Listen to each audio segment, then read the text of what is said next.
Well, good morning, ladies and gentlemen, and welcome to the E.C Griffith Cup Yarrawonga Powerboat Spectacular Fair, mate. I'm here with my good mate, Vaughan Brewer from Western Australia. Good morning, Vaughan. How are you, buddy? Good morning, Andrew. And what another beautiful day here on Lake Moala. And everybody, a big crowd already in attendance. And I can see it's just going to be an awesome day of some of the best powerboat racing you'll find anywhere on the planet. It's going to be incredible, mate. Lake Mulwala has turned it on.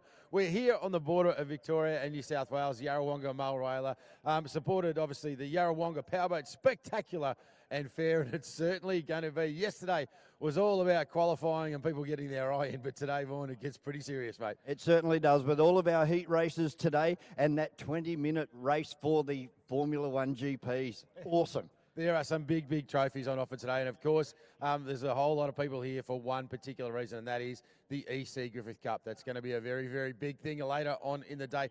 Mate, yesterday was all about qualifying, and we saw a lot of stuff go on today. We saw Matt Hall and the Red Bull Air Show come through and do what can only be described as lunacy out there on the water, but in a controlled environment. He does that stuff for breakfast. But, mate, it was an incredible day. What were some of your highlights from yesterday? Oh, definitely the GPs. They were probably one of the highlights yesterday as well, but also we had 16 of the blown alcohol boats out there as well. So looking forward to both of those categories, but like you said, lots of other big events here this weekend as well, including the E.C Griffith Cup dating back to 1910. It's unbelievable. We'll talk about that as the day rolls on. Mate, there's a whole lot happening down here on the bank, of course, and make sure you get up and have a good look around this morning. I know you can hear us right the way down to the bridge end, but we've got the cafe running right up here. So just, if you've got the lake in front of you, turn to your right, walk all the way down to the end. You're going to see a big rotunda, and there's a cafe there with the best hot breakfast getting around right now. A whole lot of vendors, coffee, tea, you name it. Let's talk a bit about the racing, obviously the Formula GP. We started out with 18 boats when we kicked off yesterday. They had some practice in the morning, and then we went into the hot lap qualifying. And it would be Simon, the Iceman Troy. Mainline Dynalog took out pole number 1, mate. He was super fast. Yep, certainly. And like you said, those guys are on the ragged edge. There is like, if a breath of wind came, those boats were going over. And unfortunately, we did have 2 go over yesterday. Yeah, we certainly did. Paul Whitten in the gravy machine running the SST 120. So unfortunately, in the back straight, just ran out of talent in the middle of it all. Caught a little bit of a wind gust. The boat went upside down spectacularly. And obviously, Paul's fine. But unfortunately, he's torn up the gear. They worked really hard through the night to try and get that boat back together, mate. But we're not going to see him back out here today. No, unfortunately, and the other boat that went over was Ewan Bricker, and that is great news because Ewan, and both Paul and Ewan were fine, but it's great to see that Ewan has been able to repair that boat. He'll be on the grid today. Yeah, he was. There were some big standouts in the qualifying times. Obviously, we mentioned mainline Dynalog, Simon Troy. He finished in first place. Second place, he's back to the fold after a big incident last time round. They got a brand new boat. Sam Lucas, Marine Jackson's Lucas Tree Services. He put down a blistering run, was only a couple of tenths behind Simon Troy. So great to see Sam Lucas back at the pointy end. And Kai Cornell, the series leader at the moment, back there in 6th position. A little bit surprising. Yeah, had a quick chat with Kai. So he was, obviously he's a racer, so he loves the longer race format. Qualifying pace really wasn't there for him. The boat looked balanced, it looked good, but we're splitting this field by tenths and hundreds of seconds. It's incredible. A couple of other standards, of course, the number one man from last year, Reece Coles, Butler Vehicles. He's put himself into 3rd spot, so he's right at the pointy end where you want to be. And a big standout for me, the return of Shane Martin, Hunter Valley Fire. We saw him go out there in the Mulgard. In his heat, he was the fastest. He was a standout in his grouping, and he's put himself right up into 4th spot overall. I think it's only 5 tenths between those top 4 boats. It's just some incredible racing, and today we're going to unleash all 17 of them now out there. It's going to be one hell of a thing. What is that going to be? 17 of these GP boats out there on Lake Moala, and of course, running alongside this event is the National Drivers' Championship for our blown alcohol displacement boats, and that was another sensational qualifying yesterday with 4 drivers stuck on the times. We had 2 at 32.8, including Tate Ramsey and Mark Gauci, and they were split. I worked it out well last night. They were split, and Mark Gauci was given priority on that drawn time because of his standing at the moment in the championship over Tate Ramsey. Yeah, now for Gauci fans and Immortal fans, there has been an update to that. So if you've got an Immortal T-shirt on there, and I know there's plenty in the crowd, unfortunately the rule book was consulted afterwards, and Mark's time has been DQ'd. So found out this morning from the race operations crew that because Mark, we saw him, he left in his scheduled qualifying time. He actually made it out to the course, and then something was wrong, turned around, brought the boat back in. So technically he had entered the course. So they did let him run again later on, and he put down a cracking time, put himself into second spot, but they've since reviewed the rules of the National Drivers' Championships, and unfortunately he has had that time taken away. So we're going to see Gauci run from a wide pole. There were some big stories out there though. So Tate Ramsey, he was a ripper in Reckless. We mentioned he's put himself into second. A couple of drivers probably didn't maximise their opportunity out there.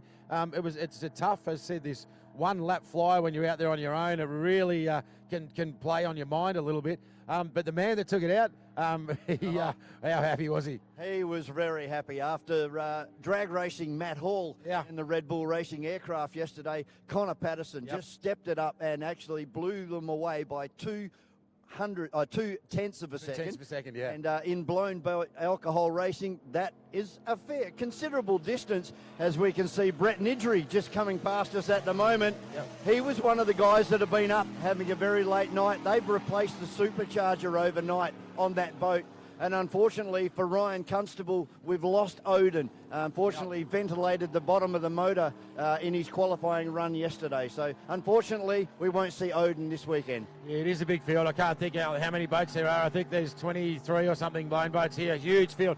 And of course, we had the privilege and the honour of having a look at some of the warm-ups and practices with these GP hydroplanes as well. We saw it. We've got a big field of them here. Mate, when you can come to a venue and you've got Warlord, the reigning champion here of the E.C Griffith Cup, GP1, White Noise, Aussie Connection, Desperado, Hurricane. It's just going to be an incredible day of racing. And of course the old girl, Aussie Connection. How good is it? Running just this little 27 supercharged, 27 litre supercharged motor. It's a Rolls-Royce Merlin engine out of a 1942 model Spitfire. Yeah. Sensational. I have never heard anything like it before in my life. It's an incredible feeling. So I should mention that if you're planning on coming down here today, you're watching the live stream, and you've got young children with you, bring some headphones, bring some earplugs, because it does get very, very loud down here, as Brett Nidry is just explaining to us. Yeah, and as you said last night, we're expecting around about 10,000 people here. How good is that for the local community and the economics of this area? It's going to be a huge, huge day. I want to give a shout out to the major sponsors and partners of this event this time round, mate. Sorry, I'll get to that. Of course, Sundancer Homes, Excel Grey Bruni, Gilflight Boats, BG Chemical Treatment, the Mulwala Water Ski Club. We were there last night. We had our pole draw there, had a great feed. Seven Mate, obviously are going to be producing this event that's going to go on free-to-air. The Victorian Speedboat Club, Bell's Transport, MSC Signs, Glenmore Park, and of course, being beamed all around the world by none other than the boys of GP Hydro live streaming. Yes, good morning to everybody around the world, covering us here from Yarrawonga on GP Hydro live streaming. Scotty Lambert, Neil and Paul doing a fantastic job here yesterday, and I'm sure that will just continue for the rest of the weekend. But a big weekend of powerboat racing coming away from Lake Moala here in Yarrawonga. Yeah, we should explain that to all the old people out there in the audience.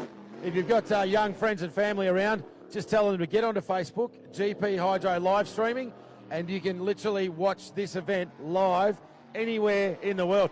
I got a bit of a feeling that it was Paul's birthday yesterday. Yes, it was. So big happy birthday to our cameraman Paul. Down there, Paul. He's already too busy filming. He's picking up on Heath Hamilton out there at the moment. Another guy that had a bit of an issue yesterday during qualifying, and they were doing a leak down test on that boat last night, and they've.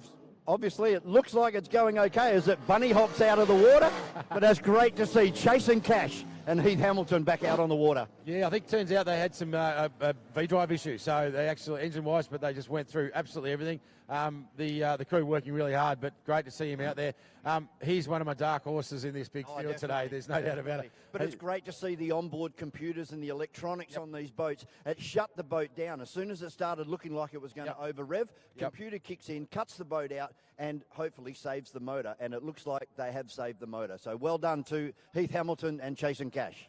Now, it's important, obviously, that everybody understands we do have some controlled pit areas here with this weekend. So there are restricted areas. You'll know when you get to them. There's marshals on the gates. And if you've got your kids and stuff with you, please ensure you keep an eye on them and that they don't end up somewhere that they're not supposed to be.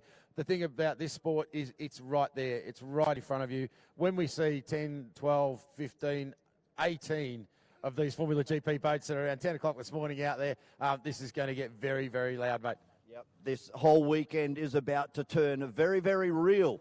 And lots of boats. We've had 96 official entries, and I think there were 93 boats here yesterday morning. It's unbelievable.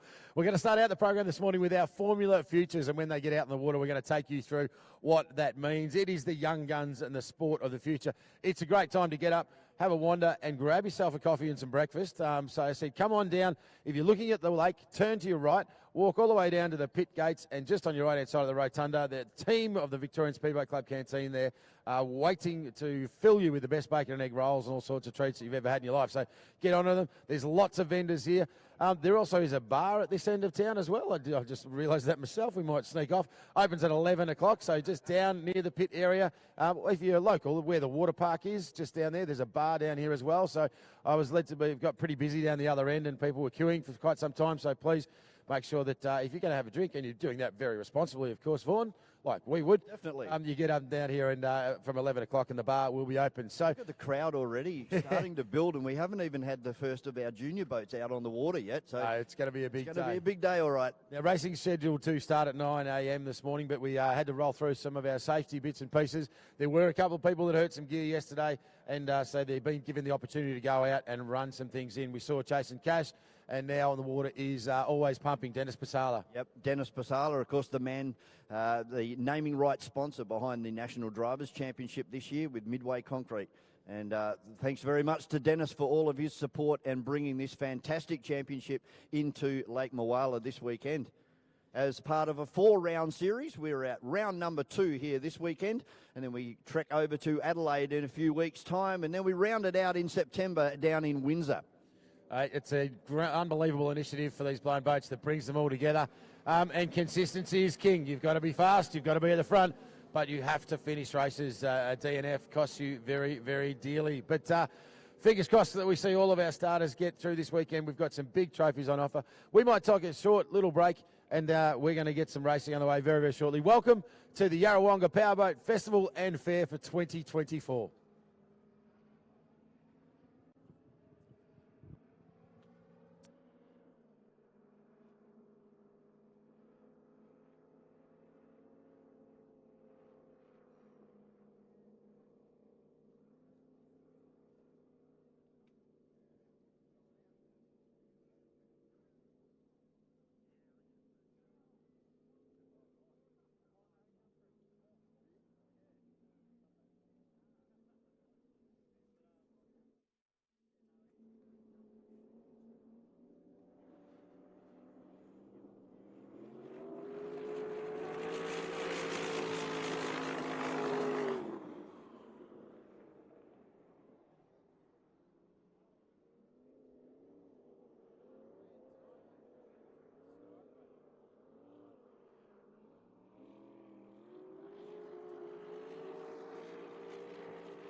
All right, so good morning and welcome back here to the Yarrawonga Powerboat Spectacular and Fair. We're about to go junior racing, ladies and gentlemen. And I'm joined up here in the commentary box by my good mate, Gavin Simmons. Good morning, Gav. How are you, mate? I'm going well, Murph. It's what a lovely day to be in Yarrawonga. It's beautiful, isn't it, mate? Now, I've asked you to come up here because you've been around this sport for a long, long time. You're a New South Welshman, but I won't hold that against you.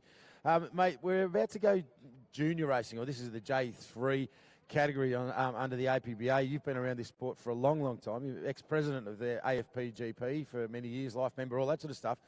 A lot of people on the bank, obviously, that aren't involved in powerboat racing won't know a lot about it. Talk to me about the Formula Future program. What's it all about? Well, in New South Wales, we have the opportunity to put kids in vessels from the age of 8 through to 16, and it is a great stepping stone to get them in amongst their parents and get them racing on big events like this, which is just gets the whole family involved in the whole event, which is awesome for the kids. They can go out and do their bit and show off to Nan and Pop what they can do on weekends and pick a sport other than soccer or footy or AFL or tennis, whatever they may play during their regular time, but gets them involved. It is a great family sport. So that's an important thing to understand. Obviously, if you're a Victorian, for football, AFL, real footy, you've got Auskick, so Saturday mornings, mums and dads are down there with the kids from young ages. Cricket has Milo cricket, there's the rugby programs, there's netters and netball and that sort of stuff. That's exactly what we call the Formula Future program within the APBA. So it's a really controlled way of educating young people about not only powerboat racing, but boating safety and all those sorts of things. And it is a stepping stone. So we start out at what's called the J1 category, mate. So J1 category, what age and what type of engine are you going to run? J1 is 8 years on through to 10. It is a stock 6 horsepower engine. It's big 6 horsepower, mate. Hey, they go all right, don't they? 22 mile an hour. 22 mile flat out. So kids have a ball, and from a child's development, it is excellent. It gives them responsibility. It teaches them about timing. We all run on a handicap system, so it doesn't rely on how deep your pockets are as parents. Yeah, that's important too, isn't it? It's not, when we talk about handicap, as in, it doesn't matter whether you finish first or last. It's about the consistency of your lap times. So you want to, it puts pressure on the kids to actually drive a nice, clean racing line. And at those lower speeds, obviously, they're out there on their own. And we're talking 8 and 9 year olds now. I've got 3 kids. You've got kids in your world. Sometimes I couldn't trust my 8-year-old to tie his own shoelaces. But when you get them out there in these boats, they're engaging with the safety crews. They're watching for flags. They really are getting a great understanding of the responsibility of it all. It is. I found it perfect for my young bloke. Yeah. He's now 15 and 6'1" and no longer can fit in a junior boat. But when he was 8 and 9, it was excellent for his development. It gave him a new network of friends and camaraderie outside of the school and outside of his other sports, but also taught him a lot about the responsibilities of safety. So I used to rely on him to, look, champ, you need to get your gear ready, you need to get it out for your scrutineering, you need to learn that you have to have your paperwork ready. And at 8 and 9, you think, are they ready for that? But it does teach you a lot about life skills and really getting ready for senior racing. I found exactly the same thing. My youngest son, Zach's been through the program, and, they're so excited. You can tell the Formula Future kids at a race weekend because they all move around in one big group. They become great mates, and there's just a huge posse of kids just talking about how cool their racing was. So J1 is their entry level. We then step up to J2. So from the age of 11 to 12, you run into the J2 category. What changes? That's correct. You can step up to a 9.9 horsepower vessel from there, and in New South Wales, you'll need to get a junior adult licence up in our way. So that encourages the kids to do a little bit of theory, but also teach you about some general boating knowledge, which is excellent for them. And you're always scared as a parent. I pushed my son into did it via a course, and it was excellent for him. He was amongst some adults, and he come away from that course saying, Dad, I think I know more about boats than some of the people we just did the course. There's no doubt about it. Dad, I said, that's excellent, bud. As long as you know your responsibility as you grow through to be a teenager, and when you become 15, 16, I might allow you to drive our family boat, and I'll step back in the back seat. But being an old racer, that's a hard thing to give up the steering wheel and the accelerator pedal. So it's not an easy thing. A couple of times he's had a steer, which is excellent. So it allows me as an old man to get out the back and have a wakeboard or a ski. So it's good to have trust in another fellow boatie, and as much as they are family, it allows us to go out and have some really good days on the water now. It's perfect. Hey, shout out. We need Laurie from the Trojan crew to race control immediately, please. Laurie from the Trojan crew to race control. So that's J1, J2. We then step up, sorry, J2 with the 9.9 horsepower engine. You're probably now looking at speeds up to around, 30 miles an hour? 35 35 to 42, yeah, for a good one. the motor along. If you can get a J2 to be powering along, you might hit mid-40s, and it actually starts to teach them a little bit of racecraft. You see that change in them. Yep. And the vessels change. They're a little bit bigger in size. You can go into the wing boats or some of the other style vessels, and it does teach them a lot more about handling and vessel management throughout the course. And decision making. And then, of course, we have what we've got out here today, the big bangers, the J3. So from the age of 12 up until 16, you can run in through this category. And they are a stock 15 horsepower engine. Now, there's a lot of fishermen around here. This is Lake Mulwala, the home of the Murray cod. You know, it's a beautiful fishing waterway, yellow belly, all that stuff. 15 horsepower engine on a tinny. A lot of people have one of those in their driveway here, and they go, well, it's not much of a racing engine, really. But when you see these boats come out here today, these boats at 15 horsepower, they are like go-karts. They are absolutely super fast little machines, and they are quite challenging to drive, these kids. Yeah, they've a lot of changes happen with the boat setup. Obviously, by the time you get to J3s, hopefully mum or dad will have the funds to give you a really good propeller, and they're no different to the big boys' propellers. They're not cheap, and yeah, no, they're not. You can start off with a $500 golden ring, or you can go right through to about $2,000. But realistically, it's still handicap racing. You can just get yourself on the water, circulate at a safe speed, and your child will still have fun out there. But they are doing early 50 mile an hour. Yeah. It does teach them about speed and about how to slow the vessel down coming into corners, and just that life skill about responsibility. And I've been around the sport long enough to see some of the juniors develop into senior drivers now, and it's positive to see that from an adult's perspective, they are some of the safest car drivers on the road, because they're used to pedaling a little 13-foot boat around the course at high speed, and they go on to be really good car drivers, and they don't have that need to do anything silly when they become P-platers and grow into young adults. Yep. They've actually got that sense of road sense and distance already, which is great. Yeah, it's fantastic. As I said, so it is a development program. Obviously, if you want to get involved in it, all you need to do, if you jump onto the APBA website, so Australian Powerboat Racing Association, APBA website, find your local boat club and just make a phone call, send them an email. A lot of clubs have small boats floating around that are potentially available that you can use. I know the Victorian APBA actually owns a couple of junior boats to bring new drivers in if they want to try before you buy. Obviously, working with Children's Check and all that general junior sport safety stuff is part of the program. But if you got kids here with you and they really like the idea of getting involved, don't be shy, don't stand back. Jump onto the APBA website, shoot an email away, and you might be here in pit lane next time we come to the E.C Griffith Cup with your young gun out there, young gun ready to rock and roll. When I say young gun, I was just looking through this field here, and we've got a big field. We've got 2 heats actually. I think we've got 13 boats here this weekend. One of the things I love about this is there's just as many girls driving in these categories as the boys, and we're going to see some of the fastest out there today. And this is not a boys' club, this sport, mate. No, it's excellent to see the amount of juniors coming through at the moment, and as you said earlier, Murph, they're a little pack. You know where they are in the pits, because there's 10 or 15 of them hanging out. It's quite frightening when they all get in together. And not only those ones, but obviously their siblings and so on. Yep. It's great to see them catch up at a race meet, and they may only see each other 4 or 5 times a year, some of the interstaters. So it's also good to see those guys catch up, and I'm sure they chat via their Snapchats and social media platforms throughout their days. But you see them here, they get together, they're a little mob running around. And they're the future of the sport, and if you can hang on to those guys and get them through those early days, and if mum and dad are ready to take the transition into Formula 4 racing or 550 racing, that's the next step for most people. You don't have to have $100,000 to buy a big banger. Correct. You can get them out circulating with a 550 boat or a 25 horsepower boat. Yeah, absolutely right. So we'll talk about the fields now. Obviously, one of the things about these boats, one of the reasons you're up here, and me, Vaughan, between the three of us, I guarantee we'll get most of these kids wrong. The boats are very small. They love painting them all white and in the early morning sun. But we've got 2 big fields. Out of pole number 1, lane number 1, is a young gun by the name of Andrew Cameron, Victorian driver. The boat's called a Little Nuts. And he is a little nuts, let's be honest, but he's a wonderful kid. I saw him in pit lane this morning. Got a good, strong handshake on the young lad, and he's got a smile like a Cheshire cat, mate. So he's got pole number 1 out of this one. Out of pole number 2, the boat's called a Little Untidy.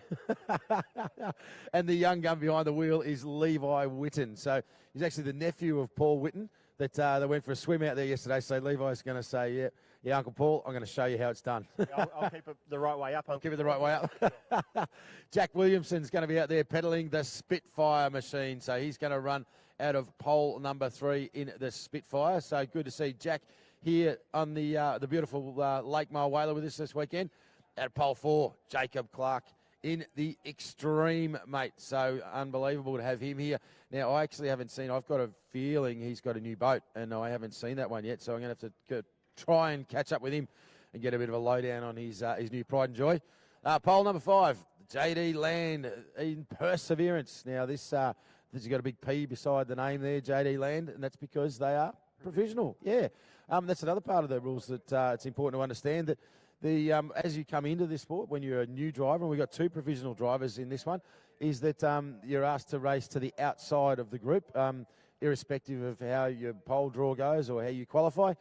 So they run outside of the poles so that they just don't have that added pressure of having boats on both sides of them, that they're able to set their own pace and really watch the lines of the others and just pick up that knowledge. Yeah, it is a learning experience. It's basically similar to a road licence. You obviously go through the provisional stage. You have 3 race meets where you start from the outside, and ideally it's follow the leader, get used to the circuits and the way the other races follow. New South Wales has a really good rules down there where you're not allowed to overtake a class of a lesser engine capacity. You must pass on the outside. So no inside overtaking. Kids shooting up the inside and scaring the little ones. So there are some rules around driver management and looking after the younger ones, because we do mix our classes down in New South Wales, or up in New South Wales from here. So great to see some new vessels and new kids coming through the ranks. It is quite addictive. Yeah. I'm sure they'll be asking mum or dad for a quicker, faster boat once they get to that 15, 16, 17 years of age. We talked about Dave Satterley in Titan. I towed across from Adelaide myself yesterday. I followed him. We met each other on the highway about 10 times at different rest breaks. But yeah, he's dragged his son Zach Satterley all around the country, as you well know. It becomes a great weekend away. And of course, out of pole 6 is their beautiful Candice Rainbow in Pickles. Saw her in pit lane this morning.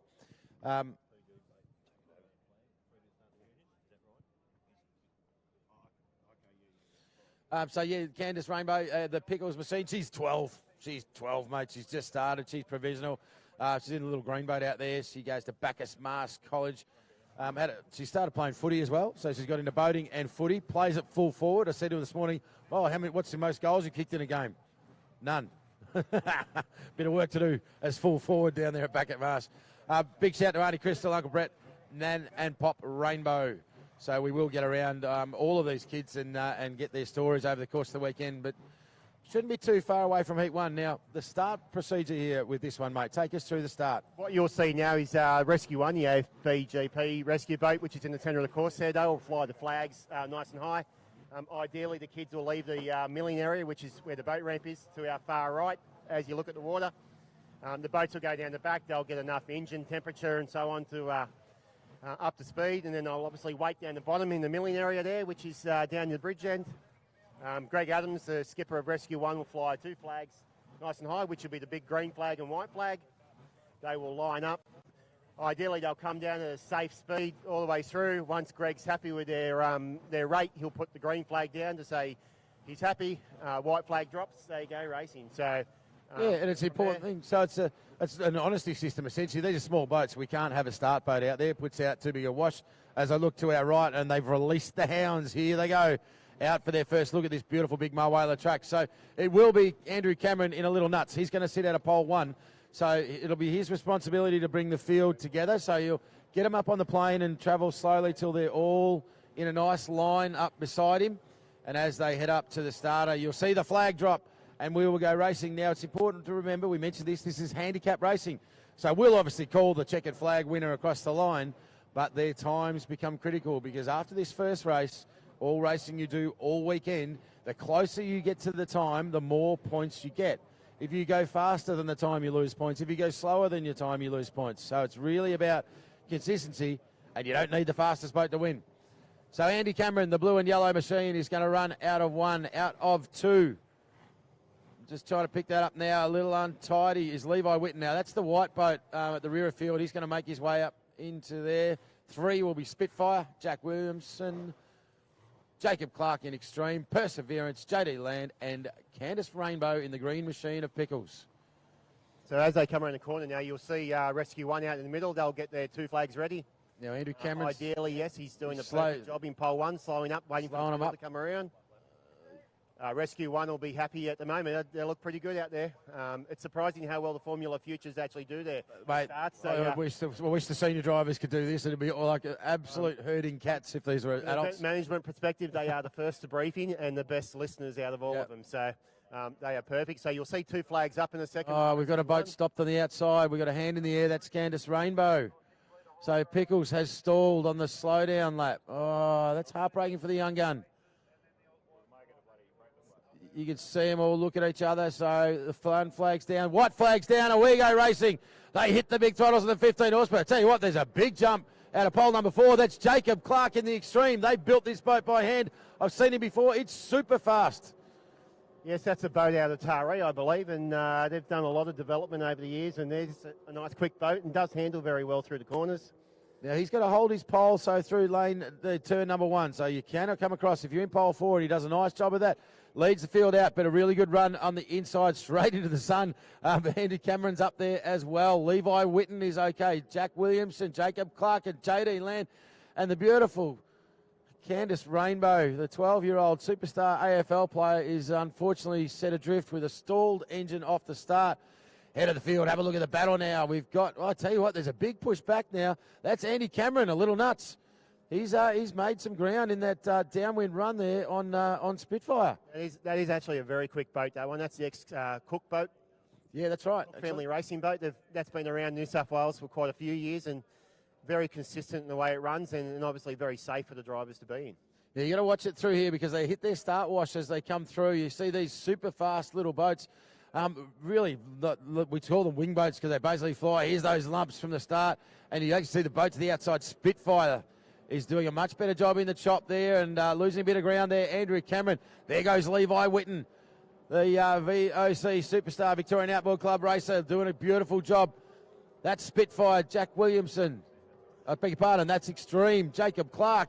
And here is JD Land in Perseverance. Now, there's some excellent driving by the young kids out there. It obviously gets a bit choppy and there is no trim and you can't adjust the engine to suit the conditions. It's a matter of throttle control. And they do an excellent job of actually reading the water in front of them. Have seen many kids have an incident where they don't read the water in front, but these kids are doing an excellent job. They really are, mate. This is a real good battle at the front of the field, isn't it?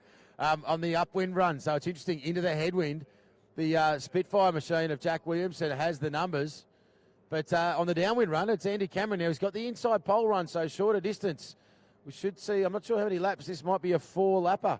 I think we should maybe see a yellow this time round, but nice corner from Andrew Cameron. Leans on the inside, so he looks across to his right. He's got great awareness, this young kid. Yeah, you do see the head scans, and they're doing the right thing. They're looking in and out before they enter and exit the corners to make sure that they put their vessel in the right path through it. But obviously the speed on this back straight here, or the front straight, sorry, is perfect. They hopefully have enough and keep them nice and tight on the corner. And you mentioned there's no trim in these boats. Obviously, the only way to do it is to move your body weight. So leaning forward to get the nose down and leaning back to get the nose up. And these kids are throwing everything. I love when Levi Whitten goes through. He's a tiny little kid. He's a good human. He's a great laugh. He's a good talker. But there's just a helmet behind a steering wheel. You can't see any of him in that beautiful machine of Levi Whitten's. No, they're doing really well. And obviously this green vessel in front of here has a big JD history Land. in New South Wales. That's the actual Brett Atkinson junior boat, so that's been around for about 20 years. Yeah. Still out there participating, which is excellent. Had it on display with some merchandise available yesterday here in the pit area, which is pretty cool to see. Let's watch him now through that corner. Rolls it around. JD, beautiful.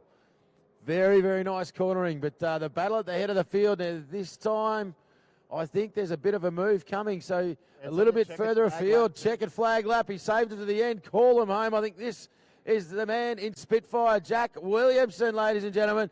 Bang your hands together for him. He's had a really cracking run out of pole number 4.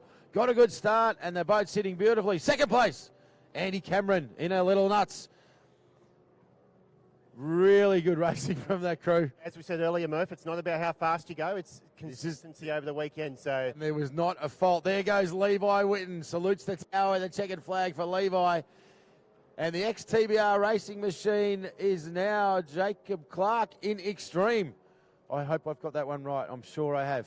They will collect their race times from this race, and obviously as the weekend goes on, the closest to that particular time will get the points. So the race officials have a fairly daunting task to do their quick mathematics in the race control centre, but we've got quite an experienced team down there, so they'll work it out quite quickly, and the kids are generally the first ones to come up the race control to say, how did I go? So no doubt they'll be knocking on the door any minute now. JD Land is home safe and sound in Perseverance, so that is good to see. And commiserations to the beautiful Candice Rainbow out there in Pickles.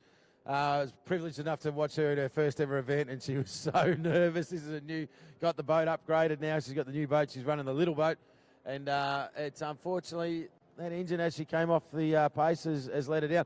These are two-strokes. Some of them a little bit tired, been around for a while, the little 15 two-strokes, but I'm guessing we're going to see the jet ski over there, give it one pull on the starter, and it'll go and run, and that'll probably make it all the worse for her. And I dare say that would have been the longest 3 minutes of her life. There's no doubt about it. It's quite painful to sit there and watch an event when you've stalled or had an engine hiccup. So give these kids a wave. Give them a wave and a clap, ladies and gentlemen, as they come back to the field. See, these boats are pushing 50 miles an hour out there, so 75 kilometres an hour. It's like racing a go-kart if you've ever had that privilege. Some of them don't even have seats in them. They actually just have a rubber mat and you sit directly onto the floor to keep the all-important weight down. But good, clean racing in that heat number one, mate. No, it was perfect. I think those young Formula Future drivers drove perfect to those conditions. So no doubt we'll see them out later on this afternoon and tomorrow. So if you want to ask about Formula Future racing, come up, ask the question, yell out to mum and dad. How do you get into it? Hang out with them for the day, ask those questions, because that's the best way to get addicted to this wonderful sport. Yeah, it certainly is, mate. It's a lot of fun, and as I said, like a very competitive boat. You wouldn't spend more than let's say you had $5,000 would buy you a very, very pointy end boat. But as I said, I know in Victoria alone that the Victorian APBA actually I think owns 2 junior boats. Actually, Candice Rainbow might be in one of those right now. So there are boats available, and us old stage of race boat people, we want juniors in our sport. So more often than not, there's a boat kicking around in someone's garage. They're happy to let you have a go at.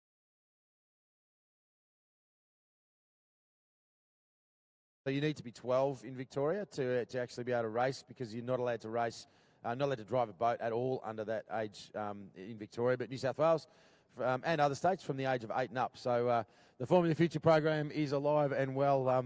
Said we've had to start to split these guys into 2 fields, because you don't want to put 15 of these kids out there. 15 Hornets out there is a race official's nightmare. And that's just to protect the commentators, mate. It's hard enough when there's only half a dozen of them. When you put 15 of them out there, it's terrible.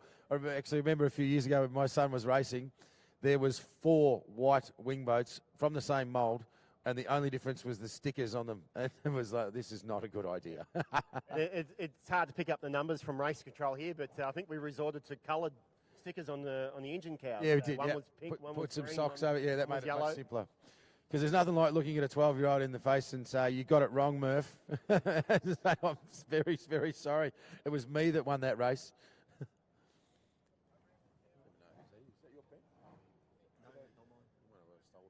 We're about to see this next heat, and I think this next heat, we know a few more of the vessels from our Grand Prix series, and some of them are second-generation races and third-generation races. Mate, big field, so let's go through them. Out of pole number 1, how did he get away with this, mate?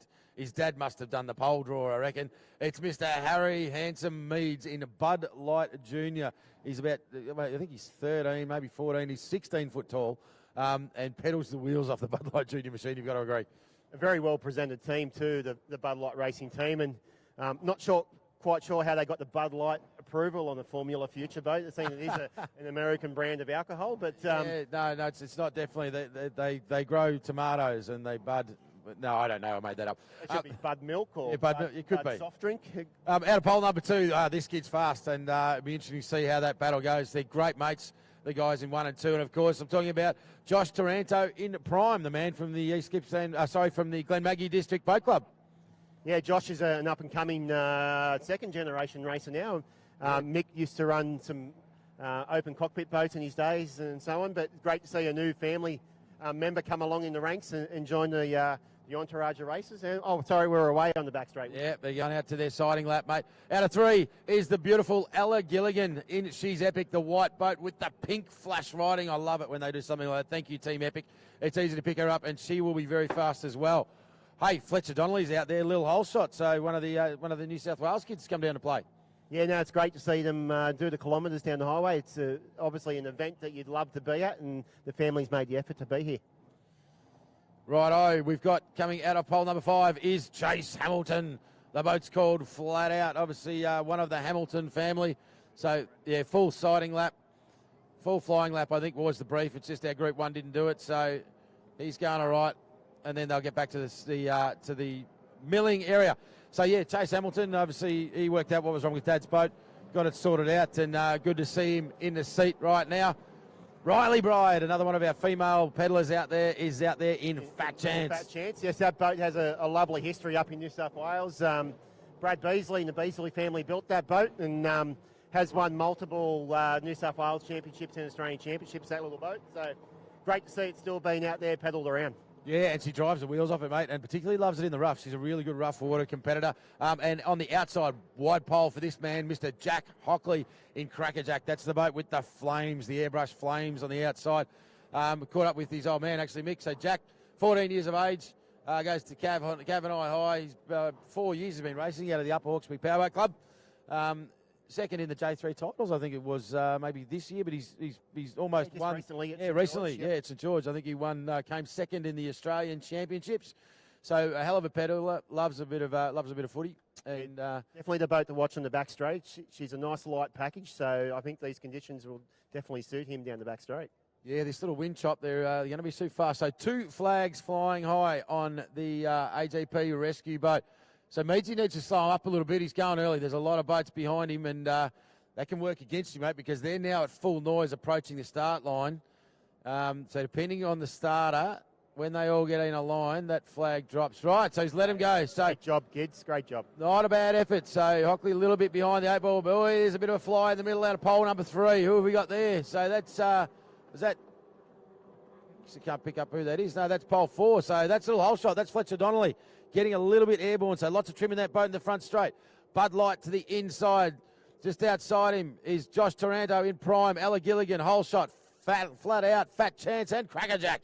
Yeah, and an excellent start by the kids. That is textbook style. Go around those turn boys. They all maintain their lanes perfectly. So if the seniors want to have a quick squiz on how to do it, come down and watch the Formula Futures have a pedal at the moment. See, there is a bit of pace, and Crackerjack on the back, on the far side, but Riley Bride's worked her way up, so she's got past a couple now, sitting into 4th spot. But our lead boat is Bud Light, second on the outside. I'm now calling it, that's Crackerjack. So Jack Hockley, Ella Gilligan, she's epic, the white and pink flash on the side, sitting right behind Bud Light. Watch this girl through the corner. She doesn't mind an inside move on the exit of a corner. She's done well, Ella. She's definitely come through the ranks in the last couple of years. Very nervous in her first time in that boat. But I've got a little bit of a sentimental attachment to that boat. That's actually got my son's old engine on it. So let's go, Ella. Let's pedal hard. Yeah, right behind her, menacingly so, is Fat Chance, Riley Bride, the girl with the beautiful smile in this black machine, black with pink flash on the side of it. As said, a little bit flatter in the trim there. And young Jack Hockley, mate, he is, Fletcher Donnelly, that little white machine, he's getting a bit of a rough ride in this front chute, mate. Yeah, it is. It's obviously a boat's a little bit shorter, but as we said earlier, it's handicap racing, so as long as they're consistent over their 3 laps and over the whole weekend, those are the most consistent will go away with the trophy. Really, really fast across this whole field, I've got to be frank. There are some big boat speeds out there. It's also really challenging if you look at the boats in sort of 3rd, 4th, 5th. You're not only dealing with the water conditions by wind, you've now got 4 or 5 boat washers in front of you. So the further back you end up in this field, it can be really challenging to find a window where you've got a bit of decent water to get the power down. Yeah, it does get quite rolly as you get through there, but it's a matter of them picking the right line. You either sit in someone else's line or sit outside their line, but you always have to make sure you can progress through the pack. So if you want to be a little bit more aggressive, you hit the race line nice and tight, keeping in pole 1. Makes it a little bit harder to drive, but that's the only way to make that improvement because they are so evenly matched. Tell you what, this Crackerjack, mate, he's got the numbers. I'd probably like to see him put that head forward a little bit in this front straight. He's getting pretty loose out there, but you can see he's leaning back as far as he can. He wants boat speed. There goes Bud Light.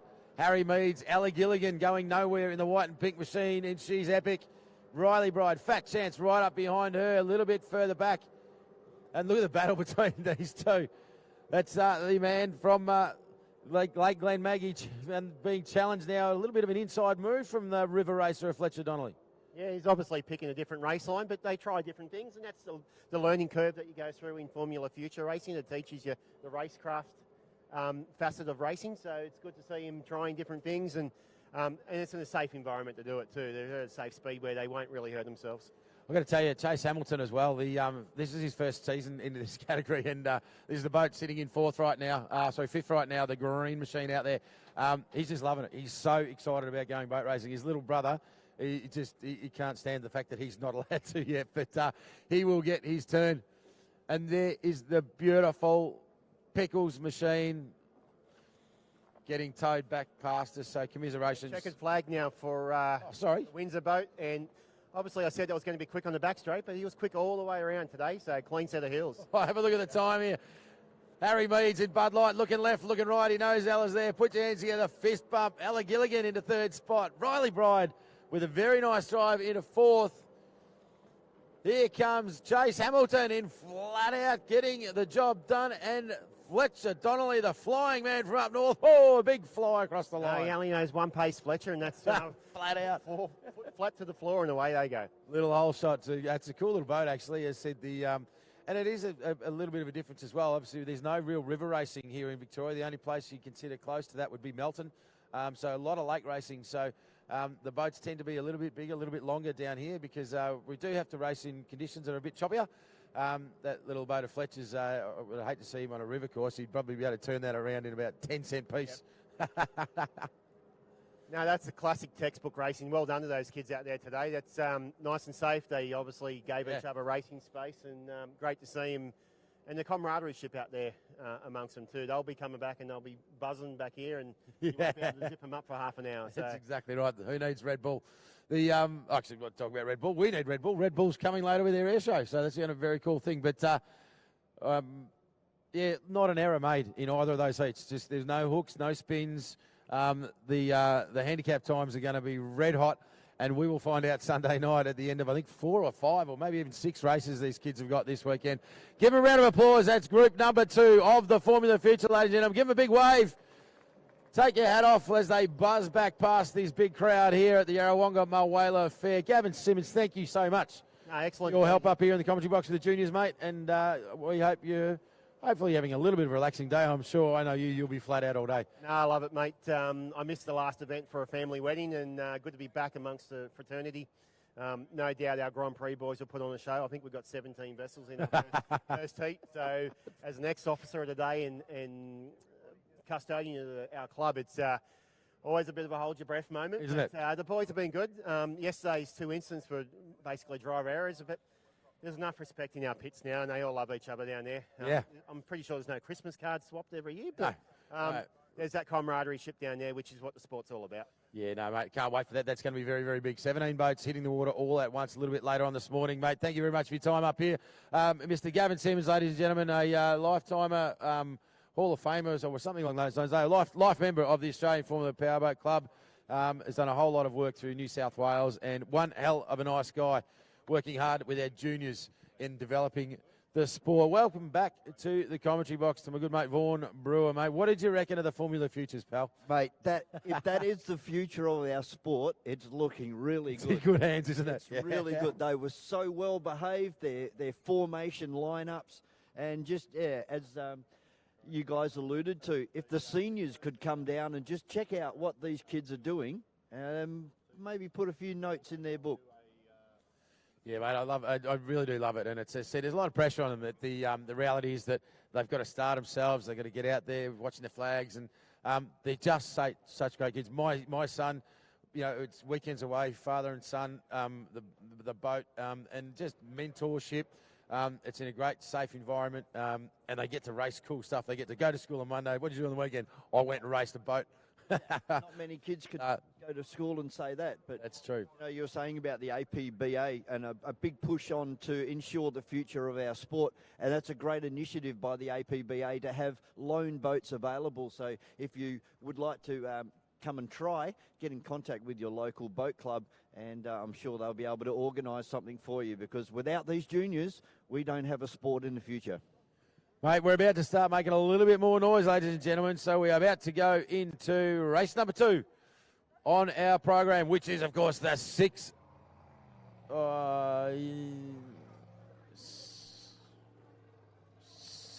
hydroplane. A practice out there, I think.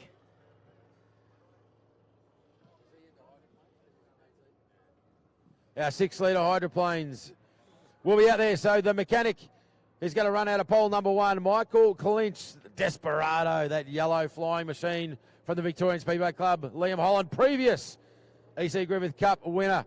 Graham Malloy in the Hurricane saw Graham at the club last night, said, we've got to have a chat, mate, because I don't know very much about your boat at all, but I want to know more because it looked very, very cool yesterday. Cool. And Paul Jones in the Stampede. So 6-litre hydros.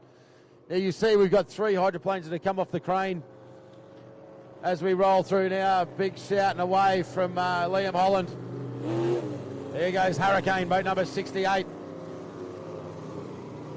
And Paul Jones in the Stampede. They're coming around turn number 2 now. To the left of your screen is the boat called the Mechanic, Michael Clinch. Now this is what we call a KT. It's a bit different, isn't it? It is. A 6-litre engine in a tunnel boat. It is absolutely right. They're incredibly effective way. So essentially the boat started out life as a Formula 1 outboard powered racing boat. It was actually Ricky Howard that did the conversion on this, and they've now converted over to what's called a KT. So it gets massive horsepower, obviously, so you can run big numbers out of it. But it also means, because they retain a trimmable leg, as you would an outboard, that you can change the angle of the hull. So in the right conditions, these things are almost unbeatable. Very efficient way of going racing. Absolutely right. And of course, it's got the turn-in ability of a tunnel boat. It does. Rough water handling. Yeah, for the main straights. Rough water handling. It's had a good look at it this morning. So it's a very, very interesting bit of kit. It's a McLaren hull. The driver comes from the Upper Hawkesbury Powerboat Club out of Sydney. It's running the big 6-litre Chevy engine, and you can see the engine sitting at the back of the boat, and right behind it is the outboard leg.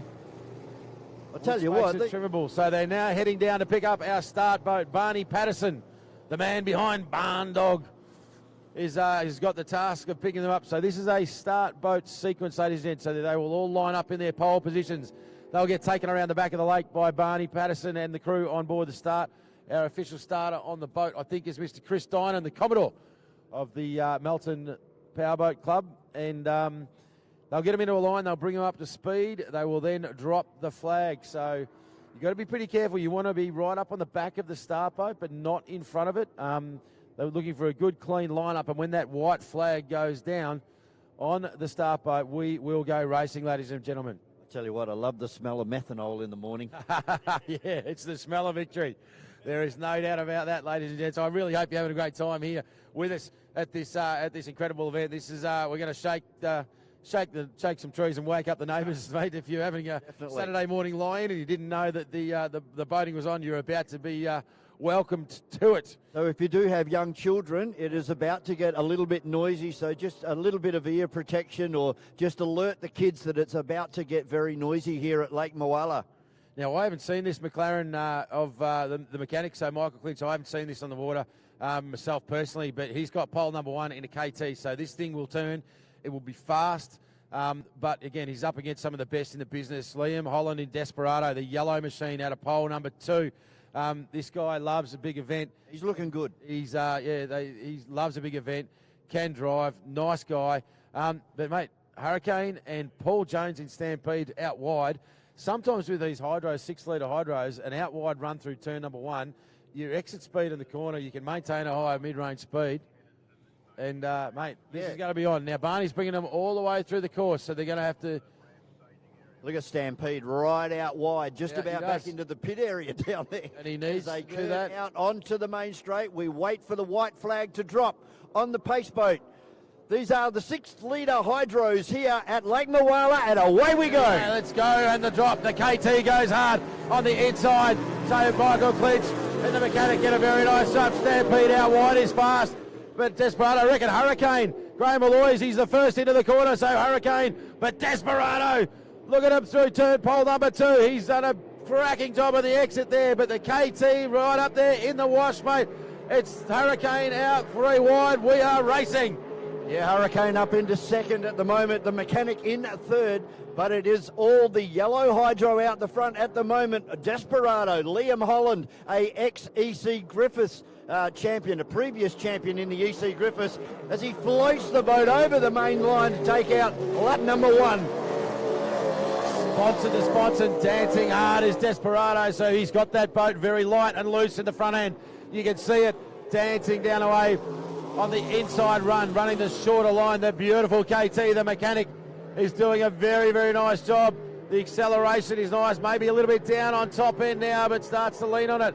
Out wide, though, is Graham Malloy in the Hurricane, doing a cracking job. But it's all Liam Holland at the moment as he opens up. 6 litres of engine, a good probably 1,500 horsepower on board. He flies across the start finish line, just sitting on the sponsons, moving from left to right. Sensational motorsport here on Lake Moala here on your Saturday morning. That time through, Graham in the Hurricane actually made up a second. So picked up a second on that lap. So you can hear the revs coming out of the Hurricane. That engine sounding absolutely beautiful. And in the back straight, so Hurricane now starting to make a little bit of ground, but the lap count is going to get them. The KT, Michael Clinch, is going nowhere as well. He's on a big charge as this one winds down. 4-lap race, yellow flag flying. We've got 1 to go. We can watch the Mechanic here. He looks like he's temporarily moved up into second position. They're side by side, Hurricane and the Mechanic, and it is side-by-side racing here on Lake Moala. Mechanic is going to have the priority line right up against the pins as they head up into turn number 1, but it's still the Desperado with Liam Holland with about 150 metres as he opens up that throttle again, blows down the back straight here at Lake Moala. Russell Jones in Stampede is really fighting this boat, so the boat looked very balanced, so it's he's having a tough time, and it sounded like it went off a little bit on the way through, but here is the run. The checkered flag will get lifted now. They're coming hard at him. Desperado's in trouble here. The KT's stuck to the inside. Has he got enough? They are going to charge hard at the line. Liam Holland is almost given away, but it's Desperado. Whoa! What a finish.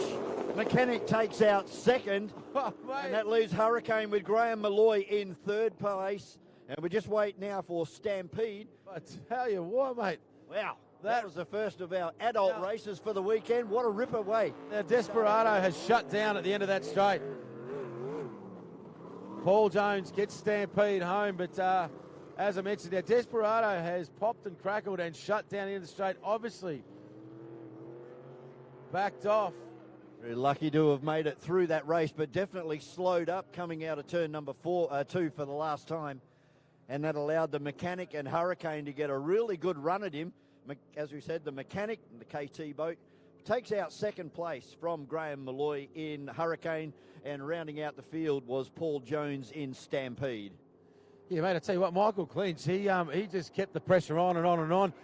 He was like a quarter of a lap down for a little bit then, but just fought his way back. Give him a round of applause. That was a spirited drive in the KT. Really started to pour the pace in the back part of that race. Yeah, and, towards the back end, really showed some pace down the back straight, and because of the turning ability of that KT, hugged the pins all the way around and made a lot of ground, and that's where the tunnel boats do have their advantage, is in the corners. No doubt about it. Hurricane was... Yeah, Graham Malloy in Hurricane, mate. He's pretty just, well, I won't say quietly confident. He just gave me a grin and said, yeah, come and see me tomorrow. But that boat was flying out there. I wanted to go back for a second and just have a bit of a chat about Paul Jones in Stampede. He really looked like he was fighting that boat. It was sort of running hard on its nose, and the back of the boat, it looked like it had a little bit too much lift. So, this thing is a quick machine, and I think they might be maybe looking at a few changes in between that heat and their next time out there, because I expect that boat to probably be a little bit closer towards the pointy end, mate. Yeah, there's so many adjustments that can be made on these boats, and some of them are very little, and then you can do some pretty radical stuff to these boats as well to get them to handle. But how good do they look when they're coming up the main straight and they're just jumping off each other's sponsons left and right as they almost floating across the top of the water. As good news for Desperado, he's been able to refire up the boat and head back to the pit area. So as we saw yesterday, these boats got a lot of electronics on board, and if they sense that there's something wrong, they will shut the boat down. So hopefully that was what has happened for Liam Holland. And, it's an interesting one, because if he thought he'd hurt the boat in any way, he wouldn't restart it and run back. So he's that's good news for Desperado camp. Obviously, we don't want to see. He's a racer, that man, and that team works super hard to get that boat here. So we don't want to see anyone taken out of the game at this early stage. And it was 2022 that Desperado won the E.C Griffith Cup. Of course, it's a 6-litre running against blown supercharged, running methanol against the hydroplanes and, of course, the blown alcohol displacement boats. You're only giving away about 1,000 horsepower there, mate. Yeah, but it just what we saw yesterday with those blown alcohol boats is we saw some massive horsepower boats actually go backwards compared to the lower horsepower boats, who were able to apply the power and accelerate better than the high horsepower boats. It's great to have all of that horsepower, but only if you can use it. So our 6-litre displacements will be the next out onto the circuit, brought to us by Sundancer Homes this weekend. So thank you very much to Sundancer Homes for your support of the 2024 E.C Griffith Cup here at Yarrawonga.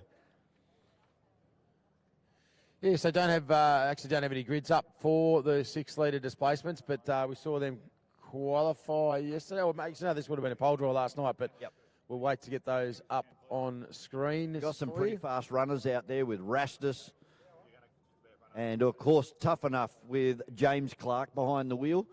And James having a great run lately. Of course, the 6-litre boats are using predominantly NASCAR engines, and they are able to remove the restrictions that NASCAR imposes on them. So these motors actually run faster than what they did over in big tracks in America like Talladega and Daytona. Yeah, some interesting numbers. Went for a walk through pit lane this morning, and talking to a couple of the boys, and like Rastus as an example, it's a Dodge NASCAR engine. Said, mate, Rouse Yates motor. Yeah, Rouse Yates. So what kind of revs are you pulling out there this weekend? Oh, we're only going to run it to about 9.8. Just. Only going to run it to about 9,800 RPM. So they put some longer gears in to pull those revs down under the 10 grand mark. But they're designed to run all day at those type of revs. So it's going to be a very exciting, a big field of 6-litre displacements coming your way very, very shortly. Yeah, certainly is, mate. Poles are up now. So out of pole number 1, this guy is a legend. He's a big chunk of man, big, tall, with a cowboy kind of grin. And of course, I talk about the boat is Rooters. The man that's driving it is Mark Eben Rooter. And he's been going sensationally well the last couple of race meetings. So keep your eye on the red boat, Rooters. They're out of 1, mate. The 18-foot-6 Aviacraft. So it's looking beautiful down there this morning. But I said 9,800 RPM. Revolutions per minute, so it's a V8, so I'm not very good at math, but multiply that by the 8 spark plugs, fine. You've got a whole lot of action in the back of that boat, but he's got pole 1, he's going to love that one, and just to his outside, mate, pole number 2, he's Tough Enough, James Clark, mate, so one of the blue machines. Yeah, and these guys have had some great epic battles over the last couple of race meetings as well, so yeah, it's looking good, and we've only 2 boats into a 5-boat field.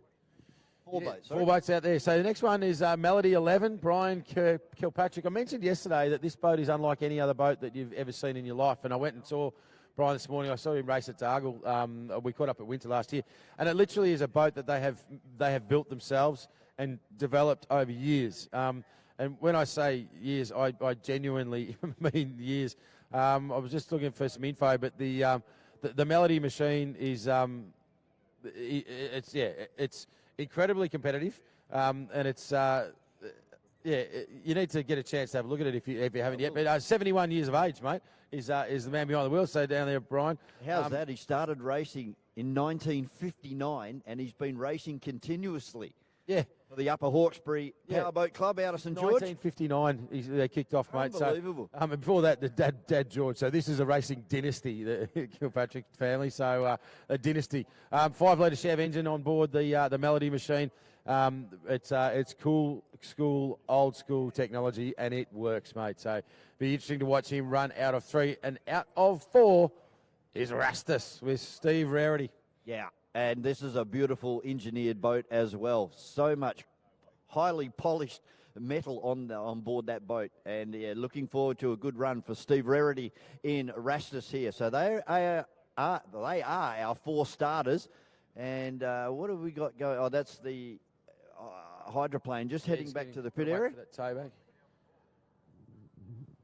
So Mark Ebenruder versus James Clark in this first one for our 6 lead by Sundancer Homes here at Lake Moala. Just waiting for our entrance to enter the milling area. I can hear a couple of engines starting around at the boat ramp, so it won't be too much longer and we'll be away with our 6-litre displacement boats here.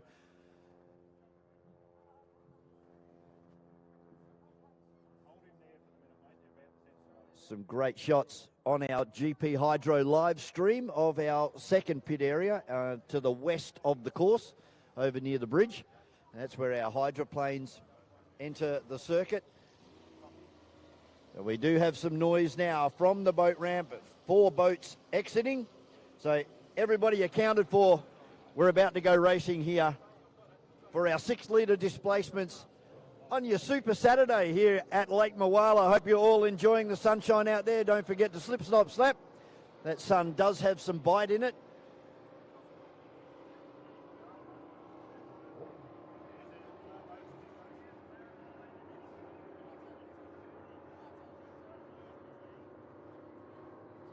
Just having a look at our next race will be another round of the 6-litre displacements with Impulse with Brendan Mason, Cabs Auto, Brenton Walsh, and the Rattler with Les Tamata behind the wheel.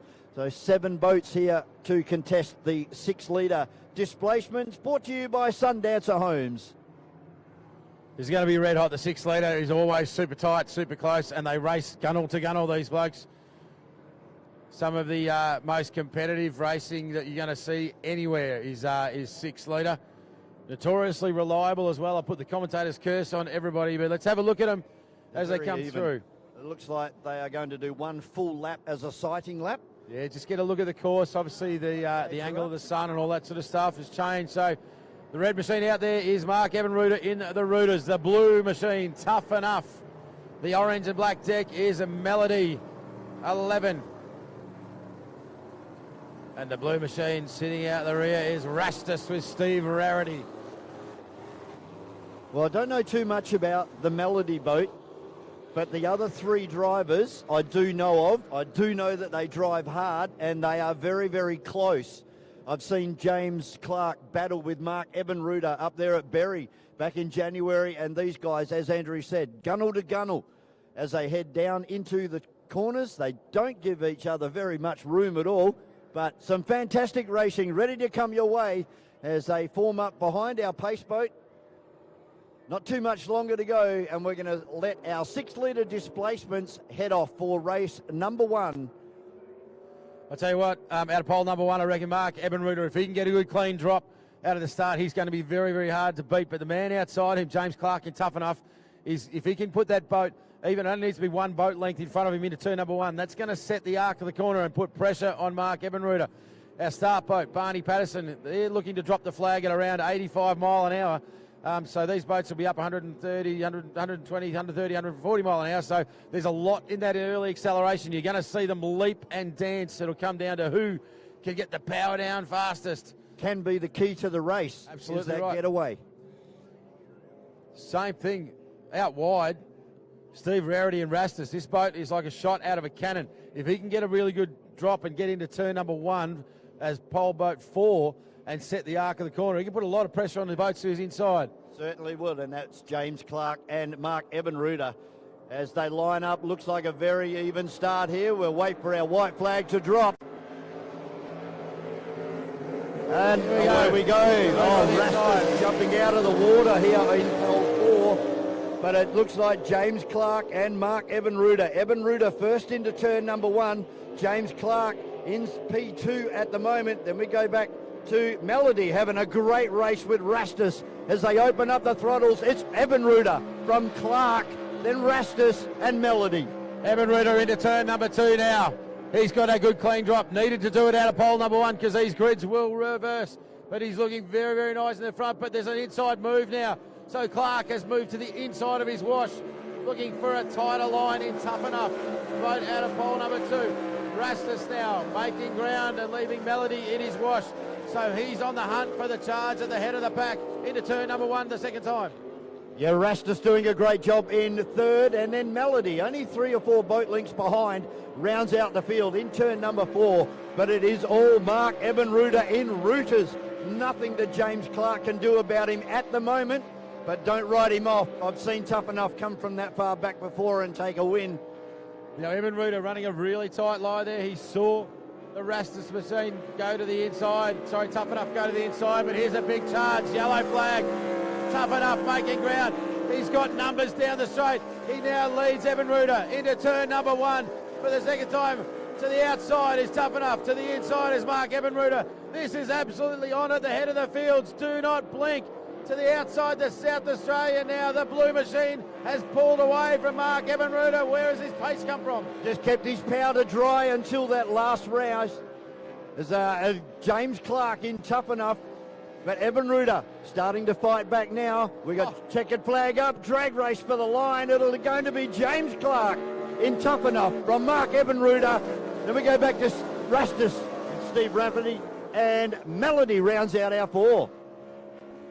Wow, what a race.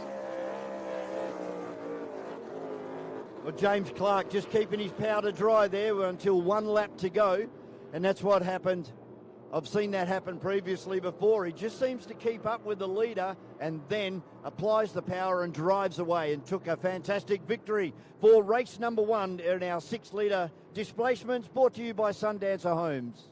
Yeah, that was a really interesting one, mate. I'm not sure whether Ebenruder didn't maybe have a little bit of a niggle there, because there was that late pace. There was definitely that delta wasn't there for the race. Taking nothing away from the man in Tough Enough, got the job done, but you could see he moved to the inside, tried a different line. He was putting all sorts of pressure on him. And Clark now comes out along the front. Take your hat off, give him a wave, put your hands together, because that out of pole number 2 was a hell of a drive. They won't hear you in the cockpit, but they'll certainly see you. So put your hands together as they come through. The 6-litre displacement. Heat number 1, that was a spirited drive, mate. It certainly was. Steve Rastus takes out 3rd. So Steve Rarity in Rastus takes out 3rd. And he seemed to get a bit of a disadvantage at the start. The boat was jumping out of the water and allowed Ebenruder and Clark to drive away. And then, of course, we round out with the elder statesman driving Melody. A beautiful looking boat as it returns to our pit area. So if you like that one, we've got another round coming up right away with Impulse in Brendan Mason, Cabs Auto with Brenton Walsh, and Rattler, Les Tamata. And they will be for race 2 for our 6-litre displacement boats. Yeah, this is going to be a very, very interesting one as well, mate. This is going to go any way, but I tell you what, I like the idea of Impulse out at 1. These young blokes working super hard on this boat of late, and you're seeing some good numbers. But Les Tamata in Rattler, there's a lot of experience, and the man with the moustache and the golden locks, he's a serious campaigner. And Brenton Walsh, Cavs, you know, this boat, obviously the Cavs racing name is a big one. Lee Kavanagh, you know, down there doing a whole lot of work and making sure that this thing's fast, and Brenton really starting to come to terms with his boat. So I like the idea of Brendan Mason out of pole number 1, mate. I've got to be honest, Impulse, if they can get that early drop. But yeah, there's not a lot between these 3. There's no doubt about it. And that's what I love about 6-litre. Yeah, no, they are very even boats, definitely. And Cabs Auto with Brendan Walsh, he was out in practice yesterday afternoon, and that boat looked very, very quick. It looks really flat across the top of the water, and of course it's got horsepower to spare.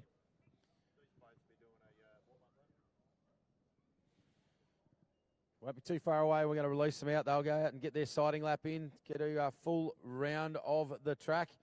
Conditions absolutely perfect here right now. That wave that you're seeing out there is not wind related. That is just wash related. We've talked about it yesterday. If you weren't here with us, we've got that concrete wall right the way along the foreshore here on this southern side. So you get a lot of bounce back waves, and as the wall is in a straight line, It curves as it runs up past the swimming lagoon and bits and pieces. You can get some very confused water out there. Having raced on this water myself, you got to clench your teeth a little bit and take a few big hits.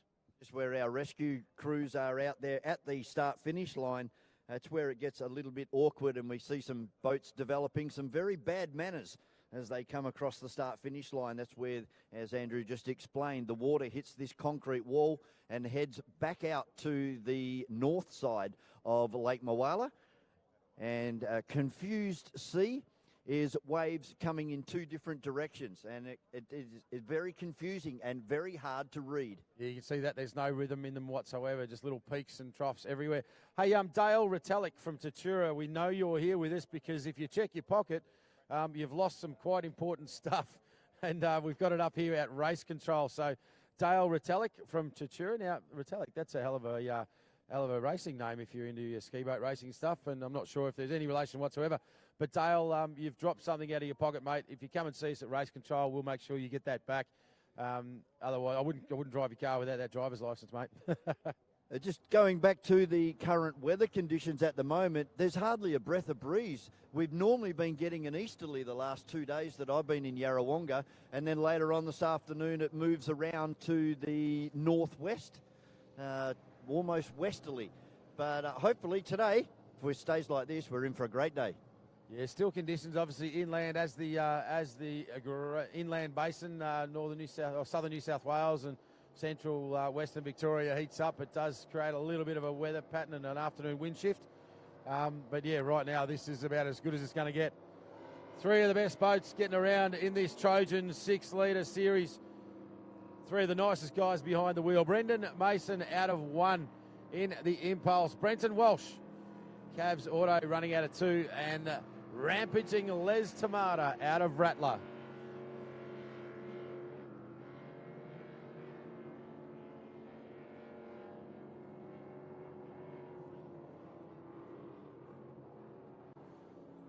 Great job. 3 white boats out there for us in the commentary box in the morning sun. That's going to make it perfect, I think, mate. Yeah, perfect to get confused as the first boat has stalled. So hopefully he can get that one refired. Yeah, that's Cavs. I can see the blue flash on the back, so hopefully Cavs Auto Auto can refire. Now that's in a really bad spot too. We won't be able to start that race. Caution that flags boat are there. out already. No white flags, so trying to give him all the time in the world to get this thing refired back up.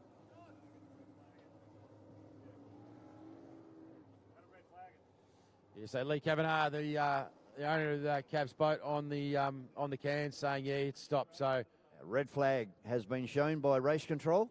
yeah, that's just to stop the process. So we talked about flags briefly yesterday, but the system of flags, everything's all right. So the canopy has been popped on that boat. That's a signal to race control. The driver in the capsule is okay. There's not a problem with him personally. Unfortunately, there's a problem with his machinery. So we're going to get that boat picked up, pulled to the inside. So this is going to be a 2-boat race now, mate. Yes, 2-boat race with Les Tamata and Impulse with Brendan Mason. Now, you'd think that mean they can go a little bit easier on you, wouldn't it? But it doesn't, because this is heats. This is the Trojan 6-litre series run all around Australia. And these heat times will come down to your positions for the big final. So they have to push on at 120%, irrespective of how many boats are in this field. But it does make it that little bit easier, especially Les Tamata, who ran out of 3. He's now got a pole 2 run. So it'll be a showdown between young Brendan Mason and the man with the moustache, Les Tamata, in Rattler on his outside.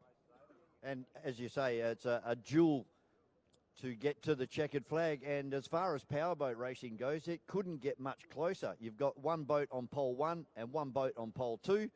And they both have their advantages and disadvantages, so it should all play out in the end. And all things being equal, love to see these guys go side by side across the line and take the checkered flag. Yeah. It can work in their favour, obviously, a fast heat versus slow heat. So when you've got a battle on your hands and you've got boats to your inside and your outside, 3, 4, 5, 6 boat heat, you're not 100% focused just on your line. You're in a defensive position in some cases and dealing with crosswash. So potentially these two could put down a very, very strong lap time because there's only 2 boats out there instead of the 4 that we saw previously. And that's going to help them determine their positions for the final race for the Trojan Cup Series this weekend. So rescue crews now just hooking up the cabs machine and getting it off the racing line. I think they'll just probably pull that to the inside of the course.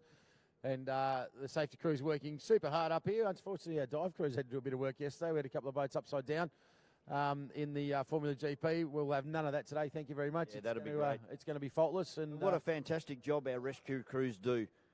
Of course, our divers, there's medics out there, and just so many volunteers. Over 80 volunteers here this weekend, Andrew, and without those volunteers, we can't go racing. Right, the boys have got the cabs under tow. He's now sitting inside the course. Won't be too far away from a white flag, which will signal the start boat to pick him up. And we can get this show on the road. Race number 4 is Heat 2 of the Trojan 6-litre series.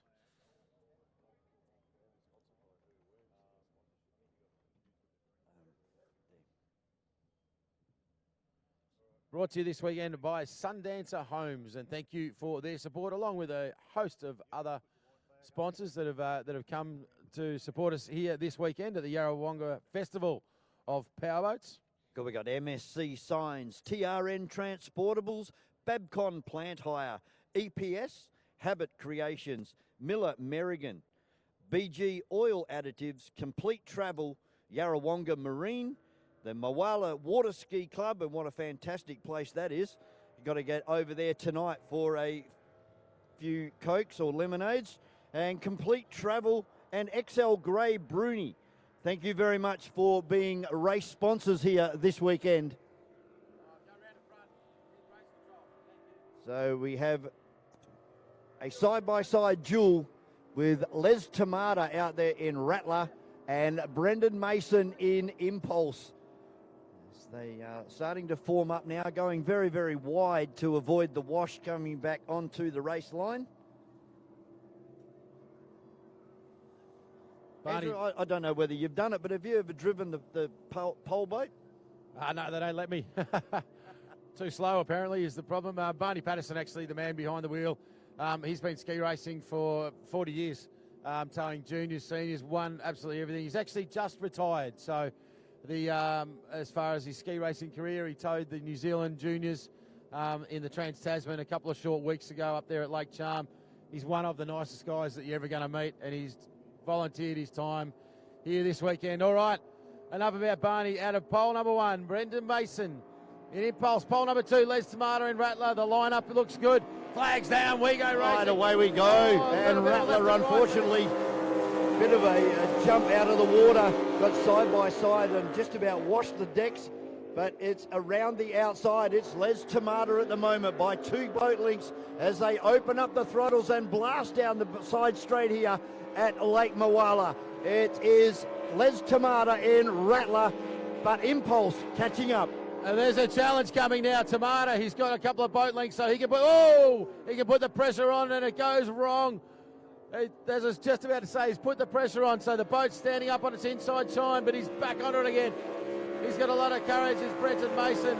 But Les Tamata now has got the drop, put the pressure on, and it came undone for the man on his inside, and Brenton Walsh.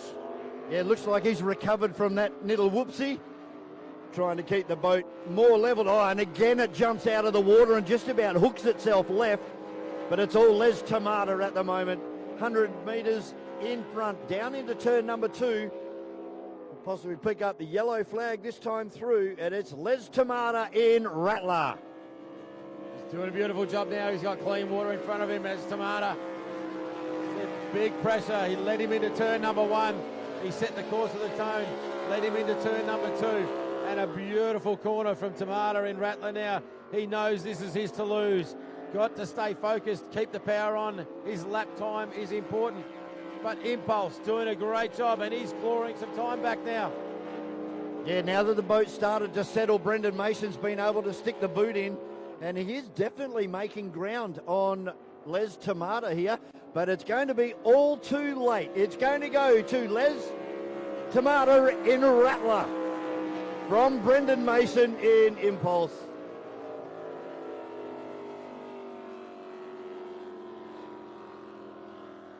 Definitely Tamata's boat handling the better out of those two. And a few moments there on board for Brendan Mason in Impulse. Right the way from the getaway, the boat jumped right up onto the port side, then came straight across onto the starboard side and got very, very ugly off the line. That's allowed Les Tomato to drive away and take a great victory for race number 2 for our 6-litre displacements, brought to you by Sundancer Homes.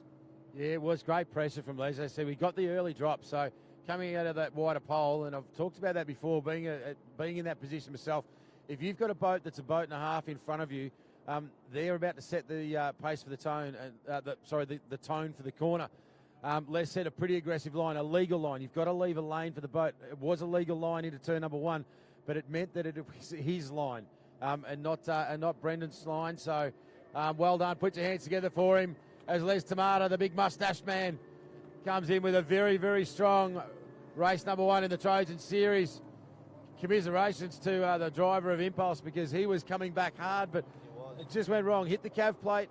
He was right on the crest of the wash of the boat in front of him, and as the boat leaned over, it just hooked up on that outside chine and picked it up on its side. But all credit to him, mate. He got back on the throttle because times are important and got the job done. So well done to the young crew of Impulse.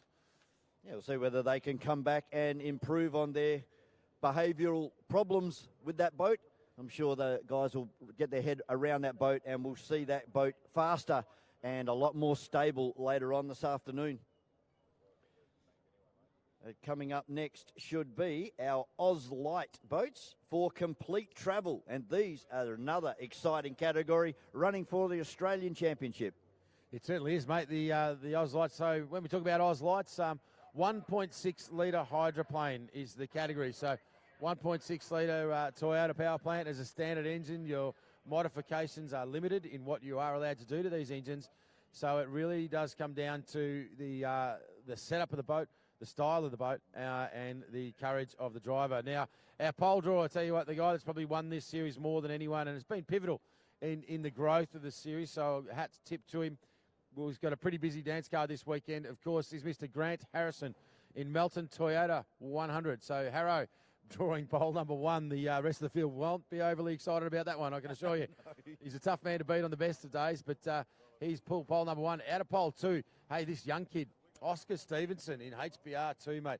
I've watched Aussie come up through the juniors. He's jumped into this hydro, and he has really found his feet. He is pedaling the wheels off this thing, so keep your eye on the yellow machine out of pole number 2, mate. Yes, as you said, a young guy that's taking the steps up through the ranks of powerboat racing. And how good would it be to see one of these guys take that bigger step up and go maybe 6 litre or go into a blown alcohol boat in the future? Now, Oscar Stevenson actually had an opportunity to pedal Desperado in the VSBC round, and got in and was just told, take it easy, don't go too hard and whatever else. That lasted about a lap and a half, and then he was full noise on it. He's a great kid, and he's did a good job. Out of pole number 4, we've got, pole number 3 is Twister, Brad Holland. So this is another one of the HBR boats, the yellow machine. This is a new boat, a Howard hydroplane. Grant Harrison's Melton Toyota has been the fastest boat in this category for a fair while, without doubt. Hasn't always gone his own way with reliability, water conditions, that sort of stuff. But I tell you what, this new boat of Brad Holland is the only boat that I've seen recently in a straight line that can run down Harrow. So there's a bit going on in this category right now.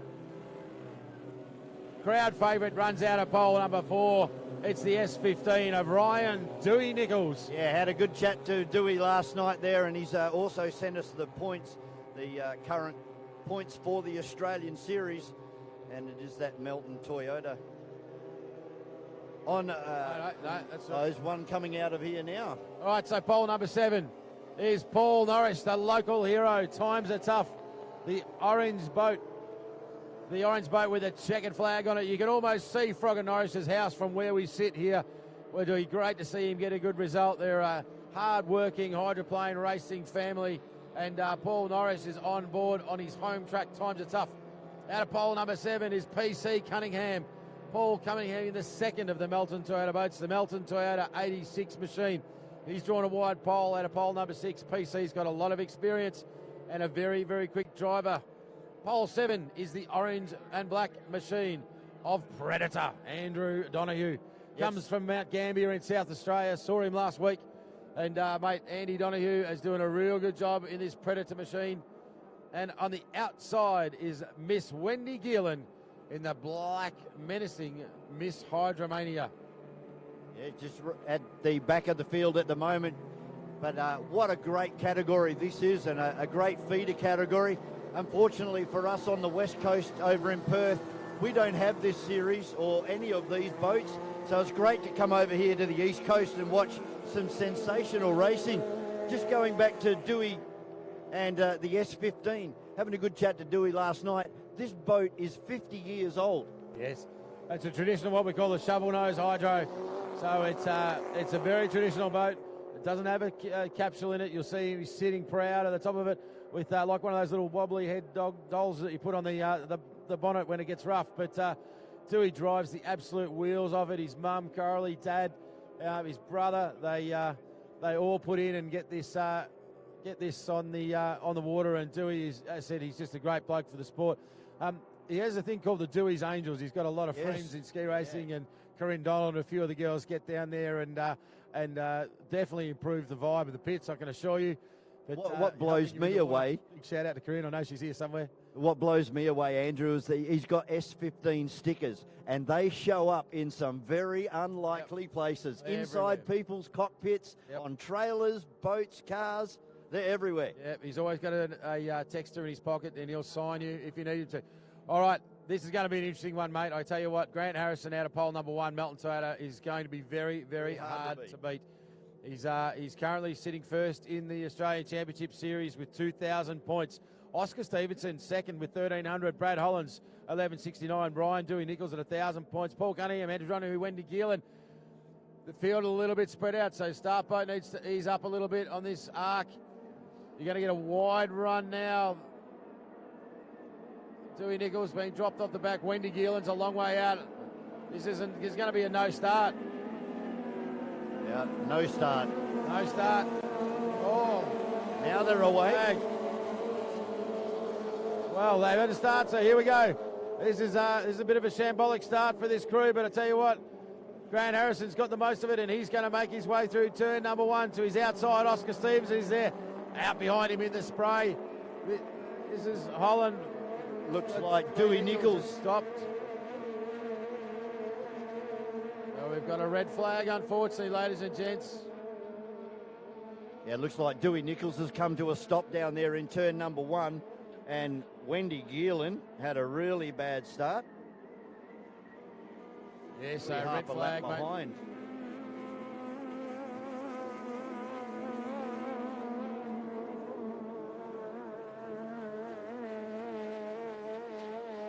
So race control deciding to throw the red flag on this one.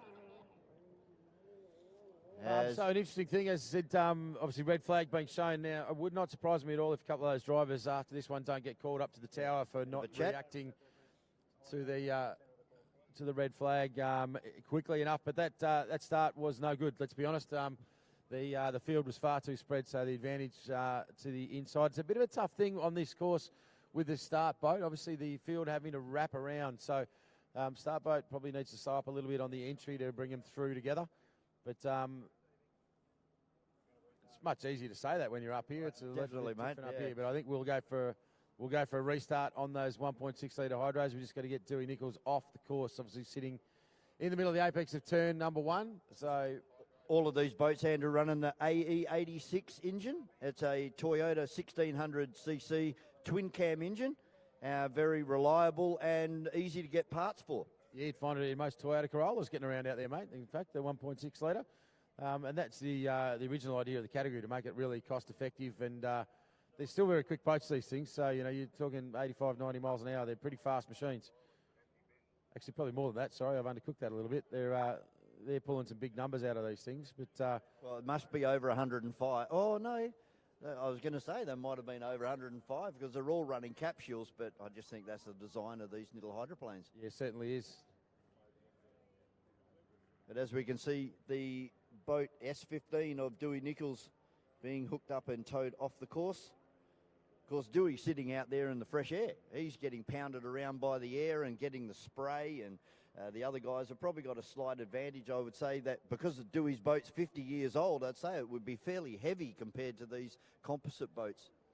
Yeah, it certainly is, mate. And it's interesting though. The in the right conditions, the S15 machine really does push on pretty hard. So it's again, it's only a couple of mile an hour difference, but when it gets into something like a bit of chop with the additional boat weight, it tends to keep the propeller into the water a little bit better. So you get a bit of better drive. Some of these lighter boats spend a little bit too much time in the air and not get the forward momentum that they need. But try and get this field reset. We'll get that start boat back out there and get these guys rolling. This is the Australian Championship Series for the Oz Lights, the Cole Brown Australian Championship Series. Round number 3, we held round number 1 at the Victorian Speedboat Club.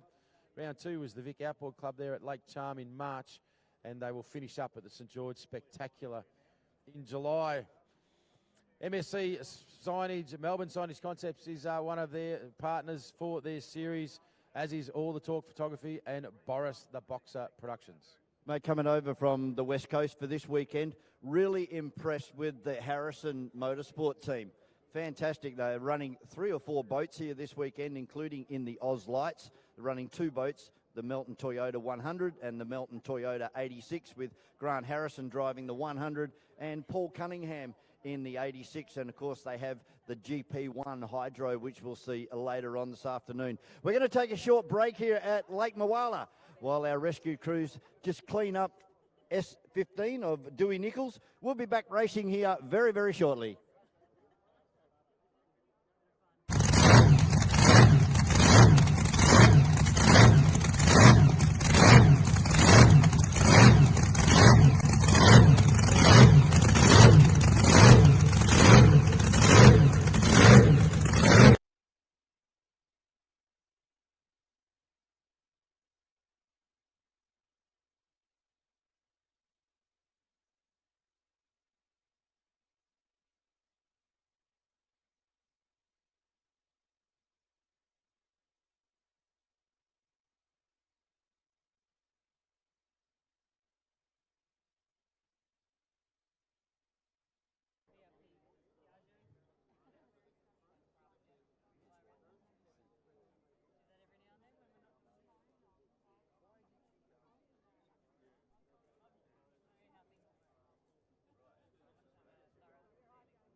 I'm going to do me hair, right? Yeah. So, is that race being done? We're ready to rock. Yeah, but there's a stop boat there. They're just pulling off, Harrow. Hey? There's a stop boat. So what we're going to do in a minute, go back. You happy with that? No. Did they finish their race and they're just towing a boat in? Yeah.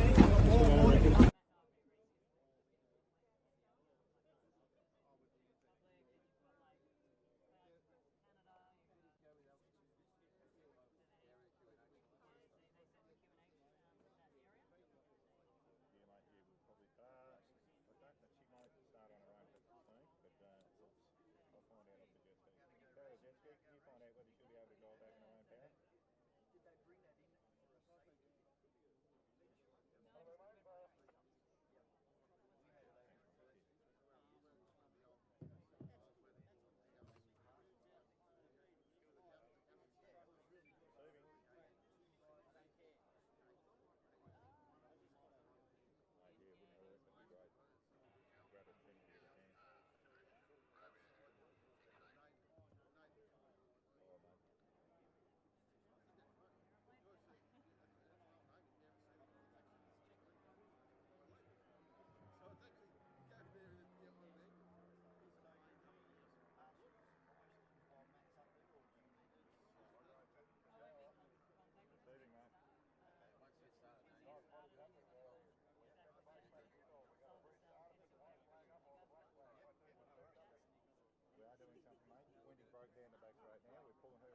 Okay, start flag is flying high on board the barn dog.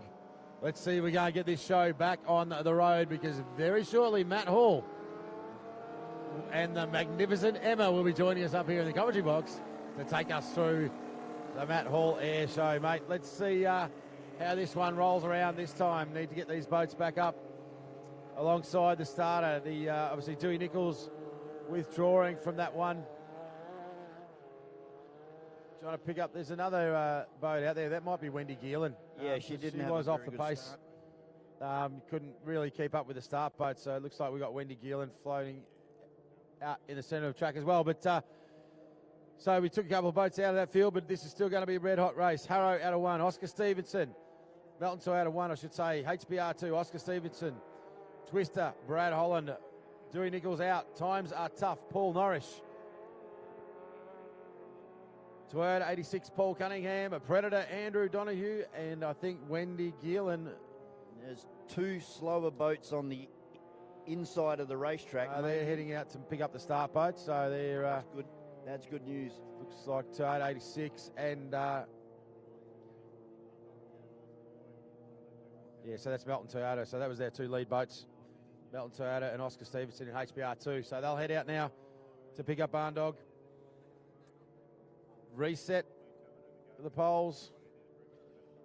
And the man on pole, he's going to be very, very hard to beat in the Melton Toyota 100, Grant Harrison. And of course, we'll see Grant later on this afternoon in GP1. Looking forward to the hydroplanes coming out later on. Not too far away from a start here for our Oz Lights, our 1.6 litre Toyota powered vessels. And some of these are carburetted and some are fuel injected. It doesn't matter what you run, they are both allowed under the rules. And this looks like a far better start this time. Yeah, so it is up to the drivers that are out wide that they've got to actually press on a little bit to get up with the field as come through. Now, Paul Norris, he's actually got half hosed off in the lead-up. Start's gone. Here we go. Harrison got 2 boat lengths on the inside, but it's a good run to the outside by Andrew Donahue in Predator. Oscar Stevenson now, he's about 3 boat lengths back from Grant Harrison in Toyota 100. Harrow's through clean. There is a sea of spray. We go blind here in the commentary box. Harrison, Stevenson, Holland is out a little bit wider and just trying to pick up in the sun who that is. Yep, so it's the 2 HBR boats side by side with Liam Holland outside. Yeah, and Oscar Stevenson in pole 2 at the moment as they head down into turn number 2 for the first time. Again, we get blinded. All we can see is the Melton Toyota 100. Now they come out, and look how close these 2 yellow boats are getting to each other. So Brad Holland had a little bit of a half hook. This is the boat to the outside, the yellow machine. This new Howard hydroplane is making ground on the Melton Toyota 100. It dances across the surface. They are almost gunnel to gunnel into turn number 1. Grant Harrison, the shorter inside run in Melton Toyota 100. To his outside is Brad Holland in Twister. Watch them through this back straight. Oscar Stevenson into 3rd. Paul Cunningham in 4th. Andrew Donahue in 5th. And Paul Norris into 6th. Twister doing a great job now as they go down into turn number 2. And it's still Grant Harrison on the white boat. But look at Twister. Going to come out side by side and blast down the main straight here on Lake Moala. It's still the Melton 100 of Grant Harrison. Then we've got Twister, and Twister is really making some moves now, starting to get right up, and they'll be side by side on the entry into turn number 1. The balance on that yellow hydroplane of Twister is absolutely beautiful. The boat just kissing the surface of the water. Harrison has the advantage of that inside run, and he's using it absolutely beautifully right now. He's driving faultlessly on that tight inside line. This is a 4-lap race, mate. Just having a look, as that times are tough right over the backside of the field there, so he's exited this race. But it is all the Melton Toyota 100 at the moment. Let's see whether Twister and Brad Holland can do anything about it. Yellow flags on display. We have 1 lap to go, and what a duel this is. This is going to go right down to the wire. It certainly is. When they came past it last lap, there was only a boat length difference. Harrison on the inside. Paul Cunningham now. Melton Toyota 100 has made the move and got past Oscar Stevenson in HBR2. So Cunningham. It's the battle of the codes. In the back straight now, Grant Harrison.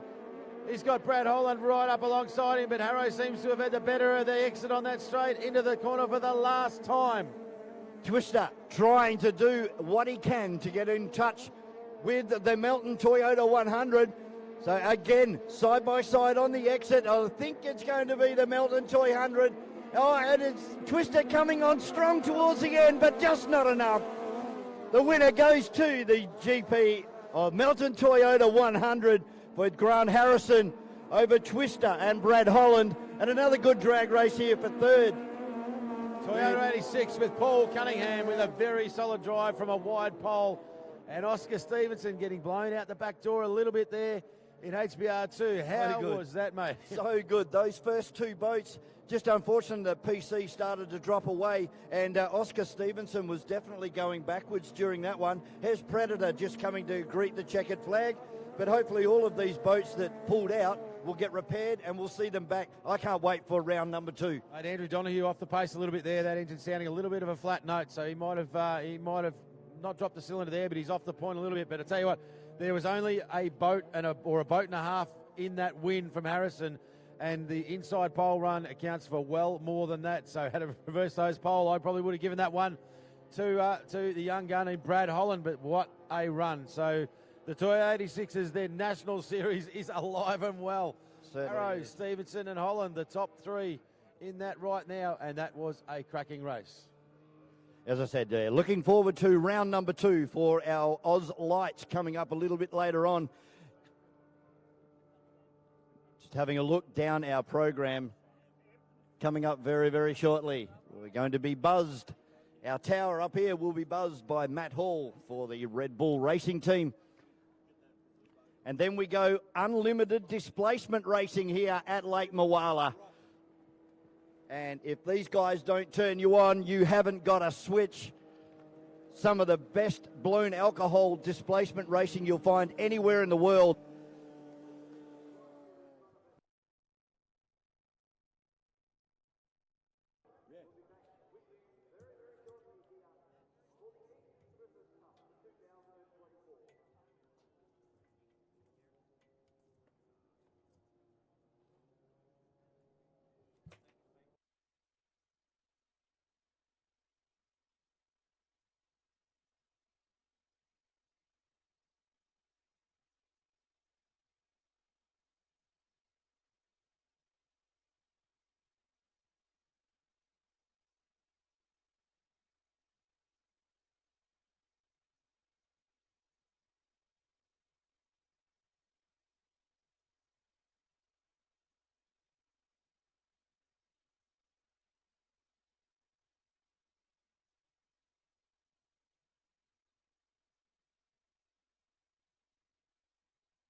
want me to push here? Push against me?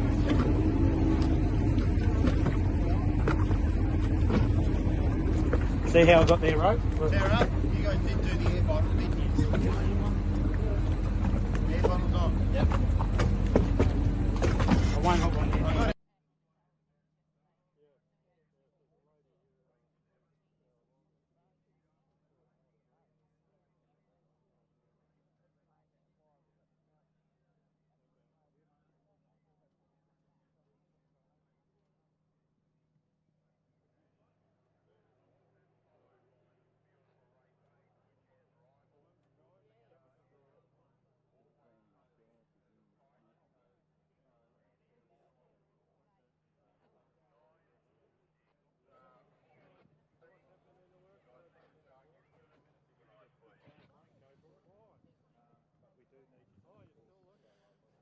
All right, mums and dads, boys and girls, we're about to change things up a little bit here at the Yarrawonga Powerboat Festival and Spectacular, because we have got none other than the legendary Matt Hall Air Show about to get underway. So kids, get out of the donut line, get away from the Boost Juice Bar. It's time to get to the lakeside, because we are about to call in one of the greatest pilots in the world to put on an absolute show. We're up here in race control and we're visited by a very important person. She's just on the radio right now to a man circling in the sky like a great white shark. As soon as he gives him the all clear, I'm going to introduce you and hand over the microphone to the magnificent Emma McDonald, who's been out flying herself this morning. And she's going to take us through what we're about to see. Have we all checked in? Can I talk to you yet? Almost. Okay, not yet. I don't know how excited you are about this morning, mate, but I'm pretty excited. I'm trying to get to a decent vantage point. After yesterday's drag race, mate, with Connor Patterson, who knows what we're about to see? Mate, I've heard a rumour that Emma has got Matt doing a brand new stunt today. They call it the tsunami roll. It's a brand new thing. Emma invented it this morning. And I'm pretty sure this might be our guy. If you look over to the north side, coming straight towards us now, this is Matt Hall in the Red Bull Air Race. It's on fire! Hang on a minute, it's gone wrong. Where is Emma? Emma McDonald, ladies and gentlemen. Emma, how are you? Welcome. I'm very good, thank you. Thanks for having me. Oh, it's an absolute pleasure. You're one of those annoying perfect people. What's going on in the sky? Get over there. Tell us what's happening. Yeah, so you're going to be seeing Matt turn the MXS inside and out. You'll see him pulling up to 12 Gs today. That's 12 times his body weight. For what he's weighing in today, that means he's going to be weighing 840 kilos while he's under that 12G, which is pretty incredible. Now, nearly as much as me up here in the commentary box, 840 kilos. This is obviously no ordinary plane. It's a specialised bit of kit. How fast is he going at the bottom of these turns? Yeah, so he's going to be reaching up to 500 Ks an hour today. This is the MXSR race plane. So this is what he uses during the Red Bull Air Race. It's a 7-time world champion, and he's won a lot of races in this aeroplane, and even touched the water accidentally in Detroit. And he's just been on the podium 25 times in his world air race career. He's a sensational pilot, of course, coming from the Royal Australian Air Force, where he was a wing commander and a Top Gun fighter pilot. He sure is. Yeah, he was over in the USAF as well, flying for the United States Air Force, where he actually was fighting over in Iraq. So we thank him for his time over there. Now, you're mad enough to do this yourself, I'd lead to believe. You are racing yourself in 2 weeks up there at Warkworth. Talk us through some of the stunts. What are these manoeuvres we're seeing up here in the sky? Yeah, so he's just pulling a square corner there, and then you'll be seeing him pull up into a tumble, which is where he'll throw the plane end over end. Okay, that doesn't sound safe. And he's in complete control the entire time of this aeroplane. He knows exactly where he wants to put this aeroplane. Now, I've heard a crazy rumour that you fly a 2-seater version of one of these things and you can actually give you money and you're going to take me up and do weird stuff like this in a plane. Exactly. I'm trying to convince you to come up with me. Yeah, you've got a beautiful smile and you're really happy, but I don't trust you that much. This must be exhilarating, isn't it? It's hard work on the body, obviously, all these Gs. Concentration must be everything. It is a lot of concentration going on here. It's fully focused, and he's practiced this a lot of times. Getting nice and low over the water there. You're not wrong. What is the ceiling height here? 10 feet? Is that what he's allowed to do? Yeah, so he has a clearance down to surface. So if he really wanted to, he could touch the ground, but we don't recommend doing that at all. So if he was the guy in Top Gun that was going to buzz the Admiral's daughter, she would know she'd be buzzed, right? Yeah, definitely. And actually, Matt is the Australian version of Maverick. I've from heard Top that. Gun. I've heard that rumor. I hope he doesn't look that cool. That'd be really annoying. He's just pulled up into a vertical climb. This thing can climb like 6,000 feet a minute or something stupid. That's correct, yeah, so he can get up there real quick. He's doing some side slips in there, giving it a bit of a drift. If you like drift cars, he's doing the equivalent there on the road. And that's why, is that why we hear the change in the propeller note? That's actually slipping, it's skidding its wheels, if you like? Yeah, so it's changing its pitch regularly throughout the flight, so that's why you're hearing it bark all the time. Well, that's what we call barking of the propeller. So he's getting cavitation and all kinds of stuff happening. Here he goes with a tumble. Oh, it's gone wrong. No, that surely doesn't mean to be doing that. It's definitely, all right, is he going to jump out? Is that how this works? Oh, he's got it back. I can see there's kids crying down here. He's up on them a bit.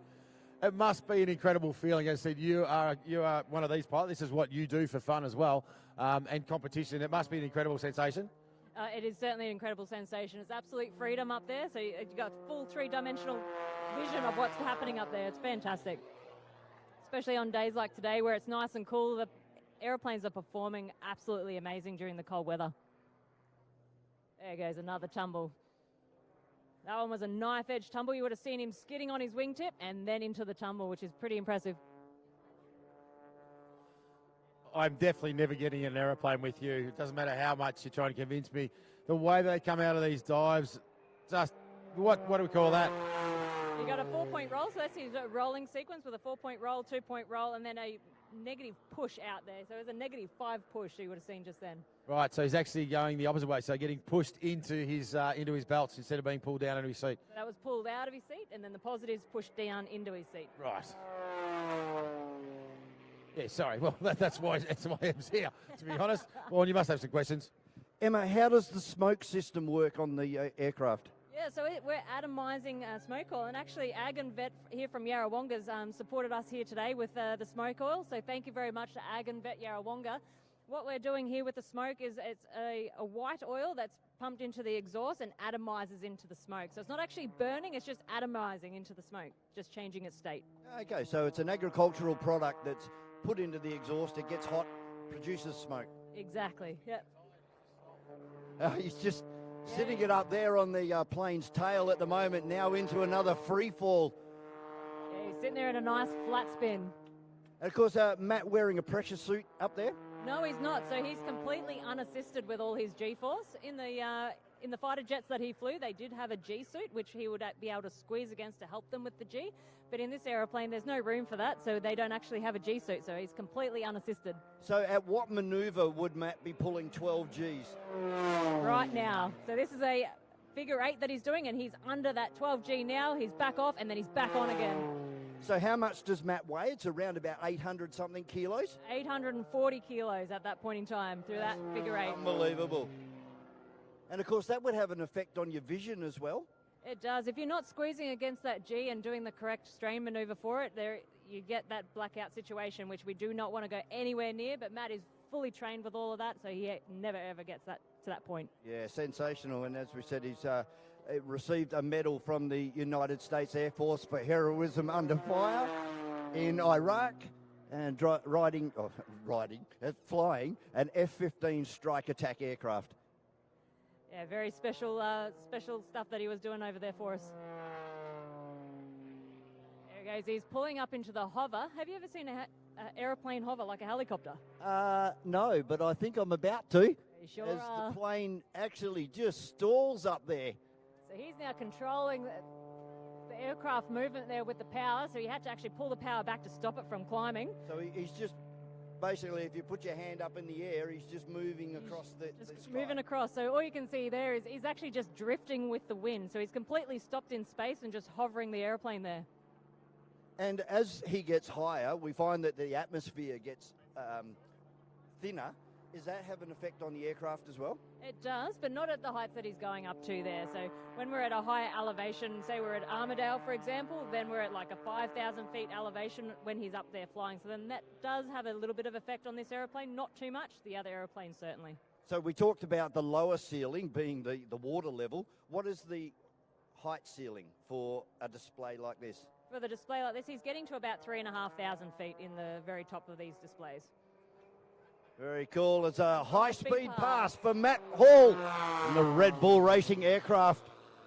Give him a wave, guys. He can see you down there. And well, I've got to ask you, was he filthy about being beaten yesterday by a blown alcohol displacement boat?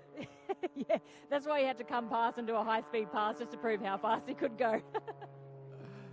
So good. Right. There we go. That's Matty Hall. Is he done? Put your hands together for him, ladies and gentlemen. Kids, get up, give him a round of applause. Believe it or not, he'll be able to see you as he cruises through here saying goodbye, lined up on the bank. So, Em, there's one big question that I've got for you before you go, right? We've all seen Top Gun. The first one was better than the second one, of course, because, you know, that's just how it is. They've all got cool call signs. I want to know, do you have one, and what is it? I haven't got one yet, other than people call me Macca. Nah, Mac is boring, right? We're going to run a competition to invent a new call sign for Emma McDonald from the Matt Hall Air Show, ladies and gentlemen. So Viper's already taken. I know we'll come up with something. The Smiling Assassin. Thank you so much for sharing your experience. Good luck. You're competing in this international air race in 2 weeks' time, I think you said? Yeah, in 2 weeks' time, we'll be out there racing. So good luck. I hope you...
Hey, it's a perfect time to get up and get yourself something to eat, ladies and gents. And there's a whole lot of food vendors here. But if you're after a decent feed, get on down to the VSBC Cafe and Canteen. So if you're looking at the water, just turn right until you hit the pit fence. You'll see the big green rotunda on the right-hand side. Huge selection of burgers. They got chicken schnitzel burgers, chicken tender wraps, chicken tenders, hot dogs, loaded dogs, chips, cooked chips, loaded chips, every sort of chip you could possibly want, Vaughan. Timmy's fried steamed potato cake, salad rolls, soft drinks, water. The bar, of course, down here is now open as well, ladies and gentlemen. So there is more than one bar on site. There is a bar down here. It's near the what would normally be the water park fountain. So if you know where that is, near the public toilet block. So get on down here and support the club that is hosting this event and good time to stretch the legs. Very shortly, we are going to go racing. And while you're out there walking around, keep an eye out for all of our merchandise tents that are around, including the big yellow one. And, of course, that is associated with Warlord, Troy Marlin, the ex-world hydroplane champion. He's selling a great selection of merchandise, and so are a lot of our teams here this weekend. So go and check it out. I can see just behind our commentary box, we've got the culprit, and she's the real culprit. They've got some merchandise over here just behind our commentary box, right next door to the water park. But check out Warlord GP3, and we will see GP3 and Troy Marlin out on the circuit very, very shortly. But we're about to go blown alcohol displacement racing, ladies and gentlemen. Stick around. We'll be back to pick up the racing very, very shortly for the E.C Griffith Cup for 2024.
Well, things certainly just got a little bit noisy, Vaughan, because we are into our forced induction National Driver Championship heat number 1A, ladies and gentlemen, and this is going to be a red-hot runner.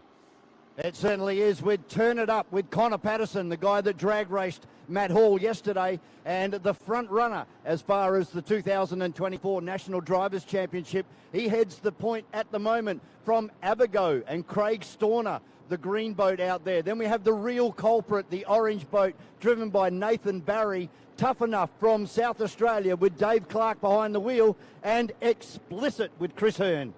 So just to explain how this all works, ladies and gentlemen, yesterday's qualifying times are taken. So Connor Patterson, the fastest qualifier, gets pole 1 in heat number 1.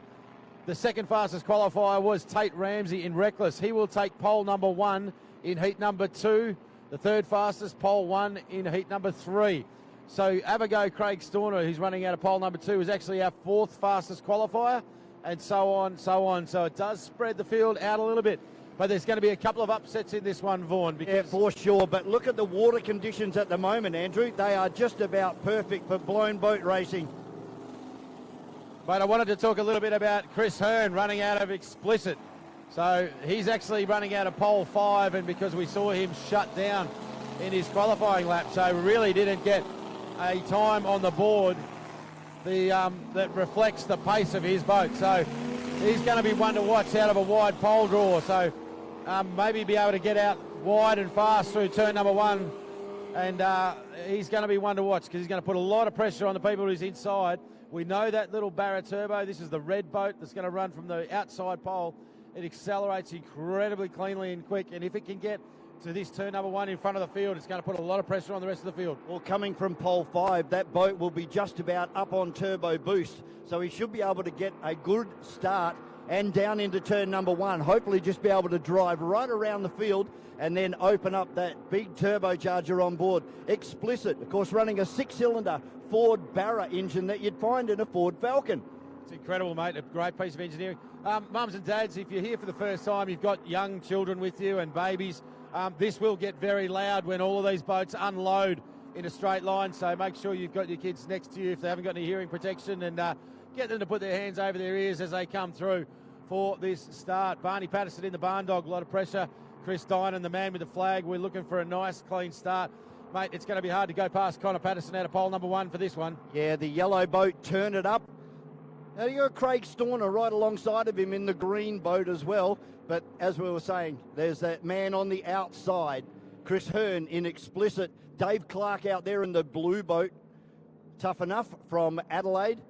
And they're starting to line up. The back 4 are looking very good at the moment as they turn into turn number 2. We're about ready to go blown alcohol racing here at Yarrawonga for the E.C Griffith Cup for 2024 and, of course, the National Drivers' Championship. Yeah, keep your eye on Dave Clark, the blue machine. He's got a lot of horsepower. He'll go hard off the start line. Flag still high. Wait, here we go. We've got to start. Connor Patterson's away clean. Craig Storner, but look at Explicit down the outside. Explicit making big gains. Oh, they compress in the middle of it.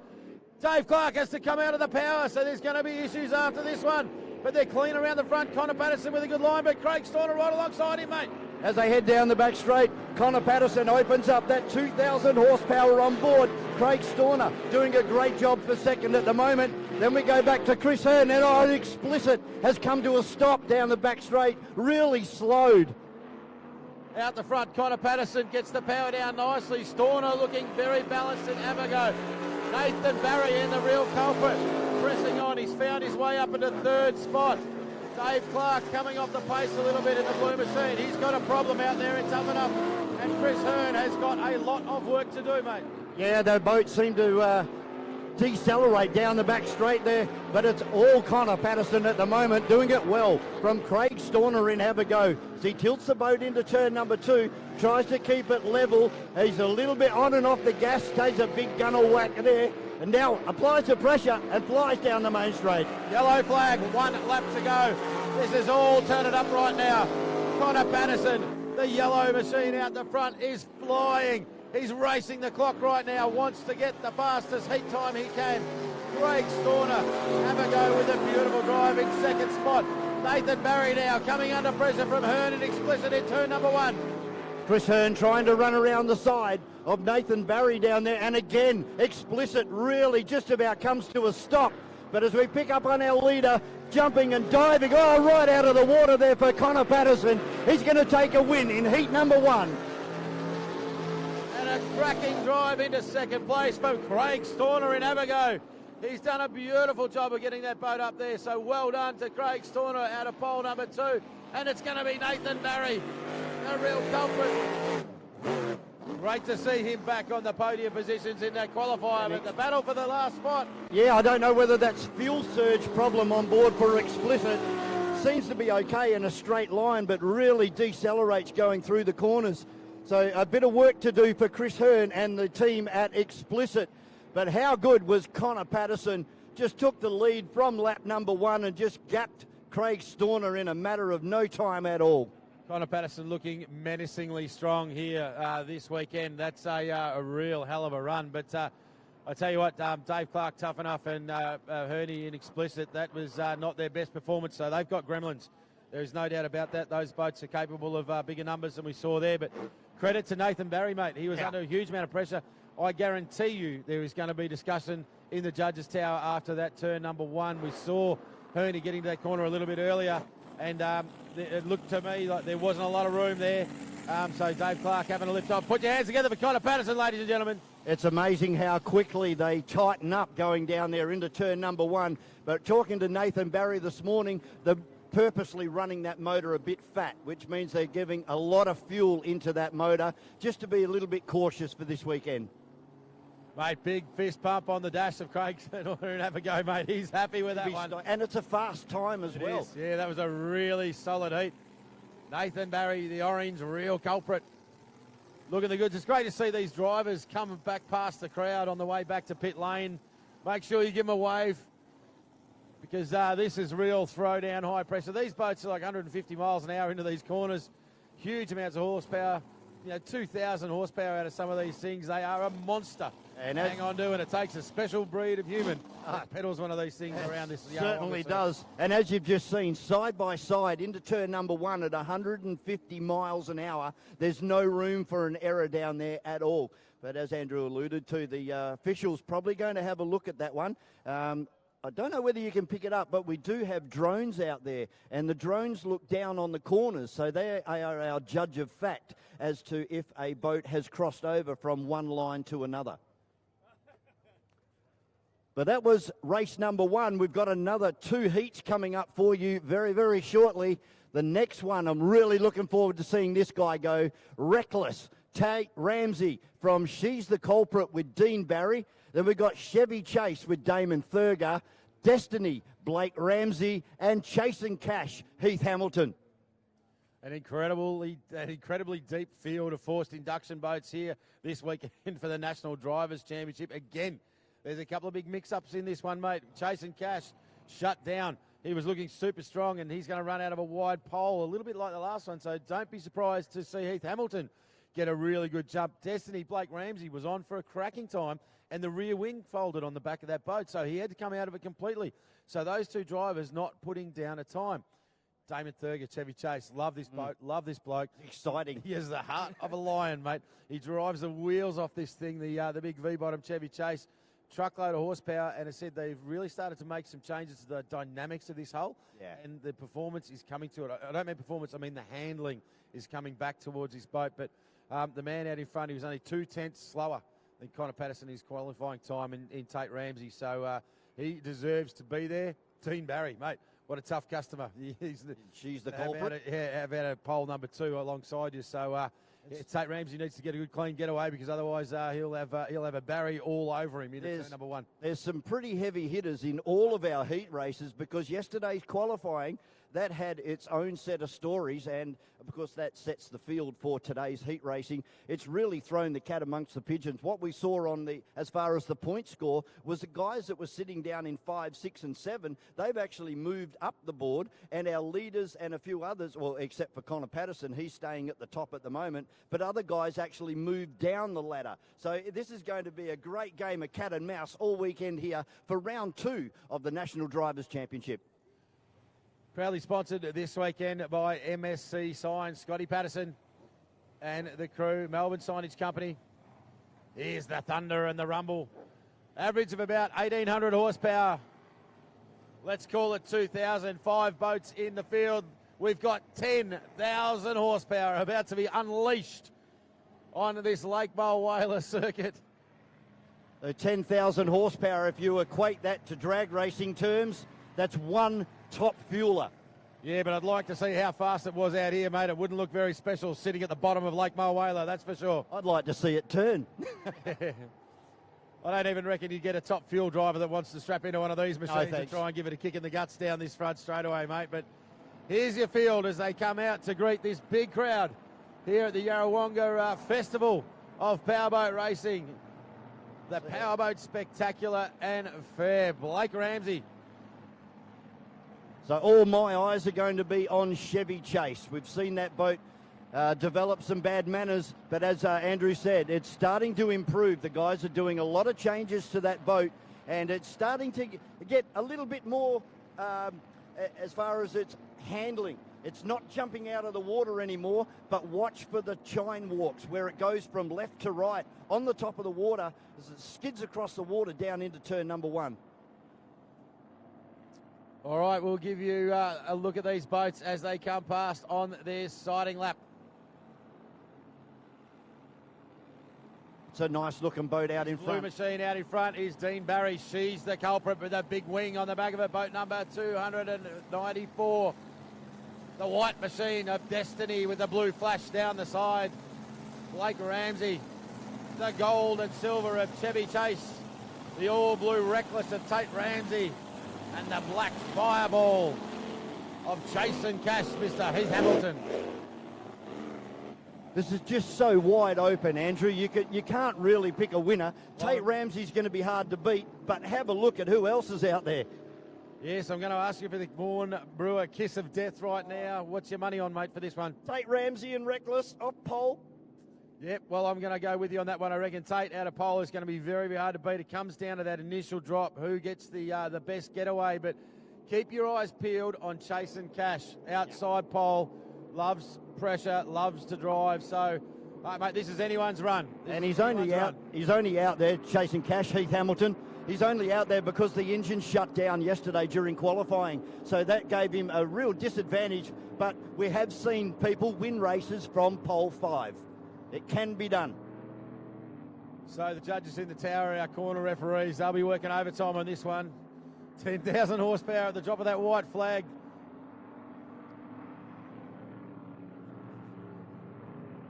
Chris Dynan, the Commodore of the Melton Runabout Speedboat Club, is the man with the white flag on board the boat with Barney Patterson driving. The barn dog.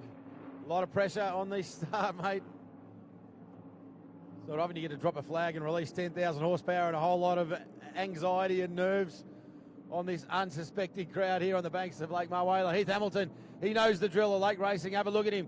He's heading out fast and wide now. Doesn't want to get left behind as his field arcs around, as does Blake Ramsey. They want to get out, turn, ease up to bring him in a line. Well driven, Barney Patterson. The lineup looks okay. Damon Thurger a little bit back behind it. Here we go, let's go racing. Oh, great Dean Barry. She's the culprit, has got a beautiful start. She's the culprit, is first into the corner. But Reckless now makes some ground. Plenty of room given in turn number 1. Heath Hamilton's on a flyer on the outside. Almost up to third spot now, but Reckless in the back chute has got the drop on the field. Yeah, Reckless jumping and diving all over the back straight. The Chevy Chase coming under big pressure here from Heath Hamilton as they head down into turn number 1. Blake Ramsey trying to keep that boat as settled as he can. Gets it up on the cab plate, accelerates 2,000 horsepower across the start line to reel off lap number 1. Then we go back to Chasing Cash. Sorry, Heath Hamilton. And Chasing Cash having a great run with Damon Thurger. There's a big battle now for third and fourth. Heath Hamilton, Damon Thurger. Hamilton's into the corner early. He's put pressure on Thurger and Chevy Chase. But the big Chevy Chase comes back to his inside. Keep your eyes peeled on the battle at third and fourth. Hamilton with a good run. But here comes Chevy Chase with a storm on the back straight. Yeah, unfortunately, there's a lack of power there from Heath Hamilton. It's slowed down back into fourth position at the moment. 1 lap to go for Tate Ramsey, doing it well out in front from Reckless. And then we go back to Dean Barry, and she's the culprit. Damon Thurger and crossing the line in third. Then we go Chasing Cash with Heath Hamilton. Rounding out the field, Blake Ramsey. Dean Barry looking very, very solid down there now, but he is coming under pressure from Chevy Chase. So Chevy Chase, Damon Thurger, Dean Barry. The battle now for second spot is on. It's going to be Destiny. It's going to be Reckless. It's Tate Ramsey as he brings it to the line. Keep your eyes peeled to the battle in second. Thurger's going to go through, but it is Tate Ramsey and Reckless that brings it home. Here's the drag race to the line, Barney. Damon Thurger up the inside and Chevy Chase, but I thought that's too close to call. What an outstanding wreck there for Chevy Chase. Heath Hamilton crosses the line very slowly in fourth. And then we go back to Blake Ramsey. Oh, ladies and gentlemen, how do you like your blown alcohol racing here? What a sensational race for second and third. Oh, I tell you what, mate, that was a beautiful race. Dean Barry, mate, she's the culprit, got out hard and early and really forced the pack to chase him. But that inside pole was enough for Tate Ramsey. He didn't go away, but tell you what, Damon Thurger, wow, he was a long way back and he fought, and the power moves. There was a tiny window in that last corner. With the courage that I've talked about, he threw the big Chevy Chase machine in there, made it stick. We're calling that a dead heat, but I tell you what, I reckon for me, sitting right here near that boy, I reckon it's Thurger by about 2 foot. But I am not the guy downstairs making that call, and I'm going to have to wait like everyone else and find out what the result was. Well, I guess it goes down to the placement of the transponder, whether it's right up to the front. No transponders because we don't have sensor wires, so this is a visual line of sight from the judges' tower. Put your hands together, Damon Thurger in Chevy Chase. What a run from him. Outstanding. But your winner Go in wild. Reckless, Tate Ramsey. Big drive out of pole number 1. Great to see Heath Hamilton chasing cash.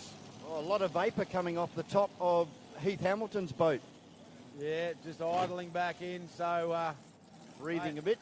Dean Barry, big fan base here. She's the culprit. And unfortunately for Blake Ramsey, didn't get off to a good start. Got squeezed down there into turn number 1 in Destiny. So we'll see what can happen in round number 2 for Blake Ramsey on board Destiny. Well, that was one heck of a race. Now, we have talked about conditions being perfect and wonderful, but welcome to Yarrawonga. You saw when we get all this energy, all that 10,000 horsepower being driven into the water, these big displacement boats, and this vertical concrete wall that sits along this south bank, how rough it gets out there for these guys. They are really working super hard. This is boat breaking racing. Yeah, either end of the racetrack seemed to be okay. You get the normal jumping around of a blown alcohol boat, but it's as they come down this main straight here, crossing over the start-finish line, and they feel the full impact of this confused water conditions. Very, very hard to master, but as you've seen from Chevy Chase, you just keep your foot into it and just drive hard.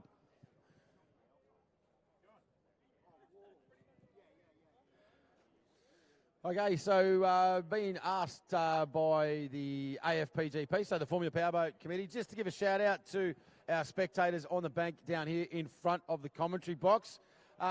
Shortly, we got one more heat of our forced induction, then we're going to run the AFPGP. And this is by no means a safety warning. However, the way this grid will line up, the boats will be backed in for a dock start directly in front of the commentary box position. When they drop the flag and they hit that start button, there is a chance that you will get covered with a large rooster tail of water. And if you're a kid, this is going to be the most fun you've had for a long, long time. If you're perhaps not a child and you don't want to get all your personal belongings wet, might be a good time to put your valuables into some form of waterproof device. Not saying it will happen, but there is a chance that it will, and then you have therefore been duly warned. But the Formula GP Series coming up after one more round and another big heat, mate. Oh, mate, on pole position this time, Rival out of Victoria. Another Victorian for BNR with Brett Nidri on pole 2. Then we have Dennis Pasala from Victoria, David Satterley in Titan from South Australia, and Mark Gauchi, another one of the contenders here this weekend in Immortal. He's going to start from pole 5 and have to go the hard way. Yeah, big field this one. Johnny Badman Backer in the big black menacing Rival, a couple of thousand horsepower. This is a big angry machine, and Johnny Backer pedals the absolute wheels of it. From the Glen Maggie District Boat Club, has won a lot of gear as Johnny Backer, and he's got pole number 1. And so he's if he can get that power down into the water, he's going to get a nice early drop. Brett Nidri, this guy just continues to impress, mate, in the BNR Engines machine. He obviously, he's the engine whisperer known around the paddock. He builds, you just tell him how much horsepower you want, and he just waves his magic wand and gives it back to you. But as a driver, he has really come a long way. So it'll be interesting to see how Bretty goes out of pole number 2 to his outside, the big turbo, mate. Dennis Pasala from the Melton Runabout and Speedboat Club. Always pumping, and the major naming rights sponsor for the National Drivers' Championship this year. And thank Dennis and his family for coming on board and supporting what is going to be a fantastic series. This is only round 2, and I don't think I can take much more excitement, mate. We've got another 2 rounds of this. Yeah, we've got so much happening today. It's unbelievable. And so good to see thus far that the reliability of all these boats, that these big blown boats are heading out there. We can see on screen on GP Hydro live streaming, big bad Dave Satterley in Titan, the man from South Australia. He's a big unit, been racing a long time. Expect to see him fast. And let's take a minute to talk about Mark Gauci in Immortal. So yesterday in qualifying, he was released in his qualifying position on the single hot lap qualifier, made his way out to the track, then had a drama with the boat, turned around and came back in. Subsequently, he was released later on and allowed to qualify, and he put himself into equal second place alongside Tate Ramsey and Reckless. However, last night the officials met and discussed it. It was deemed that he would have that time DQ'd. So Mark Gauci in Immortal, who was one of our equal second fastest qualifiers, has now been put to heat number 3 outside pole. This boat has more pace than his pole would suggest. That is going to be an interesting challenge for those drivers out on his inside. Yeah, he's going to have to take the long way around to get a handful of points for this one. Oh, heartbreak for the South Australian crew. Just had word through that Titan has not fired up down at the boat ramp. So Dave Satterley, hang on a minute. Yes. Commentator's curse. Away he goes. Commentator's curse. He's made a lorry out of me, thankfully, and big bad Dave Satterley has got the blue and white Titan machine fired up. As they come around past the crowd, we'll give you the names of these boats. The black and green machine out in front right now is Rival, John Backer. Orange and silver is Brett Nedry of B&R Engines. In pole 3, Dennis Basala in Always Pumping. The yellowy gold bronze. I have to ask him what colour that actually is. It's a colour. lime green. It's a beautiful looking boat. The white and blue of Immortal. Listen to that. That is 510 cubic inch with a Fowler F11 supercharger on board. It's an 18-foot Evercraft. And there's not too much on the Australian circuit that Immortal and Mark Gauci have not won.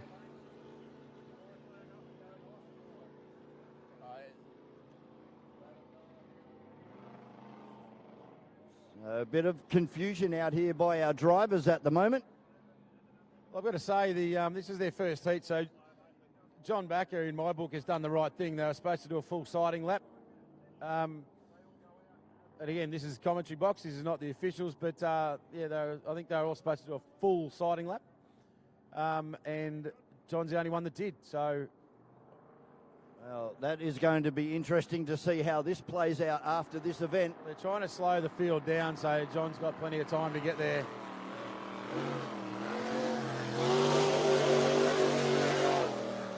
Now, hopefully that is not going to have an impact on his fuel. These guys only put enough fuel in to do the required race. And while we talk about it, it's a bit of a shortcut as he tries to catch up with the rest of the field. These guys will burn over 100 litres of methanol in 4 laps around here. Yeah, as I said, he will have been fueled for that because in my book it was John that actually did the right thing because it was a full sighting lap and then to the start boat. So unless I miscounted, but I don't think everybody went around in a full sighting lap. But it doesn't matter because engines will be up to temperature by now and we are ready to go racing. Pole number 1 is Rival, 2 B&R, 3 Always Pumping, 4 is Titan, and 5 is Immortal. Keep your eye on the man out wide in Immortal. If he can get in clean, now he's got to come forward. So does Dave Satterley. He needs to push right up on the start boat now. He is way too far back. This is going to be a real mixed start if they don't get themselves forward. Being held. Flags drop, let's go racing. And it's Brett Nedry and B&R Engines with a beautiful launch. B&R Engine, Mark Gauci with Immortal with a big squirt. So I bet it's B&R Engines, Brett Nedry. The man has got the lead. He's out in front. He's got to hold his pole. Now he can come across to the racing line. He's got John Backer in Rival into second. Third place on the outside is Immortal. Yeah, Mark Gauci doing a fantastic job. Already started outside pole, up into third position at the moment, but it is the engine whisperer at the moment, Brett Nidri, on board B&R as he gets the boat right out of the water. And same with John Backer as well, getting it up on the cab plate now. It's Nidri from John Backer, and then the race is on here with Mark Gauci and Dennis Pasala right up the inside. Immortal's got drama. Mark Gauci has drama. Immortal just not being able to get that boat to settle. The conditions are very, very rough in this mid-pack. But Brett Nedry, he's got the head start. He's going to boat go around. It's Satterley. Dave Satterley in Titan has gone around in turn number 1. But it's still Nidri as he comes out to receive 1 lap to go. Not sure. We've got caution up, so we are still racing. Brett Nidri, 1 lap to go. Satterley looks to be off the racing line. B&R Engines, this is going to be a Cinderella story for Brett Nidri. John Backer now settling into second place. Red flag. So they have called this one. So that will be interesting. I think we've covered the required amount. We're under caution. We are under caution. So there is miscommunication. We are under caution. So this is going to be a win for Brett Nidri in B&R Engines. Stand up and cheer. He's got a huge supporter base here. Bretty Nidri from B&R Engines. Checkered flag is flying high. Give him a round of applause. With a brand new supercharger on board that boat installed overnight. Johnny Backer in rival for second. And Dennis Pasala, always pumping, gets the boat right out of the water, gets it up on the cab plates, pops a wheelie as he comes across the line. He'll be pretty happy with third place for always pumping. And then we've got Mark Gauci, unfortunately having an issue there with only 1 lap to go. The boat really slowing, but at least it's finished. It will get some points. Yeah, not sure with that one with Mark. He was really struggling and he was caught in that crosswash. The boat was really taking a beating. He may well have just eased off with that one, but he's steam coming out of the back of that. So that's a real heartbreak for the Immortal crew. But I tell you what, give him a round of applause as he comes back in now, mate. He will be absolutely ecstatic. This is only his third race meeting for B&R. Unbelievable. Bretty Nidri, ladies and gentlemen, B&R Engines with a race win out of pole number 2. Got it done at the start. He just absolutely got the drop on the field, and man, did he make them pay. Yeah, I don't think Johnny Backer will be too happy with second there. Starting on pole position, that is a super quick boat out there, the green and black and yellow boat of Rival. And Dennis Pasala, he's also having a good run. That speed came on towards the end of the race there for Always Pumping. So that was only round 1, ladies and gentlemen. We've got round 2 coming up after our lunch break later on this afternoon. Hope you can stick around with us. It's great to see so many people here on our Super Saturday at Lake Mawala here in Yarrawonga. Now we got the drone doing a flyby past the crowd, kids. So if you see the drone hover past you, give it a big wave and then you can check yourself out on screen on GP Hydro live streaming. Big thanks to Scott and the crew of GP Hydro live streaming that are taking this event all around the world. Hey, next up, Vorney, we have got the Formula GP. This is a whole different kettle of fish, a whole different level of excitement, ladies and gentlemen, as we go to Formula GP racing. This is what we would class as endurance racing in powerboating. Yeah, now this is a completely different format. Obviously, we'll talk to you about the Formula boats, but firstly, let's talk about this start format. I have mentioned if you're down here in front of the commentary box, these boats are going to sit directly in front of you, being held against the concrete wall by their boat handlers. When these boats let go and they start, they will launch instantly, so you may well get a fair rooster tail of water. So hopefully you brought a raincoat with you if you're down here on the starting dock area. Of course, a big shout out to all of our sponsors and major partners here this weekend to make this event possible, including Sundancer Homes, Gilflight, BG Chemical Treatments, the Mawala Water Ski Club, 7Mate, Victorian Speedboat Club, Bell's Transport, MSC Signs, and Glenmire Park. Thank you very much for your support. And just look at how many people are all the way down to our Western Pit area there. Sensational. Thank you for sharing your Saturday with us and hope you're enjoying all of the action of the E.C Griffith Cup for 2024. All right, the Formula GP is sponsored by TRN Transportables. It will be 7 racing minutes plus 1 lap, ladies and gentlemen. We have got 17 boats in this race. That's right. 17. You have just seen 5 and 6. This is going to be bigger than Ben-Hur. The man that qualified fastest and will run out of pole number 1 is Simon the Iceman Troy in the mainline Dynalog machine. Pole 2, welcome back to the fold, is Armarine Jackson's Lucas Tree Services Sam Lucas, the pilot of that GTR. Third is the current series champion, last year's winner I should say, Reese Coles in Butler Vehicles. Keep an eye on him. Shane Martin, Hunter Valley Fire, will race out of pole number 4. 5 is Ewan Bricker in Team Bricker Racing. Ewan, unfortunately, having an accident yesterday when the boat completely 360-degree backflipped. Obviously, the team working super hard to get that boat completely rebuilt and back on the water to race again with us today. Out of number 6 is the current series leader, is Kai Cornell, Mr. Hollywood in 117 Motorsport. Pole number 7, Stephen Gilligan, Epic Marine Jacksons. So great to see Gilly up there inside the top 10. Final feature, Greg Banks, mate. He is a hard campaigner, and this new package back into the series for the first time in a long time, and he runs out of pole number 8. Pole number 9 is Dave the Mediator Meads in Bud Light Racing from the Victorian Outboard Club, and pole number 10 is Matty Smith, the old man of the field in this beautiful new Baba boat in Smith Family Racing. The top 10 will release on the first flag. So there's a series of flags we'll explain a little bit later on. The second grouping of 7 will be held for 5 seconds, and then they will release on a second start. And that is because these boats will all hit turn number 1 together so that we can't get 17 into 1 as we come out the other side. It's a simple rule. The first of that second group will be Paul Sane in the Trim King 3.0. This guy's a hard charger running the Aussie F1 Composites machine.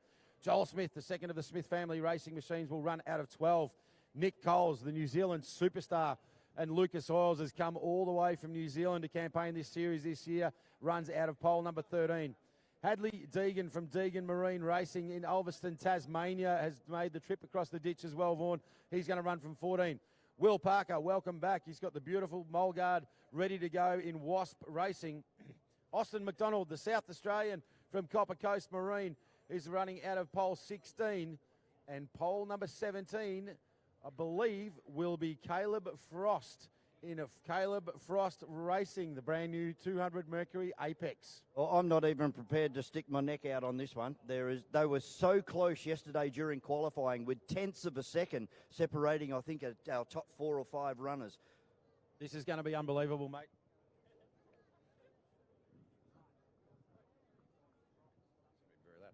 It's going to be unbelievable, mate. The format for this race, these are Formula Power boats. I'm going to take a minute to explain. There are 4 different engine types you can choose. There are 3 different engine types being utilised here. The first of those engines is what we call the Mercury 2.5 litre. So a 2.5 litre 2-stroke engine. It has no rev limit on it. So depending on how you build the engine, you can run these things up to about 8,500, maybe even 9,000 RPM before they explode into a molten mass of aluminium. The second engine platform available to you is the Mercury 200 XS Racing Optimax series. Now that is a high-pressure direct injection 2-stage 2-stroke, so an advanced technology engine. And for the first time ever in Australia, I do hope that it's out there. They had steering issues yesterday. Will be Caleb Frost running the brand new Mercury 200 Apex, which is a 3.4 litre 4-stroke race-built engine. And the only one in the field, isn't it? It's the only one in Australia. It's experimental. This is the only one in Australia. It's been bought out from the US, and it's the first time ever in an APBA-sanctioned event that we will see that boat.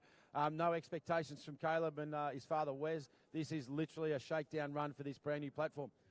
It's important to explain the differences between this 2.5 and Optimax because it does mean something out there. The Optimax system has what's called 2-stage fuel injection. So the fuel injection pumps a mist of fuel vapour into a holding chamber, and then there's an air compressor on the engine that actually blows that fuel into the combustion chamber. Why am I explaining this, Vaughan? Because until the engine builds up enough air pressure, the cylinder won't fire. So unlike the old school 2-stroke, at the moment the piston gets to the top, there's a fuel air charge there, the spark plug fires, bang, you get a power stroke, the engine starts. With an Optimax, it takes around 0.7 to 0.8 of a second for the air compressor to build up enough pressure before that fuel charge can be blown into the combustion chamber. So what that means on the starting dock, the all-important getaway, is about nearly a second, in some cases, disadvantage if you're running the Mercury Optimax. So why would you choose to use it? You're going to get half a boat length or more disadvantage off the starting dock. Because it's a high technology engine. Top end? No, yeah, that acceleration at the top end. So they're both very similar in their bottom end, but that mid-range top end acceleration for the Optimax, it's a more refined engine with a smaller fuel atomization. Therefore, you get more power. But I've never once seen in this whole series, the last 4 years that I've been involved with it, a podium lockout of engine types. It has always been either 2.5, 2.5 Optimax or one of those three. Our series leader is running the Mercury 2.5 Optimax. So, mate, this is anyone's game. Well, this is just one of the variables, isn't it? Because there's a lot of skilled drivers out here that we're about to see. 17 of these GP Hydros coming out. These are the very best Formula Tunnel Boat drivers anywhere in the Southern Hemisphere. There are guys that have competed here on the world stage. Even Sam Lucas recently was invited to go across and compete on the European circuit in the F2 category, which resembles this Formula GP. They are an incredibly exciting, sometimes too exciting category. When like you put yesterday. 17 boats on the water at one time, anything could happen. Sometimes it's hard to know where to look. We will try and bring you the race later. This is a tight track for these 17 boats, but 7 minutes plus a lap, mate. The heart rate will be up, the fatigue will set in, and it can all go wrong in a split second. Yeah, getting super excited waiting for this start procedure. I haven't seen one of these start procedures effected before. But for our people sitting down here, this is probably your final warning that right in front of our commentary position here is where the boats will back up against that concrete wall. And on the drop of the green flag, you possibly are going to get wet. So would you please just make sure you put your phones and anything else valuable away. And if you don't want to get wet, I would suggest you go for a little walk. Right, so to explain the start, you can see all the crews assembling with holding poles, so the boats will be turned around. They will point across the course on the far side towards the north. You will see the two yellow turn buoys. So they're close together, a double yellow. Two flags will be raised on board the start boat. The first flag will lower. The green flag will lower, leaving the white flag holding. At that point, drivers, ignition systems on, fuel systems on, electricals ready to go. Finger hovered over the start button. The moment the white flag drops, bang, on the button, you already got your full throttle engaged. You are ready to launch these boats. They will head straight across the course to those double yellows you can see on the northern side. If you look towards the big antenna tower in the sky, just to the right, those two yellow buoys. The whole field will then turn hard left. Now, I can tell you, having looked at this course yesterday, that is more than 90 degrees. So they're turning about 110, 120 degrees on this first lap. That you've got to turn this boat around and then get it coming back into what is turn number 2 and down passes the front straight. So that could cause some problems during the race with the wash coming from a different direction from the east. I can tell you that the problems that are going to come at those two yellow cans if all those first 10 boats arrive there at the same time. Again, these two different engine types. If I'm one boat length in front of you and I'm in pole 7, I have to mentally allow for 7 boats to my inside. Right, but I don't know exactly whether I've allowed for 7 or 6. I don't want to allow for 12 because that's going to give me a disadvantage. So, yeah, it is a very, very high pressure environment. We have seen it go horribly wrong before, but this is a new time. This is a different breed of driver, and they all want to be here to get into the big final. Looking forward to seeing the drone shot right above those two cans over there, right over the west side or the north side of our course here at Lake Moala. A Formula powerboat, essentially the drivers of these boats we actually refer to as pilots. They are what we call an air-assisted hull. You see them when they get out here, ladies and gentlemen. They have 2 sponsons on each side, like a little catamaran. And underneath them is a gap, which we call the tunnel, a little bit like the front end of a hydroplane. That tunnel on the boat narrows, so it's wider at the front than it is at the back. So as the air is forced underneath the boat, it compresses. And what that does is literally lifts the boat vertically off the water surface. You'll see it when they get out there. When these things are flying, they've got 6 inches of the back part of the boat in the water only. And the reason for that, the less boat in the water, the less friction, the less drag, the faster you go. However, like we just saw with Matt Hall in the aerobatics display, these things are an aerodynamic monster. Get it wrong, and the boat will take off exactly like Matt Hall. It will shoot to the sky. The weight of the engine will swing the boat around. You'll see a full 360-degree backflip as the boat spectacularly comes back to earth, and that is not what we want to see. But you've got to be 99.99% committed to get to the front of this category.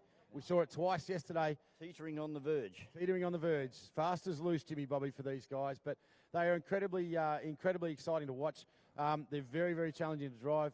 The big thing about one of these, we heard Emma and Matt talk about the G-forces. These boats can pull 5 Gs of horizontal load in a corner. So if you weigh 100 kilos, when you turn one of these boats hard left, they stick to the water that hard, you will for momentarily weigh 500 kilos trying to throw you out of the carbon fibre cockpit that you're in. They're the hardest turning form of motorsport, with the exception of my mate Matt Hall up there right now in that aeroplane earlier on today. And they said they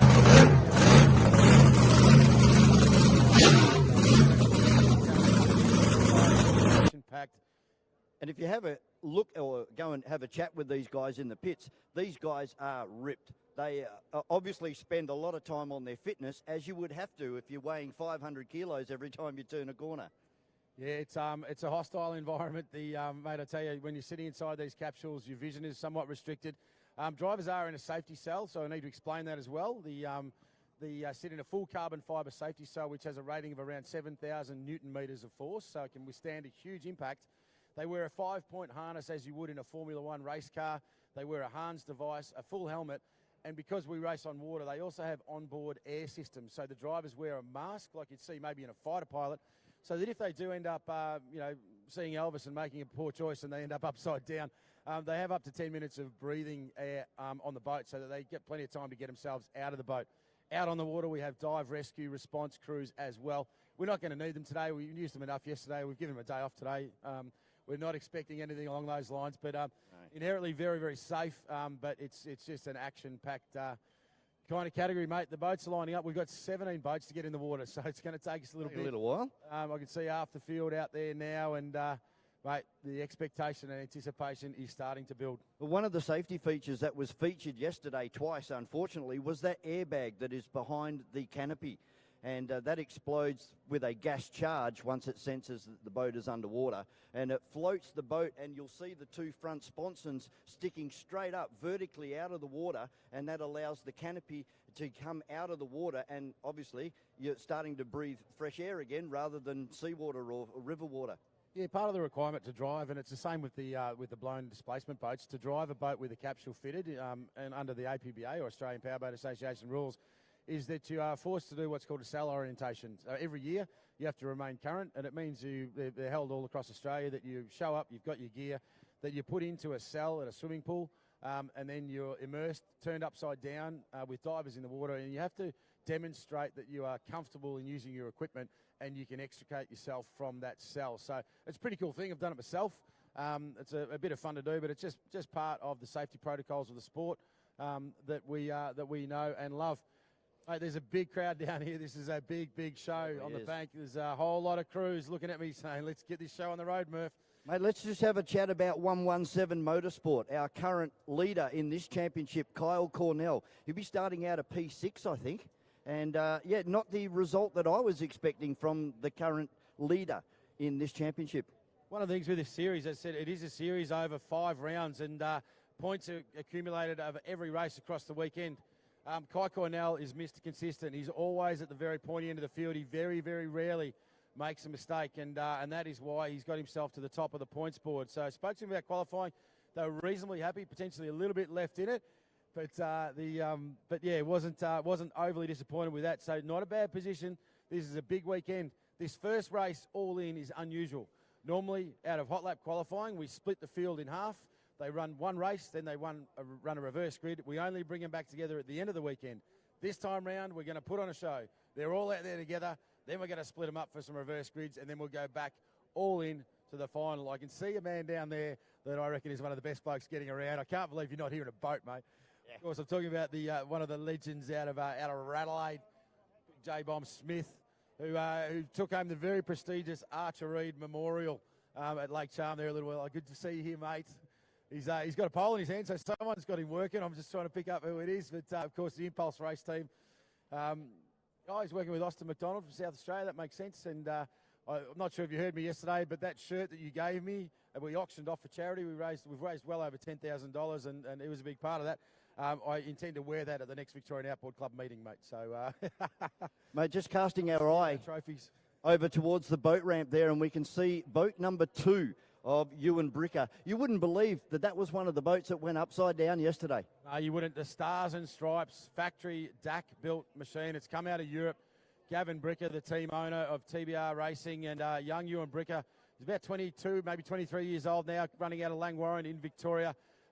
Always been super fast. I gave him a huge rap yesterday before qualifying, how he's taken that uncharacteristic errors out of his repertoire. Next thing you know, he smashed into a turn by, he's got the boat upside down, and he's being brought in by the rescue crews. But don't expect to see that out of him today. He is a real hard-nosed racer, and the TBR machine is always super fast. Starting to mill around and make their way down here now. This beautiful grey machine. It's got to be best on show as far as the visuals of this boat goes. Of course, I'm talking about Paul Sain, Trim King 3.0. They've completely been re-engineering the bottom of this boat and continuing to find pace. The hull is originally an Aussie F1 Composites boat, a boat built in Brisbane. Same boat actually as Kai Cornell in 117 Motorsport, and they've been making some changes to the bottom of this boat, as you can see it, just sneaking out to get a bit of a visual on this huge crowd at the banks of Lake Mulwala. It just looks so aggressive with that nose. Yeah, the big teeth on the front, the red fighter pilot nose. Paul Sain's about 6'4", so the boat built specifically to suit his big, bulky frame. And a real hard racer, loves it under a bit of pressure. So as far as our water conditions going at the moment, it's nearly a glass off here, which is not really ideal for these type of boats, is it? We want a little bit of chop. Yeah, a little bit of wind chop or wind ripple is what these guys want. What they want is consistency. They can handle breeze. They can handle really rough conditions, in fact, these Formula powerboats. What they don't want is inconsistency. You don't want to be trimmed to the ragged edge with the nose of the boat flying high and sitting perfectly and then get a big wind gust, because it literally it can only make that kind of difference. It will take the boat and lift it off the surface of the water, and you all of a sudden got a lot of work to do on the wheel to try and keep your race suit dry. So thankfully today, wind conditions, it is very, very calm out here today. We don't have that wind chop at the moment, but with 17 boats about ready to hit the circuit, it's going to rough up very, very quickly. Yeah, there's been not a lot of these boats in the water. The heaviest boat out there weighs in at 550 kilos, so they are weight controlled in this class. When they come out of the water, the top 10 boats go to the scales and they are weighed by the officials to make sure they meet the minimum required weight. The first boat out there, the white machine, you can see is Shane Martin in Hunter Valley Fire. The second boat, the blue one, carrying the yellow signboard of boat number 1 is Reece Coles in Butler Vehicles, last year's series champion and current president of the Australian Formula Powerboat Grand Prix Club. The third machine, the orange top with the white sides, is Kai Cornell. Mr. Hollywood, I call him, 117 Motorsport. The blue and yellow is Dave the Mediator Meads of Bud Light Racing.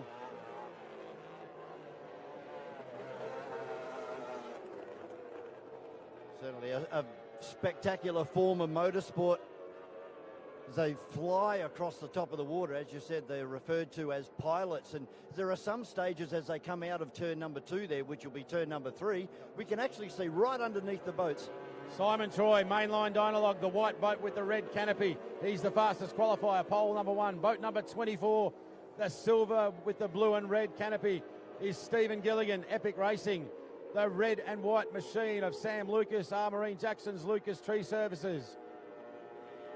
The black and white Mulgard is the man of Copper Coast Marine, all the way from South Australia. The 2 yellow babbers, Matt and Joel Smith. Ewan Bricker in TBR Racing. Paul Sain in the Trim King, the white and purple. Boat number 14 is final feature, and Greg Banks. And Simon Troy, the first man down here to the concrete wall. This is a big, big field, Varney. I'm going to need to lie down after this one, mate. Lucas Oils is the man from Tasmania, Nick Coles. There's Joel Smith, boat number 66. Yellow and blue. 66, the blue machine is Hadley Deegan of Deegan Marine. And there is Caleb Frost Racing, the all-white machine with that beautiful 200 Mercury Apex 4-stroke race engine.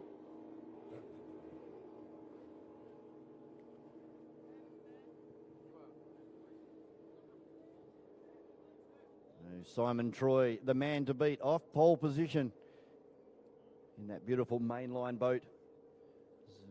People starting to sneak their way up alongside this concrete wall here, which is going to cause a little few issues out there with this. Once the waves hit the concrete, it's going to go back out there, plus 17 boats ripping around on Lake Moala as well. It's going to get very, very rough and rugged racing coming your way. Will be a couple of minutes while everybody finds their respective pole positions and so on, right the way down to position 17. So we pick up on boat number 1 in front of us at the moment.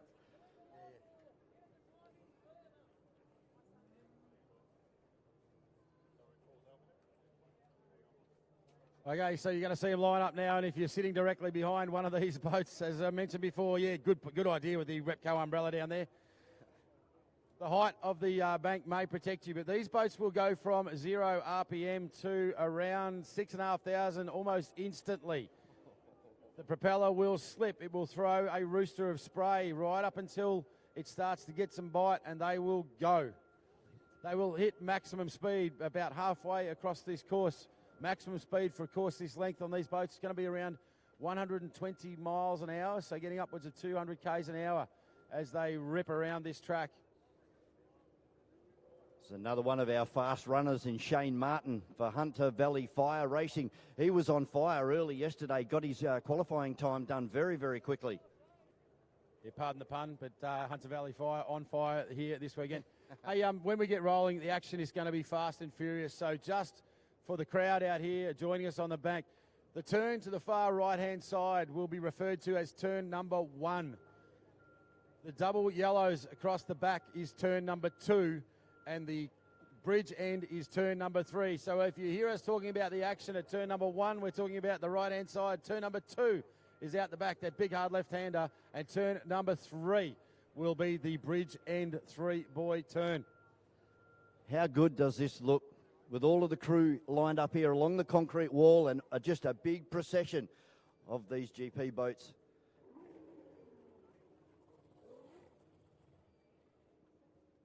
Just trying to cast my mind back to the last time we had 17 boats in a final of the AFP GP, and it has been quite some time. This is no doubt one of the biggest races as far as entry goes happening in Australia that will hit the water anywhere at one time. Credit to the crews for their preparation. They've got a lot of respect for each other, obviously, when you've done this for a little while. And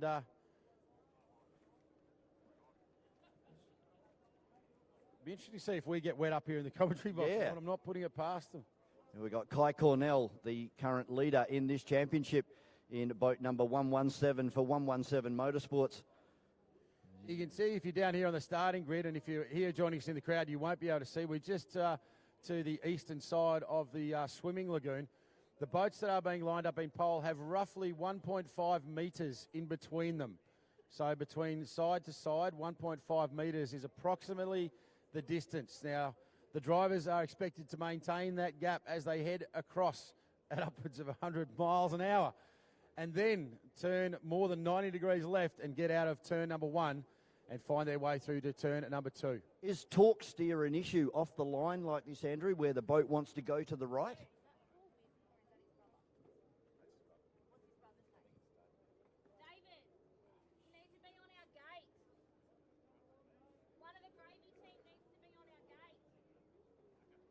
Sorry, that question again, mate. Sorry. Yeah, when they accelerate away from this concrete wall, does torque steer play a role in this, where the boat wants to turn to the right? Yeah, it certainly does. And also, I need to explain, while we've got a little bit of quiet before we unleash the hounds, trimming of the boat. So the drivers can change the vertical height of the engine straight up and down. It's not something they tend to do unless conditions change considerably, as far as put the propeller lower in the water or higher. Depends on how much prop slip they have. But they have a trim system where either on the paddle they have buttons or levers, or some drivers prefer it on the floor, where by changing the trim angle of the engine. So push the button, the engine trims out, so the ram pushes the bottom of the motor further away. And what that does, because the propeller's got the bite on the surface, it lifts the nose of the boat. Because these happen so fast, and conversely, when they push the down button, it lowers the nose of the boat. So they want to find, because the boat is trying to walk on the propeller rotation. These gearboxes, the propeller runs the opposite way to a traditional gearbox. So it's a left-hand rotation gearbox, because traditionally tunnel boats turn to the left. So it actually helps you when you're trying to get in and out of a corner. It makes it faster. But yeah, as you trim down, you then have to straighten the wheel, because you're turning against that propeller rotation when you've got none of the boat in the water. You'll see them as they come into a corner, and turn number 2 out the back is a perfect example at the end of the straight. As they hit that down trim button, you'll see the spray on the side of the boat move from all the way at the back right the way to the front of the boat. That means they're settling the boat down in the water. It does 2 things. Slows the boat down, a little bit like a cav plate on a displacement, but when you've got none of the boat in the surface, on the surface of the water, because you're flying this boat across the surface, you physically can't turn it. You have to get the hull down in the water to have something to turn against. So they drop the nose of the boat to get it onto the water, make the turn, and then straight away, it happens almost instantly, try and get the nose of the boat back up. Talking to some drivers yesterday, they are almost 100% throttle the right way around this track. They are just using the trim and the friction on the hull to slow the boat down and get them in and out of these corners. Well, the technology on board these boats too, as far as their engine management systems, is like next level too, isn't it? Mate, it is. As far as it goes, the driver has no time to even think about it. They will have dashes on the middle of their wheel that'll just throw up a big red light to say, hey, you need to stop. As we can see some incredible footage there from the drone footage on GP Hydro. This is a massive field, ladies and gentlemen. The first 10 boats will go at the drop of the flag. Remembering I'm the commentary box, so if drivers have been told any different, then please do what you were told by the officials. So the 2 flags will be raised out on the yellow boat sitting out in front. 1 flag will be lowered. Ignition's on. Fuel pumps will be primed. Fingers sitting on the start button. They don't have in gear. They are a constant start. The moment the engine turns, the propeller turns. On the drop of the 2nd flag, every one of these first 10 boats will launch and head across to that double yellow. 2 flags straight back up. And on the 2nd drop, 5 seconds later, you will see the remainder of the 7-boat field head off and join that field. Now, this second grouping can come across, so the boat in 11 can go into that turn and pole number 1. Right. If you are left behind at the start out of any of the grids, I think the briefing was that you were to remain here and join the rear of the field as they come past after this start procedure. I might sound a little bit anxious, mate, because I genuinely am. You are. 17-boat start. This is as big as it gets in powerboat racing anywhere in the world. In fact, if you follow the F1 H2O, you know, a 20-boat field is a big field. So once we get through turn number 1 and we get into some action, mate, the heart rate will come down up here in the commentary box, as it will with a lot of these drivers, I can assure you. But how's the presentation of these boats too, mate? They're one of you and Brickers, and the Lucas Oil one. They're probably my 2 favourites, alongside number 91 as well, the Trim Kim racing boat. They're probably my 3 standouts, but that's not to take it away from any of these teams. The presentation and professionalism of these teams, they guys and girls should be very, very happy. Yeah, mate, for me, the new look of the Trim King Racing signage sign company have just knocked that one out of the park. That delicate airbrush look, it just, you know, it's ringing my bells. John Fowler, our APBA race control official, working super hard to ensure these boats are pointing in the right direction, and he's satisfied. This is an Australian Championship round, ladies and gentlemen. We are playing for sheep stations here. Every point counts towards the series.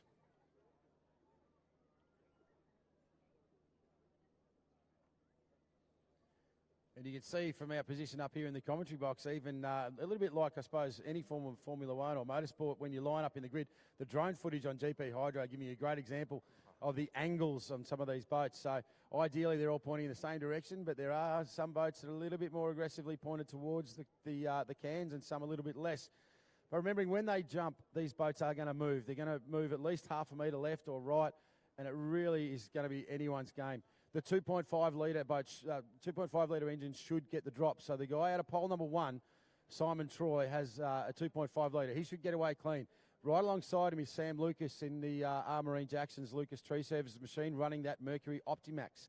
So he might find himself at about a half a second disadvantage. The guy on his right is the series champion, Reece Coles, 2.5 litre. So he's going to go like a shot out of a cannon. Next to him, Shane Martin, Optimax. So we've got 2.5 Optimax, 2.5 Optimax, and as I come down the field, 2.5 Optimax. Like I said, this is anyone's race, but those 2.5s all going well will get that half a second, split second advantage off the dock, which then, of course, puts you in the crosswash and the spray of two boats as we shoot across the line. And for the people here along the riverbank here, and also for our GP Hydro live streamers, you can tell the different engines by the different engine colour, the background of the numbers. Yes, that's correct. So if you're running a yellow number board, you are running a 2.5. If you're orange, you are running the Mercury Optimax. So nice and simple. And we have a white one down there for the first time ever. 2 flags, ladies and gentlemen. Our first 10 boats, flag down, hold your breath. We are about to launch into race number 1 of round 3, the Australian Formula Powerboat Grand Prix. Let's see you go. Beautiful start down here for final feature, and you can see these gaps closing in the commentary box. But I tell you what, Simon Troy's got a beautiful drop. Our second field is away. Let's watch them now. In turn number 2 out the back, we're looking for Simon Troy to get around. He's around clean. Reece Coles is through. Sam Lucas a little bit wide in the outside. Oh, it's a bit ugly for Lucas, but he gets it done. Final feature is there with Banksy. They are through clean. Group 1. Let's look at group number 2 now. 1, 2, 3, 4, 5. We are all through, and let's go racing. Trim King got off to a really, really bad start. Was one of the last over there. But our leaders already having a great battle down into turn number 1 for the first time. It's Simon Troy being harassed now by the blue boat of Reece Coles, mate. It's Coles. Sam Lucas. Yes. Right up behind him is Greg Banks in final feature. And then 117 Motorsport series leader Kai Cornell is right up next to him. Can't see who that is behind him, but Shane Martin is up there as well in the top 5. Now Reece Coles pushing super hard. This is the boat in second right now. Simon Troy, I call him the Iceman. When he is out in front, he is calm, he is collected. Look at the trim on this boat. He is just hanging that boat beautifully. Yeah, these top 3 boats just hanging just above the surface of the water. No porpoising where they're going up and down at the front. They've got them balanced to win a knife's edge of going over. Sensational motorsport. Further back in the field now, we're going to have a look because Sam Lucas, he's trying to hang on to this front pack, and he tell you what, he's getting a lot of pressure from Greg Banks in 3rd and 4th. We're looking at the action in turn number 3 now. Turn number 2. Lucas goes around. Greg Banks running a wider line. Will stay there. There's Kai Cornell. He comes through clean. Dave Mead starting to make a bit of pressure and move forward as well. Here comes a battle. Look at turn number 3. We've got Stephen Gilligan on the inside and Ewan Bricker, the Stars and Stripes machine, picking up a spot. So Ewan Bricker in the Stars and Stripes boat number 2. He's charging hard. He wants to get to the front of this thing and get a bag of points. Yeah, they just about came together there in between turn 2 and turn 3. Bricker now has the advantage, though. Very slow out of there was the orange and white boat, who was looking up for the Trim King, being able to get past 4 or 5 boats after a pretty laxy-daisy start. All right, back to the head of the field. Simon Troy, he is gapping these guys. He was super fast yesterday. Look at the mainline Dynalog machine, the DAC hull out of Europe. It is flying right now. Caleb Frost, that's lap traffic with a new Apex. In second spot, the blue machine of Butler Vehicles. And Sam Lucas in the Armourine Jackson's Lucas Tree Services, the red and white machine, is starting to make ground on Reece Coles, ladies and gentlemen. Yeah, Sam Lucas having a good exit out of turn number 1 as he tries to chase down our leader, already down into turn number 2 and making his way back towards us over here in our commentary position. It is all Simon Troy, and that boat just looks like it is on a set of rails. Beautifully balanced as it comes out of turn number 3 and across the line. Reece Coles now, he's trying a different line. You can see the way they're drifting it out on the exit out of turn number 2. Sorry, turn number 3 as he heads down to this front straight away. This is 110% commitment from all these top 5 drivers right now. We might pick up the action a little bit further back. We've got Ewan Bricker being hunted down right now by Stephen Gilligan in Epic Marine Jacksons and Shane Martin, Hunter Valley Fire. So the action is thick and fast all over this course. But Simon Troy is absolutely gone like a shot out of a cannon. And, mate, this is putting on one hell of a show right now. Because this is a long race, though, Andrew, he hasn't got time. He can't back it down for 1 or 2 laps. He's got to be at 110% for the entire race distance. Obviously, as these boats travel, they will burn fuel. The weight balance changes. Fatigue sets in. This is hard work behind the wheel of these machines. So they need to get every advantage that they possibly can. And I tell you what, Greg Banks now, he is not going away. He's got Kai Cornell in his sights. He's almost up to the rooster tail in the back straight as we watch him into turn number 2. Kai Cornell entering the turn now, settles the boat down, hard on the trim. Sorry, that's Sam Lucas, stands it back up again. And right behind him, Greg Banks, now running to his inside. And Greg Banks The is silver and purple machine of Banks running a very tight inside line on the exit of 3. He's looking for a run up the inside of Lucas, and he's starting to take time out of the red and white machine. Into turn number 1 they go. Let's keep our eyes on it. You can see Greg Banks going blind in the spray behind Lucas. You can see it coming off the top of the cockpit. Streaming off the screen, so he's got a lot of courage behind the wheel, knows that boat intimately, driving blind through the spray as he tries to hunt down the man in front for 4th spot. Dave Meads in the Bud Light, just entering turn number 1. He gets a good turn through turn number 1, accelerates down there all the way to the northern end of our racetrack here at Lake Moala. But action coming thick and fast. Simon Troy now going to have to start dealing with lap traffic now. Yes, this is incredible pace at the front end of this field. The fact that they're starting to make gains and catch these guys in front is unbelievable. Let's pick up a bit of the action a little bit further back in the pack out of turn number 3. Dave Meads, Bud Light, a little bit untidy on the exit that time through, but he's pushing on. So Meadsy, he doesn't want to get dropped off the front end of this field, and he's put a lot of distance between himself and the man chasing him in Joel Smith. Settles it nicely through turn number 1. Slides that beautiful Bud Light machine on the exit, hard on the trim. The GTR looking magnificent in the afternoon sun as he enters the back straightaway.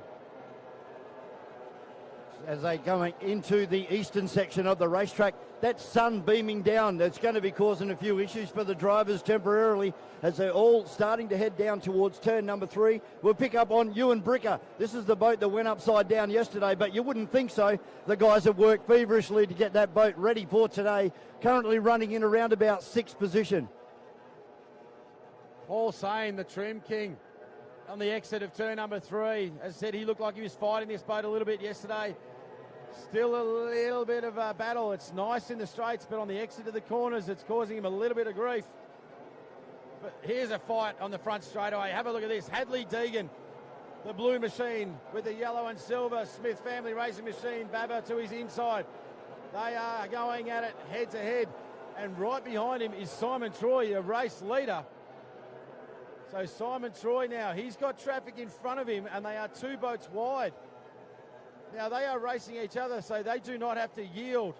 But Simon Troy needs to be super careful here that he doesn't lose time and allow Reece Coles and the guys chasing him to get up into his mirrors. The trim king. Cole Smith now getting past Deegan Marine Racing on the exit. So Simon Troy running an inside line. There goes Joel Smith and Reece Coles definitely closing the gap. Yellow flag. Yellow flag, ladies and gentlemen. We have 1 lap to run in this Formula GP.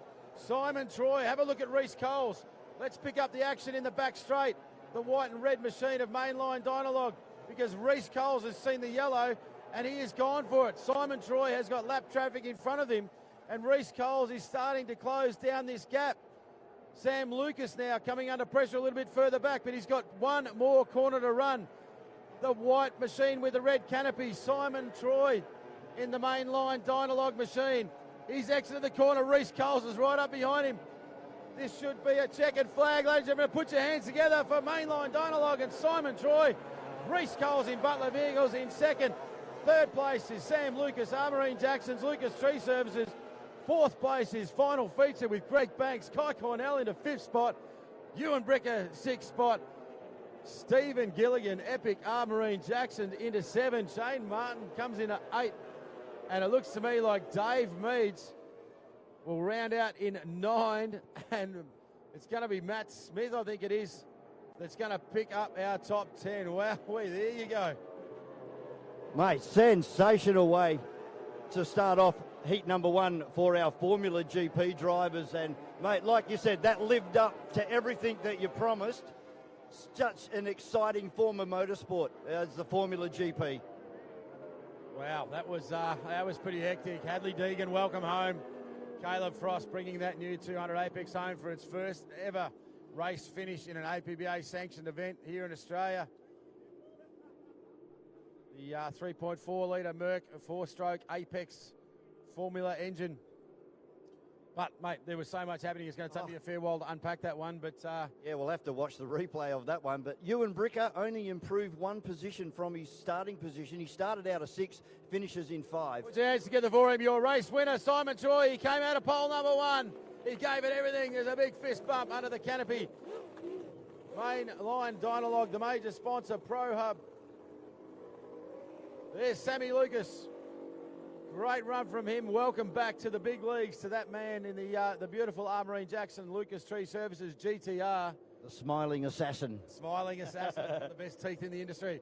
And here comes Mr. Reece Coles, the number 1 ticket holder from last year in Butler Vehicles. Good finish for him. Well done to Reece Coles. He'll be happy with those points. Big thumbs up from the AFPGP president and a good, clean race. Going to give a shout out to my man in Copper Coast Racing, our South Australian. They had dramas with their ECU module yesterday and a little bit off the pace is boat number 85, but he will rally. Shane Martin on screen now, the Hunter Valley Fire. Well done to him. There is Kai Cornell, Mr. 117 Motorsport.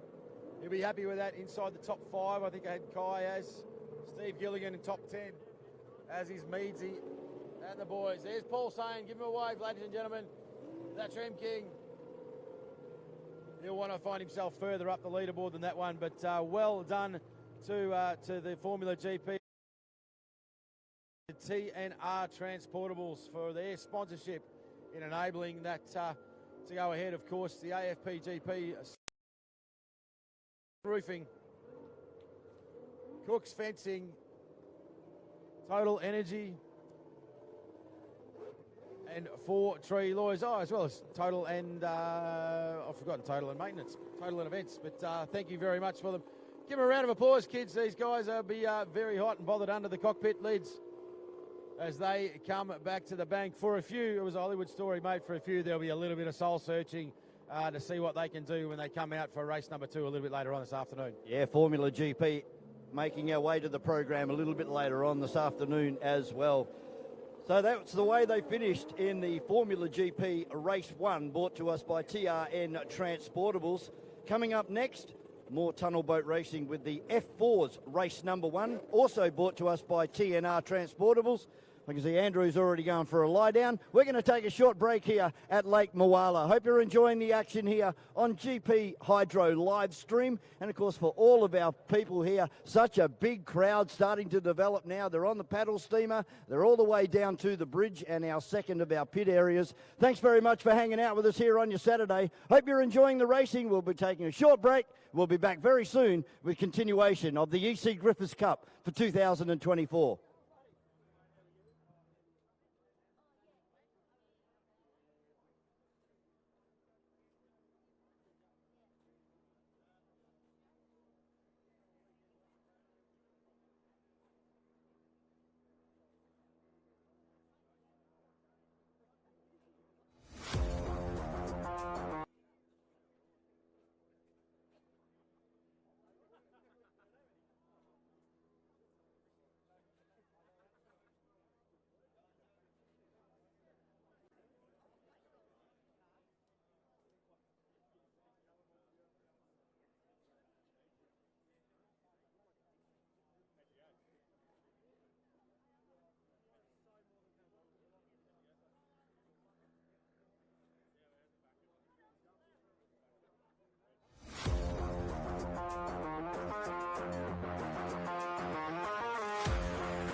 Who knows how it's going to play out? I just hope the weather's good. Hey, I son as well, obviously want to win a Julie race. Overyard, I want to if win you're, against down here all with the us, competitors Victoria without Club them Canteen breaking and down. Bar is operating, And we've got so some really strong competition. You're going to see the fastest boats in world racing this weekend. Ourselves, Troy, Ricky, going to be hammer and tong, and then there's the fast displacement boats that are going to be there nipping at our heels. It's like any motorsport event, isn't it? You can have a massive failure and an accident and the boat blow up or an engine blow up, or you can have a small little component fail that puts you out. And as happened last year, we had a fuel line break off. Well, next race we're back there racing again. Yeah, I don't predict anything. What comes is what comes.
Should have put my fucking proper shirt on, shouldn't I?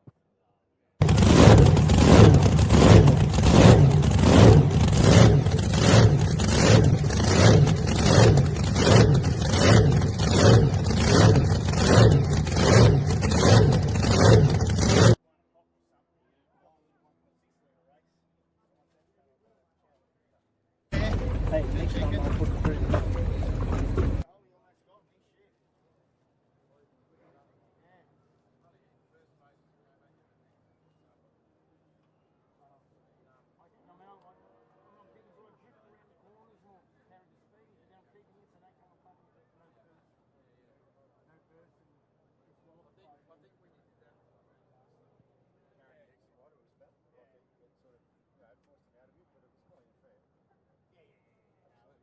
It's fun having someone pushing me. Oh, yeah. Now on the outside, but I'm not on the outside of him, see, at Melton, when I was used to it, Melton. Depends on who gets pole. The bigger courses, I think I can carry around the corner a bit quicker as well, too. Whether I could drive around him, I don't know. Yeah. Did she stop again, did she? Yeah. Don't know. Stage fright, I think, is probably the answer to that. Well, one of the boys said, because I saw she was, I said, Grant, she was half a straight behind on the drop off. Try to get to the start. Like, Yeah. I'm a racer, so I can't say I'm just. Yeah, well, that's all fish off.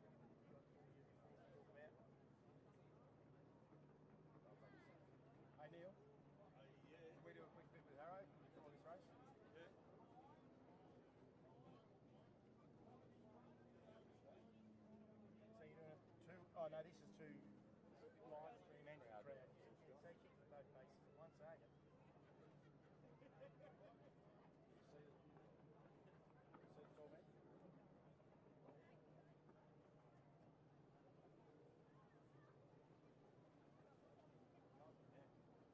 Hey, Harrow, apparently we're live. Welcome up to the commentary box, Grant Harrison, mate.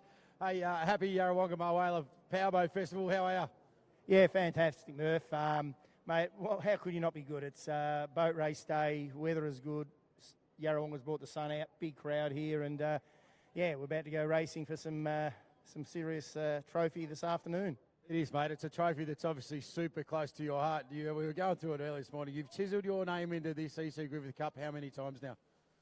I'll let the others worry about that. I just want to win the next one. The other ones don't matter. It's just this next one we want to win. Yeah, today's one, mate. It is one of those trophies, as I said, it's held in such esteem. And, you know, there's so, like, you know, last year we talked about that, you know, a $12 part that let you down. It's one of those things, everything's got to go right, the build-up, the preparation. But on the day, with the quality of the field here, this is a pretty wide-open event. This is just not a walk-up start for you.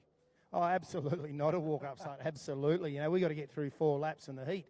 You know, we've got the big Merlin boat in the heat. We've got GP 101 who's come back, and look, while Ben's not serious about the speed at this moment being a brand new boat, but, you know, we've got Chasing Cash, you know, it won the Melton Gold Cup, a supercharged displacement running 150 mile an hour, and we got to finish too. So we still got a fair bit ahead of us. You know, we're all set, we're ready to go now, but, you know, in 4 minutes of racing, it can all change. Yeah, it can, mate. And so you mentioned about this big crowd here, and you know, it's great to see you guys out with a run yesterday. Is it fresh engines or anything for you? Big changes in the boat since last time you campaigned it, or are you staying with what you know?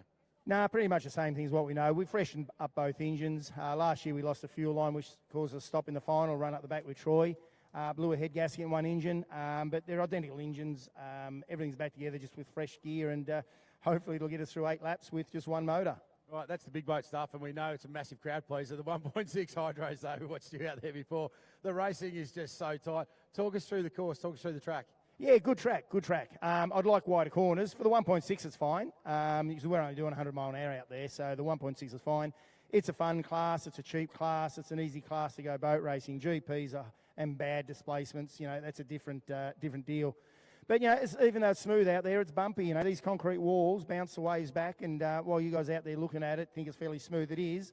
But after one lap, you know, it doesn't matter what class of boat you're in, the prop wash, the weight makes it bump and bounce around. And we were bouncing around there in a little boat, but still fun, still fun. Yeah, still a big field out there, and you're exactly right. This concrete wall on this southern bank here, it really does, it doesn't take long for it to rough up at all, mate. Obviously, the E.C Griffith Cup's going to be run on a slightly bigger course as well, but you did mention the corners. Obviously, piloting a big hydroplane around this tight track, you know, bridge end, all that sort of stuff, it takes a bit of courage to get it done. What's it feel like from the cockpit?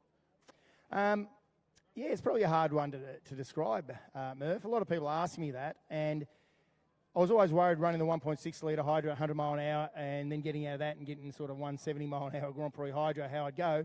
But it's all relative. The big boat's bigger, and we're doing faster speed. So from a cockpit point of view, it's sort of fairly similar.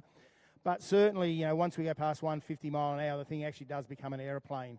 And we have to be so careful that we don't get the thing loose, because if we do get it a little bit loose, you'll see any one of these hydroplanes go upwards, and a somersault, which happened, I think, to a couple of the F1 tunnel boats yesterday. So it's a beast in the corners. It's very hard on the arms. You get thrown around violently. The only fun time driving a GP boat is by yourself in real smooth water. It's the only fun time. You're not going to get any of that this weekend, mate. Well, you get to the front and you get a little bit of it, but not for too long. We're not going to be too far away from the start, mate. I wanted to ask about the canard wing of these things. We talked about them briefly.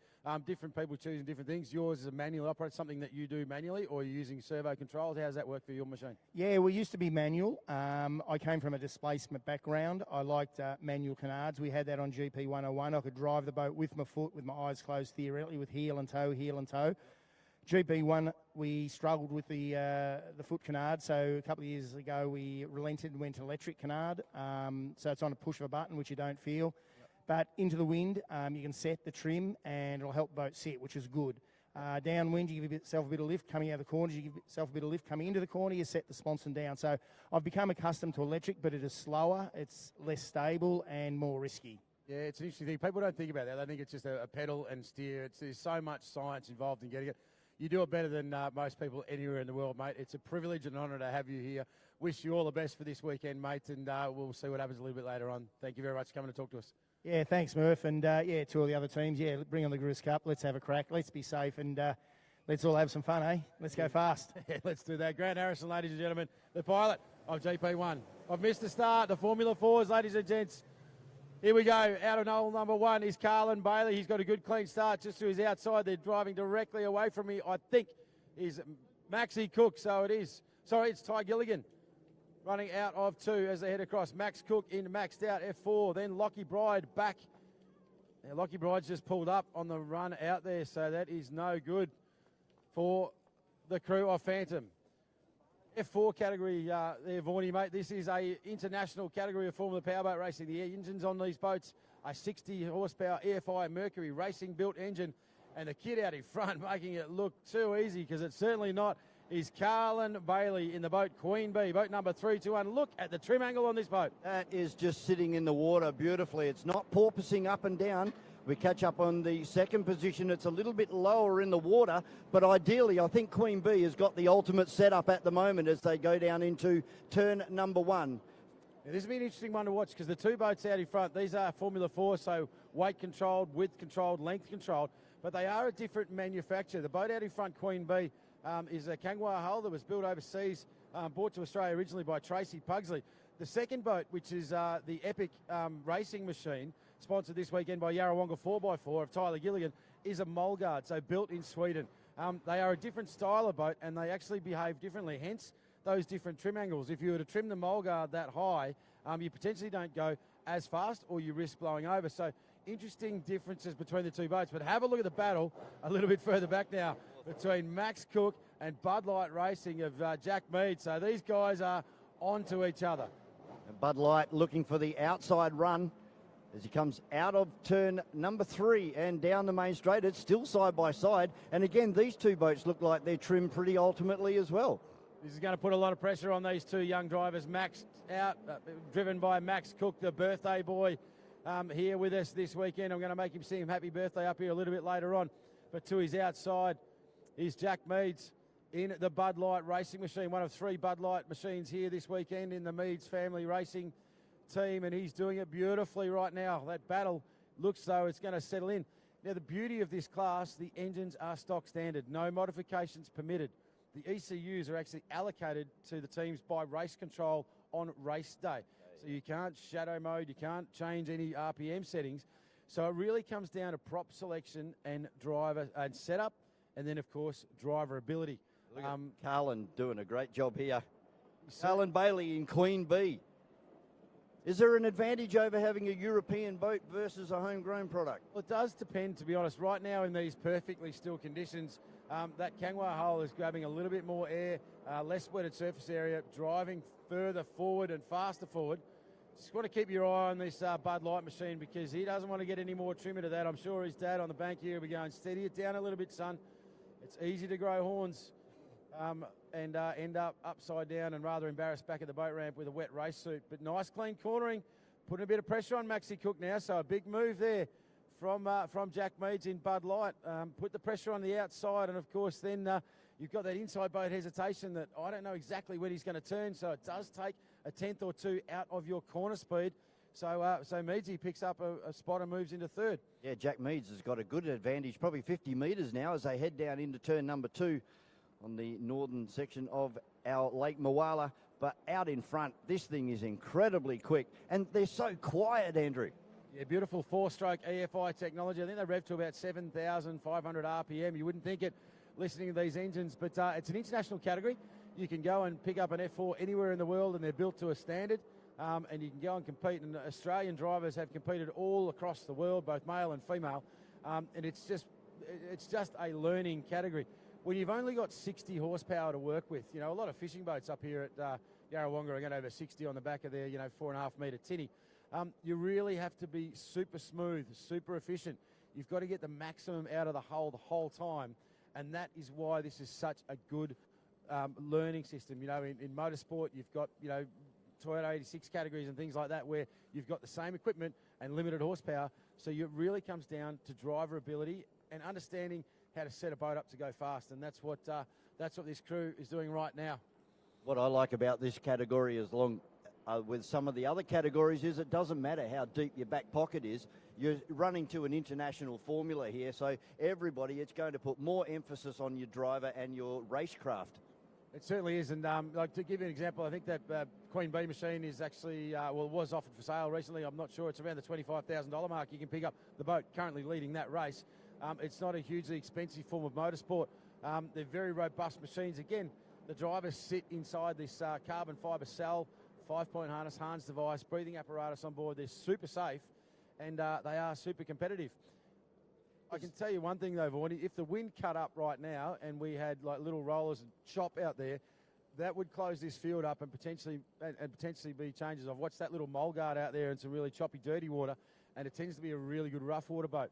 Right now, the outright speed of Queen Bee, taking nothing away from the man behind the wheel, Carlin Bailey, he has really come of age. The way he just drifts that boat there, there's not a bobble in it. It's like it's hanging from the sky. It's just sitting perfectly. You won't get a faster lap time from anyone out there than that kid is putting out there right now. He's not pinching off the corners either. He's letting the boat flow around on a nice radius, keeping the RPM up. I suppose these guys would be flat out all the way. 100%, yeah, 100% throttle. As I said, and same thing you'll see, not so noticeable because they're drifting. You'll see in turn number 1 there, they do settle the boat down a little bit. You'll see the spray move up the inside sponson to get the boat turning, and then they'll start to just lift it straight back up again. As we watch Harry Meads with a great example of that, just starts to trim the engine out. The rooster tail grows behind the boat and the nose lifts up. All that air being forced under compresses, lifts the boat up vertically, reduces the drag, and I hit my maximum speed. These boats are around 80 miles an hour out there, 80, 85 miles an hour, so they are deceptively fast because they're not noisy. And what age can you step into one of these F4s? You're allowed to, as an adult driver, your senior driver is age of 16, but you can actually race at the age of 15, providing you're in a Formula Future program for a minimum amount of time. So it is a little bit state dependent, but 16, these guys are ranging from Jack out there is 16, I think maybe nearly just turned 17. Ty's about the same age. So, you know, the oldest guy in the field out here is probably 20 years old. Another one. Not even that. I think Carlin's might be the oldest, and he might be just gone 19. Maxie Cook, the birthday boy. Great kid. Watched him grow up through the ranks, J1, J2. Won a lot of stuff. He's just a quiet achiever is that man. It's his little sister, his big sister Michaela here with us this weekend. Just saw her downstairs. Told me I've got to embarrass him because it's his birthday, so I'll make sure I do that later. We'll get him up here later and make him sing happy birthday, eh? That's a great idea. Doing a great job out there. All of our 4 drivers out there at the moment. So they come off to reel across another lap here, and another 7-minute plus 1 lap event for our Formula 4s. And it's all Carlin Bailey, nearly the whole length of the main straight now.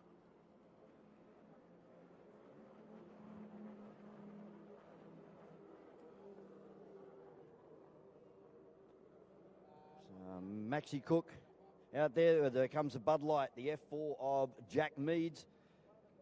Starting to move away a little bit now. They had a great battle for 3rd and 4th a while ago, but that's now moved out to around about 150 metres as he turns the boat into turn number 1. Keeps a nice wide arc and keeps the momentum and keeps the RPM up. Lowers that sponson down to slow the boat down into the corner and then puts it straight back up onto the back section of the hull. As Andrew said, only 6 to 8 inches of hull actually making contact with the water. As we explained to all of our viewers yesterday, it's all about minimising friction and the surface tension on the water. So we're still under green flag conditions here. And Carlin Bailey looking the goods here, already down into turn number 1.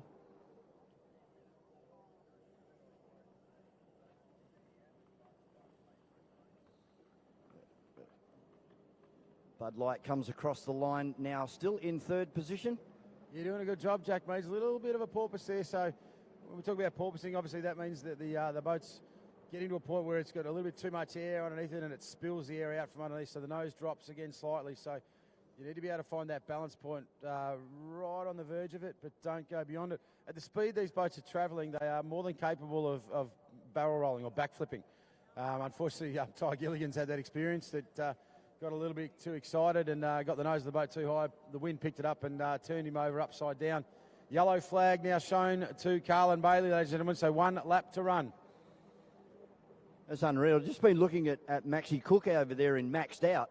That boat's not porpoising at all, but it's just doesn't seem to have enough to go with Jack Meads.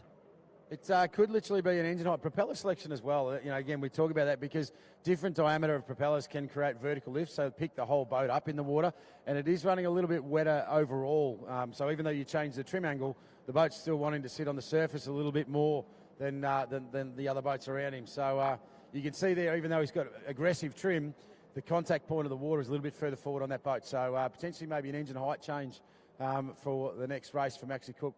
Might find maybe a mile an hour, and it really is only that difference over this lap time. It's 1 or 1.5 miles an hour, and when they're all driving as well as they are, mate, it just translates into a couple of seconds dropped over the course of the race time. But put your hands together for him because this is a perfect run from out of pole number 1. Carlin Bailey in the Queen Bee race machine. Tracy Pugsley owned. Good job from that young driver. into second spot, and welcome back to the podium, mate.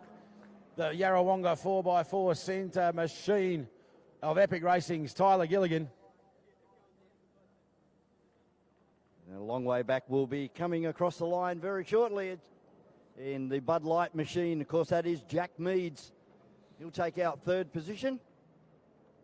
Good job to little Meadinator. He's done a better job than his old man. He looked good the whole way time. I'm only saying that because I know Dave can hear me.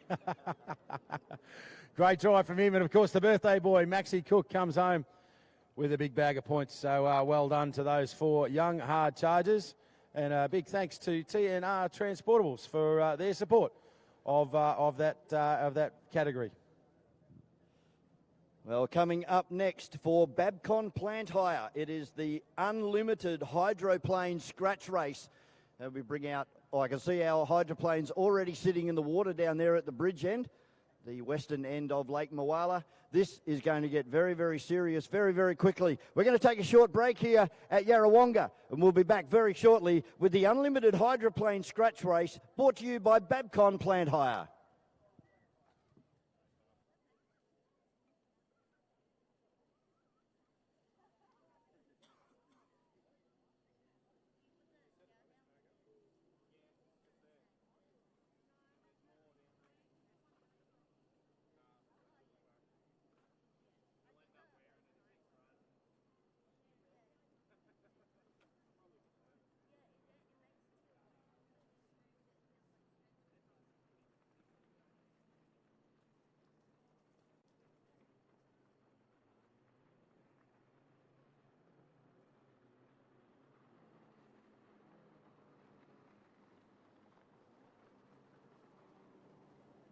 Round of applause as they come back to the bank. Your Formula 4 champions, ladies and gents.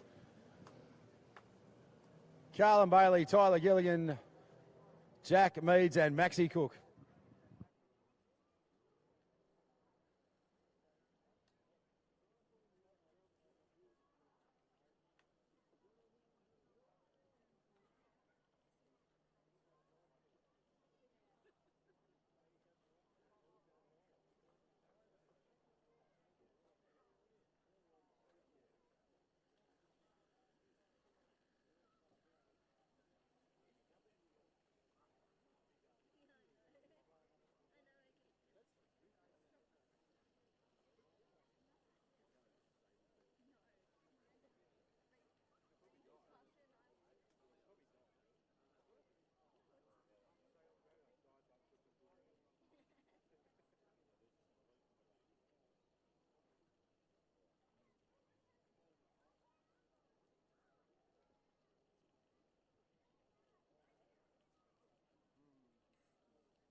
For those people on the main straight, Warlord in GP3 with Troy Marlin just heading past.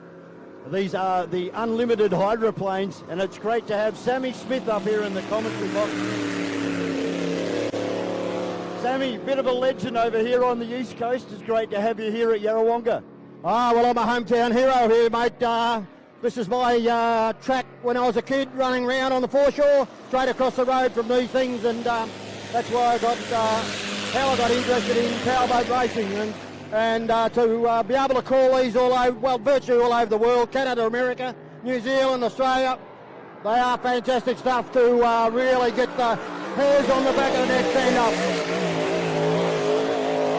And I guess you've seen the technology evolve in these boats over the years, from something like Warlord GP3 and of course GP1, but then we go right back to Aussie Connection. Yeah, well, I was fortunate when we were in America at Detroit, 12 of them Rolls-Royce Merlins fired up on the bank, and the crowd just went ballistic. Over there in America and in New Zealand, they don't run 510s, they run 468 with the 871s. They're pulling close to 170 mile an hour. These 510s are probably about 180 to 190 mile an hour. Now that's unbelievable speed as Warlord gets out of it. So hopefully not an issue there for Troy Marlin. He got out of it very, very quickly.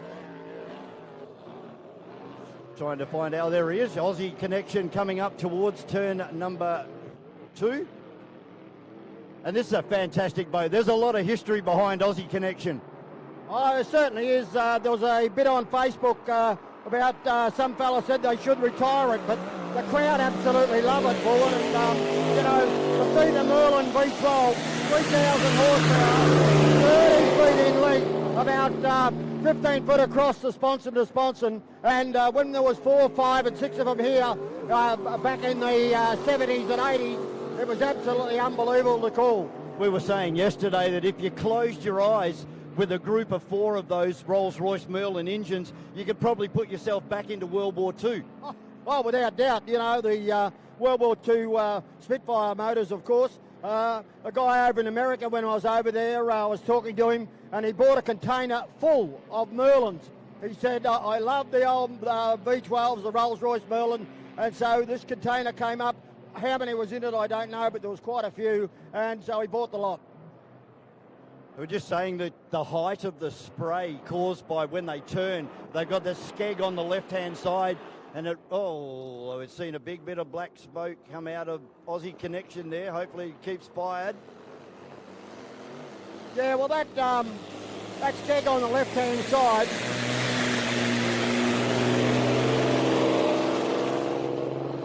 yeah, the fin on the left-hand sponson is solid, and that is to get them to turn quicker. A lot of these hydroplanes, years ago, they wouldn't turn like these ones do today, and that along with the rudder on the back really makes them bite into the water and get around the turns quicker than what they have been doing. Yeah, they grab a lot of purchase of the water and help to guide the boat into the corners. As we see Aussie Connection again. Oh no, he's on and off the gas, so maybe just trying to keep that boat running and heading it back into the pit area, as this was a warm-up for what is to come later on this afternoon. Aussie Connection going to do a one-lap flyer again as it comes right out next to the swimming pool. We're going to close our voices and listen to Aussie Connection. Whoop. Well, we've just been told that there's smoke coming out of Warlord, Vaughan, so hopefully that is not a engine that they'll have to pull out and put another one in. So a bit of bad luck there for Troy Marlin. Troy, of course, the owner of Madness, a unlimited displacement boat that has been recorded at 163 mile an hour.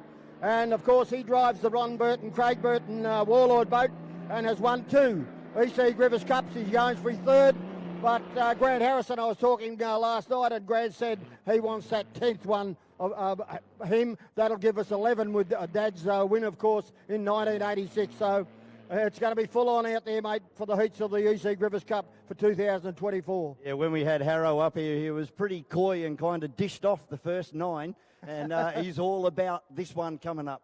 Well, you know, as we get, and I'm the same, as we start to get longer in the tooth, you know, things get harder and harder. And, yeah, of course, he'd say that, but they've been a great campaigner, the Harrison family, Melton Toyota, you know, they've got plenty of businesses down there and down in Warrnambool, and they've been absolutely great for the sport. And Keith Harrison, well, he was an icon. He had a boat called the Rat, and it was a KT boat, and he won the cup, as I said, in '86. Yeah, so what they've done for the sport, you know, is just unbelievable. So hopefully we can get all these boats out on the water for the heats and the final, and it should be full on, mate. Yep, looking forward to it. Sammy Smith, an absolute legend of powerboat racing. Thanks very much for spending some time with us today. And, of course, we have the Sammy Smith Trophy coming up tomorrow. Yeah, mate, it's not bad to hear that voice, is it, mate? We obviously, Sammy, to have a race named after you means you've made a bloody difference to a lot of lives. And, you know Spring Chicken, you've been doing it forever. It doesn't matter. You listen to old VHS stuff, you listen to Super 8 stuff, and there's the screaming tonsils of Sammy. Thank you so much for doing what you do. And tomorrow we get to acknowledge that with a race named in your honour. That must feel pretty special. Yeah, it is pretty special, Murph. You know, like as I said, I live straight across the road from this, and I grew up watching boat racing. And at 13 years of age, I went out in the backyard with the old man's empty beer glass and called the races. And then I had a dream that I was going to call these, and it was quite a few years later, but called everything in sport since I was 13 and a half. So I think it's time to sit back and let you blokes, burn a few tonsils out. But no, thoroughly enjoyed it. Thoroughly enjoyed the crowds, the people, wherever I've been. You know, I've been as high up as Bundaberg, low down as Tassie, across the Broken Hill, you know, into Adelaide, Sydney, all over and then, as I said, New Zealand and, of course, Canada and America was just something that I never thought possible. But I appreciate it, and I thank everyone for, patting me on the back and saying well done. Mate, there's nothing like giving someone that's doing my job a bit of performance anxiety to look down here in front of the commentary box and see one of the bloody legends. It's like playing a round of golf with Greg Norman, Sammy. Hope you have a cracking day, mate. It's great to have you here. Yeah, thanks very much, and hope the people really enjoyed it, because we've put on everything for you here at Yarrawonga, my hometown. Beautiful weather, great water. What more can you have? A couple of nice sherbets after, mate, and enjoy it. The unofficial mayor of Yarrawonga, and certainly the president of the International Commentators Association for Powerboat Racing, slamming Sammy Smith, mate. If you see Sammy Smith out walking around the crowd, stop him, have a chat, talk about the old days of powerboat racing. And again, thank you very much, Sammy, for your service to the sport. And a great way to recognise the efforts of an absolute legend over here on the East Coast, Mr. Sammy Smith. Hey, mate, interesting update if you're down here in the pit area. If you're up near the hydro pits, you probably got a bit of a vision. But when Warlord came back into there, the canopies came off, the cows came off, and the fire extinguishers were deployed down there. So obviously all under control down there from pit lane, but it's not a good look for the crew from Warlord, mate. No, one of the favourites here this weekend for the E.C Griffith Cup later on. And, those guys are going to have a very busy lunch period here as we approach 1:10 here in Victoria. And consult our program to see what is coming up next. I believe we might be going back to our J3s next. I think we are, mate. We've got some Formula Future races on the card, so going to take the tempo down a little bit from a point of view from some noise, and but certainly not the effort or the competitiveness. This is races number 12A, 12B, our Formula Future group. So 3 laps. And we've still got 105 mile an hour to follow that up. There'll be 2 heats of that, brought to you by Habitat Creations. And then we go into our 6-litre displacement races, and then 3 more races of forced induction. Yeah, so big dance card here with us this weekend. So much to see and do. The food vendors are flat out down here. If you need a cold drink, a beverage of an alcoholic variety, get on down here to the VSBC Bar and Cafe. So down here, pit lane. So if you're looking at the water, just walk to your right-hand side and you'll see the rotunda just alongside the what do we call it? The public toilet facilities here in this beautiful foreshore reserve. Hope you're enjoying the sunshine. Get some sunscreen on and keep your hat on. Drink plenty of fluids, and we won't be too far away from starting off our J3 race number 2 in a very short space of time.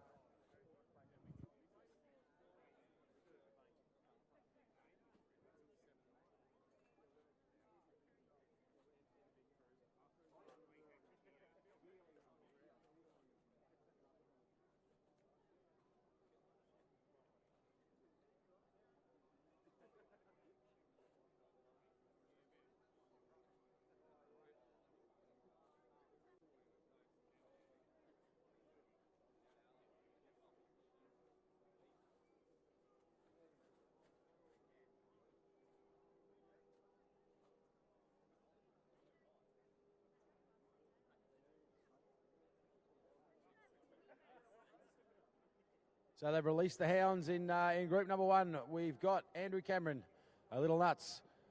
Levi Witten, little untidy. Jack Williamson in the Spitfire. Jacob Clark in Extreme. Perseverance, JD Land, and Candice Rainbow in Pickles. Unfortunately, we saw Candice in slowing last time round. She wasn't able to, that engine stalled on her, wasn't able to restart. So fingers crossed that we get her up and about for this one. So the kids heading out, and they will slow up in a second and get themselves into their orders. Just trying to pick up. Yeah, so out of pole this time round will be Jacob Clark in Extreme. Pole number 2, Andrew Cameron. Pole 3, Levi Witten. 4 is Jack Williamson. 5, JD Land. And pole 6, provisional, is Candice Rainbow. Yeah, it looks like the Pickles machine is out there. She's the boat closest to us. Everybody's slowing right up here. That green machine. So good job by the man on pole. So this time round. So well done to Jacob Clark in the Extreme. So he's given him plenty of options. So 2 flags are up. So the field needs to come with him. Jacob, you're doing the right thing. Let them come.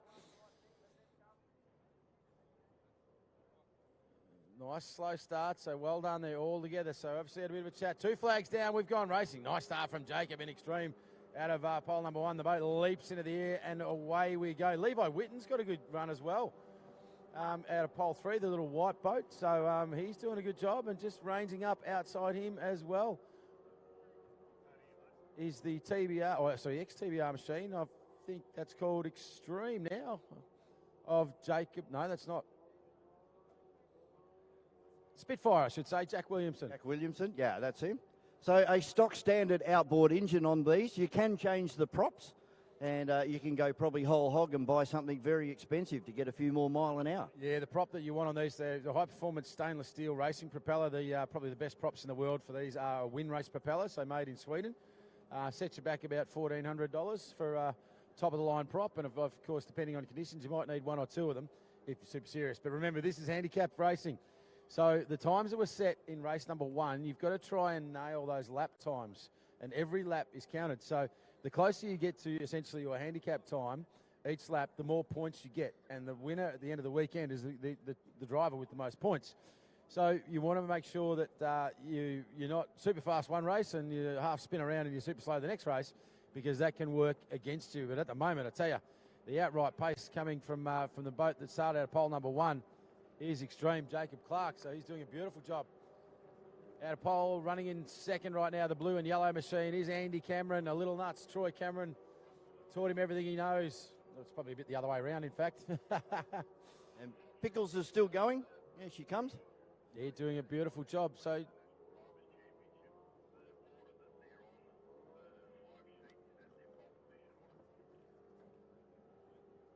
check. I think that you were saying earlier. Pickles, in fact, that's JD Land. So now I think about it. So Pickles maybe not on the water. Not there. I don't think so. It's a black and green machine. So maybe she's not out there. We should have 5 boats out there. 6 boat field. So actually, unfortunately, we haven't seen Candice. So sorry about that, JD. The all green machine. I was looking at the screen and not really looking at what's on the water. But he's very nice around turn number 1 for the second time. But yellow flag now being shown from the tower for this young man. The boat's called Extreme. The driver is Jacob Clark. He comes from up north.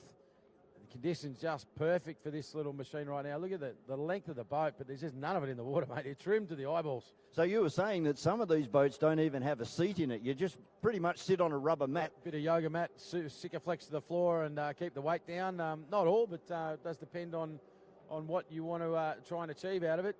Be able to move your body weight forwards and backwards to be able to trim the boat, because there is no onboard trim system. No, correct. You're not allowed to run a trim system in these. So it does come down to getting a bit of practice as well, and which can be a bit challenging because you can only really practice under race conditions due to licensing. So we often try and give these kids as much time on the water as we can during breaks on race days. But the bloke out in front certainly doesn't need any more time in the seat. He's doing it beautifully right now.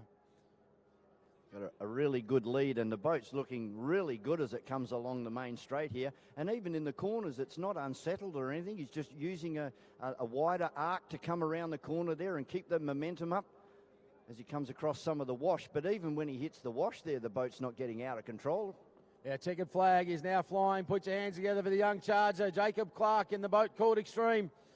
Come out of pole 1, and he's done a beautiful job of that. Drove really well. In second place, he hasn't put a foot wrong either. This is the pole position start order, so they've done the right thing for all these kids. This is a little nuts pedalled this weekend by Andrew Cameron. Great job to that young man. And a little untidy is the name, but not so the performance of Levi Witten, third spot home. There is Jack Williamson in the Spitfire in the red and blue, orange and blue machine, getting his way home. And we've got one more boat to get around. Of course, it is the magnificent J.D. Land. Interesting, we're talking about handicap times because out of race number 1, Andy Cameron and Jack Williamson were pretty much gunwale to gunwale the whole race. Now, I'm not sure, but that might work against Jack a little bit in the Spitfire. That looked like a super fast race time. Yeah, and that's what's maybe going to be his undoing, is that he's had a really good run in this one where he didn't have to worry about any other competitors. He's put the foot down and just driven as hard as he possibly could, but as we said, it could be his undoing. Yeah, we'll wait to see. You won't care because he's got a checkered flag. It always feels Who cool. cares? You're driving a boat. Checkered flag, you just got to drive as fast as you can all the time, and that's how this show works. And the boat's called Perseverance, as said, one of the more traditional styles of junior boat, and driven beautifully. Not a foot put wrong. Put your hands together. Welcome home, J.D. Land, ladies and gentlemen. Gets home the little green machine. Give a wave as they come back past you here on the crowd, because this is the biggest crowd these kids are ever going to get a chance to race in front of. And there'll be big smiles on the dials underneath those helmets as they roll back to pit lane. There's a few different hull designs out there as well. Some of them have got the wings towards the rear of the boat. But essentially everything is the same on board as far as the engine goes for everybody. Well, that's the way our J3's finished up for heat number 1. We've got another heat coming out very, very shortly here at Lake Moala and Yarrawonga. Hope you're enjoying the day, and a big shout out to all of our West Australians over there. I know that are tuned into GP Hydro live stream from the WA Speedboat Club. I hope you're having a great day, guys, and enjoying the action. And getting ready for our 105 mile an hour class coming up directly after our next heat of J3. We'll take a short break, have a drink, and we'll be back very shortly with heat number 2 of J3.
All right, heat number 2, and we're going to see running out of pole number 1, Crackerjack Jack Hockley Gets the pole one drive. Alongside him will be Harry Meads, the third Bud Light competitor in Bud Light Junior. Ella Gilligan, she's epic's going to run from 3. 4, Fletcher Donnelly, little hole shot. 5, flat out, Chase Hamilton. 6, Riley Bride. Now on screen I've got prime Josh Taranto as a DNS. So, yeah, 6 boats on the water. So unfortunately not seeing little Josh Taranto out there. So that's a bit of a shame. All right, nice lineup. They approach the starter. This has got a bit of pace about it, this one. So, it's a bit quicker Jack Hockley start. leading them in. The flames glinting in the afternoon sun. Nice start. And well, I'll tell you what, Riley Bride out wide in fat chance. She's got a bit of a flyer, so she's not getting left behind at all from that wide pole. But the man out of pole number 1, Hockley, he's got to get himself in and turn around and through. A bit of pressure on Harry Meads in Bud Light there, but does it nicely. Got a nice window open. Alligator leaves plenty of race room. Oh, there's a little bit of action further back with the boat coming out wide and trying to pick up who that is into the sun. A little bit difficult at this stage. That was Bride. Yeah, I reckon that Chase Hamilton got the worst of that, but he's now stepped to the inside, so he's pushing up. This is the guy sitting currently in 6th, so he's pushing up on an inside run on the 2 boats in front of him. Bit of tactics, maybe. Wow, look at the boat in front of second last. They're jumping around in all of the wash of the other 3 boats that are in front. Good battles developing already for our J3s as they head down into turn number 2. Certainly is. Ella Gilligan, she's up in front, slightly a Bud Light to her inside, so he's going to get the short run around the corner, but Ella's going to carry the speed. But like a shot out of a cannon, Fletcher Donnelly, beg your pardon, is Crackerjack, Jack Hockley. So he's got daylight between him and the rest of the field right now, but fast little boat, making the most of it. Ella Gilligan now puts the pedal to the metal, the white and pink machine. There's one of 2 female competitors in this heat. She now moves up to second. She's got to give 3 boat lengths before she can come across and take the line off Harry Meads. So he'll be trying to make sure that she doesn't do it here, and she's a pretty talented racer, so she'll give him room, but hold him close, and she does exactly that. Nice drive. Unless you really make a mess of an exit out of a corner, that'd be very hard to try and pull 3.5 boat lengths from a fellow competitor. It certainly is, but I tell you, there's a bit of a move and shake at the rear of grid, and I'm talking about flat out Chase Hamilton. He got left behind a little bit and chose to run the inside line. He's picked up 1, and now he's making a move on Riley Bride. So Fletcher Donnelly, that smaller hole shot boat, they built this boat themselves. It's a beautiful thing, actually. I saw it for the first time a little while ago, and it's absolutely hauling out there, and he's a tiny young fella and driving it beautifully, but the battle for 3rd and 4th is absolutely on right now. Riley Bride, this boat, it's a chance boat. It turns beautifully, and the man on her inside will know that. So Riley very rarely makes any sort of mistakes, and she doesn't that time either, so pressure's on for 3rd and 4th, mate. Another lap in the bank for the man out in front. Yeah, 1 to go. 1 more to go. Here's Ella Gilligan, the pink and white machine in second. Harry Meads in Bud Light, big, tall young fella. The helmet sitting high above the blue and yellow Bud Light machine. Riley Bride, fat chance. Into 4, 5 is Chase Hamilton in flat out, and 6, Fletcher Donnelly. Just having a look at the body positions of these kids. They're all different. Some are sitting right back. Some are sitting right up on the steering wheel like Grandma. And then there's some halfway in between. Of course, that's to try and balance out the boat. They don't have a onboard trim system, so they move their bodies forward and backwards depending upon water conditions. It certainly does, and I tell you, the Ella Gilligan's pace, now that she's got some clean water, is probably not too far off the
And of course, the kids out there in the garage with Dad on the weekends, just fettling, getting ready for the next race meeting. It's a great way to spend some family time together. And, of course, you come racing to a place like this. And, as you said, these kids probably never raced in front of these many people before. It's a big crowd, so when they come back, they'll come over and buzz the tower. Excuse me. Make sure that you give them a big wave as they come through. They're going to park it up for a little while, and we're going to start making a little bit more noise. As for the first time this weekend, we're going to see the Super Stock 105 mile an hour category. Yeah, the 105 mile an hour category, as the name suggests, you are not allowed to exceed 105 mile an hour. And if you do, you get a big DQ against your name. A good field of boats coming up. We've got 2 heats of the 105s, and that's brought to us by Habitat Creations. Thank you very much for contributing to a very big weekend here at Lake Moala for the E.C Griffith Cup for 2024. We'll take a bit of a short break while our J3s return to the pit area. I can already see our 105s in the water. We won't be very, very long here at the E.C Griffith Cup here at Yarrawonga for 2024. Stick around.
All right, race 13 is the Habitat Creations 105 New South Wales State Trophy. Superstock 105 out of pole number 1, mate, the male model, Jason Jones, pedalling his new rig, Bad Temper. Out of 2, the other madam, Tom Webster. 3, Buddha, Tony Willis. And 4, the big man, Jimmy Mullins in Breakout. This is going to be a red-hot field in 105. You mentioned it earlier to the fans on the bank. So maximum speed cap is 105 miles an hour. The boats are allocated an APBA-owned GPS in a sealed unit. They are fitted to the boats, and then on their return, they are taken back to race control, inspected by the race officials. If you break out 105.1 mile an hour, you are disqualified. No points for you at all. So it's an interesting thing because these boats are probably all capable of breaching that number. So you've got to be really controlled, and with your prop selections and bits and pieces, you want to be able to get there as fast as you can, but not go over, Vorney. And, of course, no timing allowed on board. So they're doing it blind. They used to call that driving by the seat of your pants.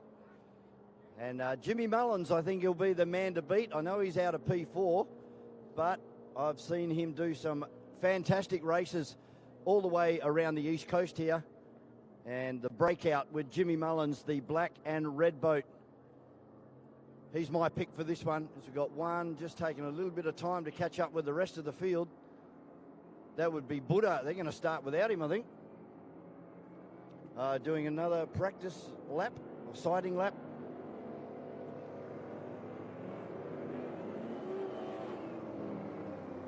So, yeah, this is going to be an interesting one. The Buddha machine, an 18-foot Bruce Everingham built, running an LS7 engine built by Purcell Performance. The boys from Madam 4 with Max Stevens. That's a nice looking boat too if you get up close to it. All of our boats here this weekend just sensationally presented as we get a great drone view of the boats going out nice and wide this time behind our pace boat. Yeah, just a correction on the timing. That's actually Tommy Webster in the other Madam. So 2 Madam boats here this weekend. So Tommy Webster in the sailboat out here in this heat. Interesting, Jason Jones. So he's going to run out of 1 in Bad Temper. This is a new rig. I saw him yesterday afternoon, and we didn't see this boat on the water yesterday. They've been changing everything. So just made a million changes to this boat. So fingers crossed that it translates to the performance that JJ is looking for.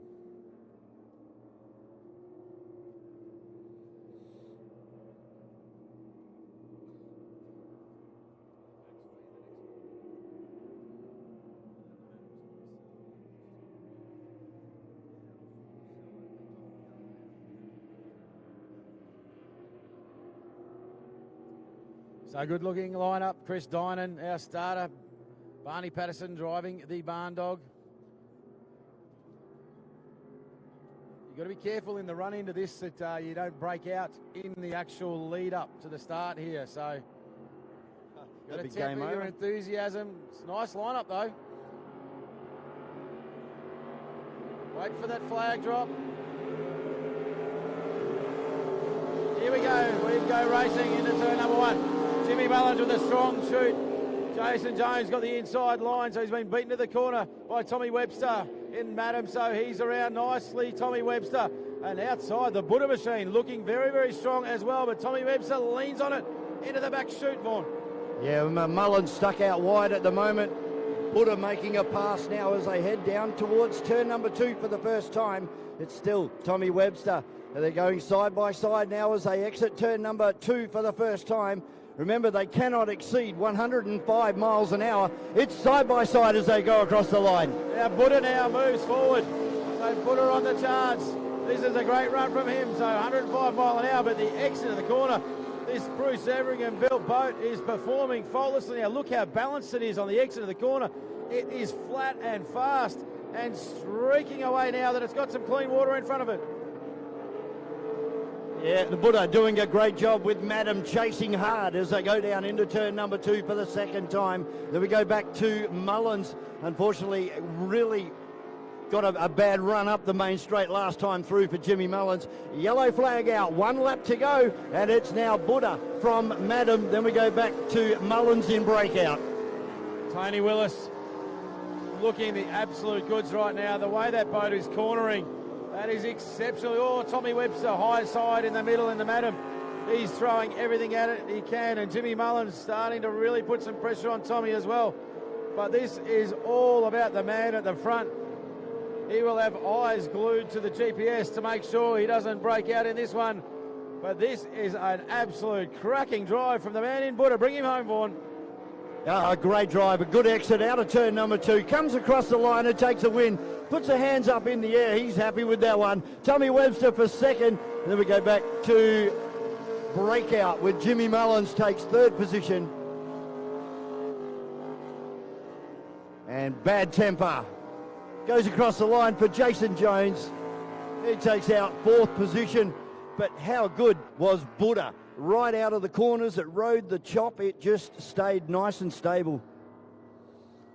Yeah, I tell you what, it'll be interesting to get a look at the GPS on that boat. It was flat and fast, but I'm not suggesting anything at the straights, but the corners, man, that boat, it did not wobble, it didn't falter, it turned flat and hard. And yeah, that is a well set up bit of kit. First time I've actually had the privilege of watching that boat on the water, and big shout out to Tony Willis. He's driven the wheels off that thing to take home a heat win in the 105, mate. So well done to him. And I guess that's the key, Andrew. If your boat handles good in the corners, it'll give you that little bit of an advantage, but then you don't want to exceed 105 mile an hour down the main straight. He's a happy man too. He's showboating a little bit, just leaping the big machine out of the water. Give him a round of applause, mate. The man behind the wheel of Buddha, boat number 47. What a ripper run that was. Thumbs up to the crowd. He's pumped, and deservedly so. Jason Jones.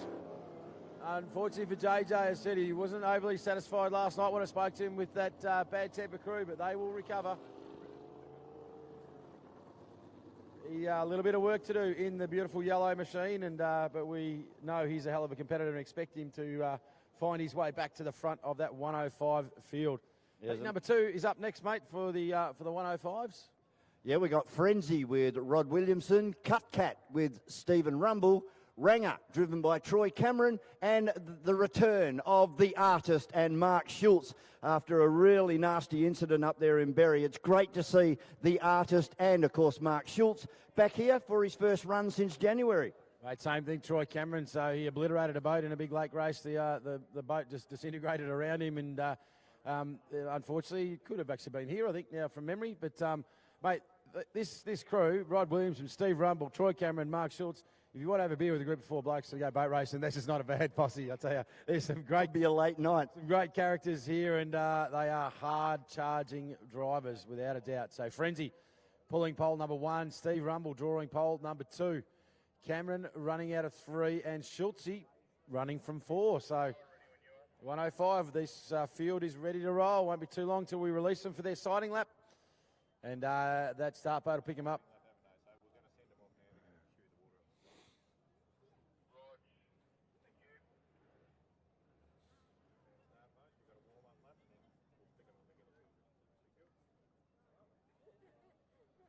So the last of our heats, this is the last of our warm-up laps. In fact, after this, the drivers will leave under start conditions, so they've had their chance to look at the course.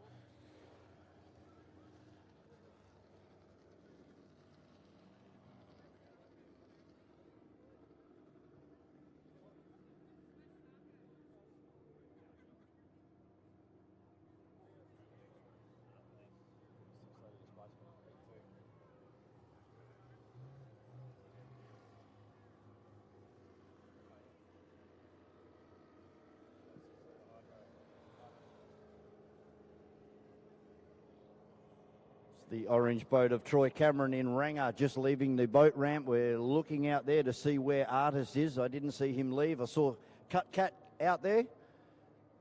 We got 1, 2, 3. We're still waiting for one more, which will be Mark Schultz in the Artist. Hopefully they can get that boat fired up and on the circuit for heat number 2 of our 105 mile an hour category here at Lake Mawala in beautiful downtown Yarrawonga.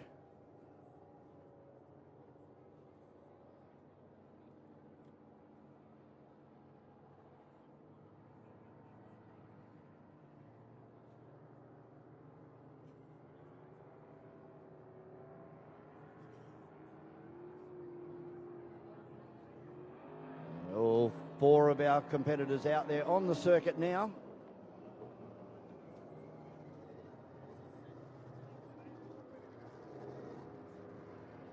Having a good look at water conditions. It's the first time that we've seen this heat of 105 mile an hour for the weekend. We've got another couple of races coming up towards the back end of today.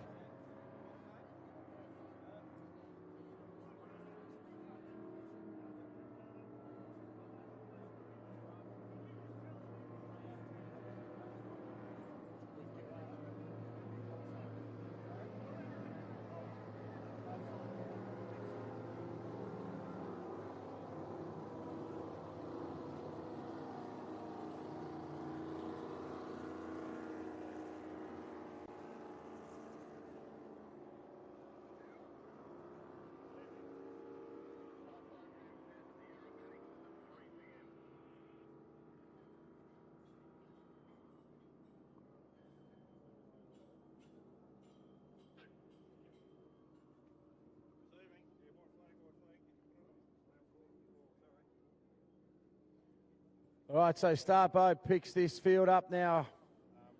Heat number 2, 4-boat field. Frenzy, out of 1, Cut Cat, Stephen, Madman Rumble. Troy Cameron running the Ranger from 3, and Mark Schultz, the artist. Schultz, a very talented tattooist and artist, hence the name of the boat.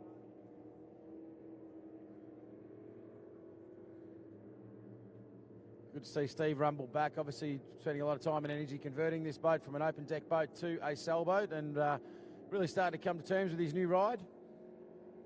So white flag hoisted high. Is there plans for Cut Cat to go even quicker by putting that cell on the top?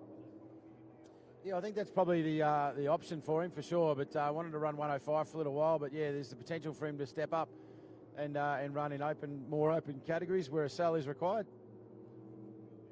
Unfortunately, no Captain America, Darren Ridley.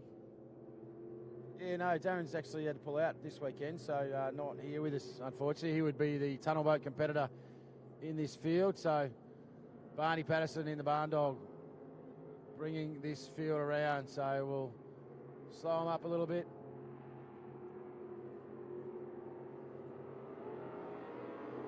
Schultz needs to get a bit of a wriggle on.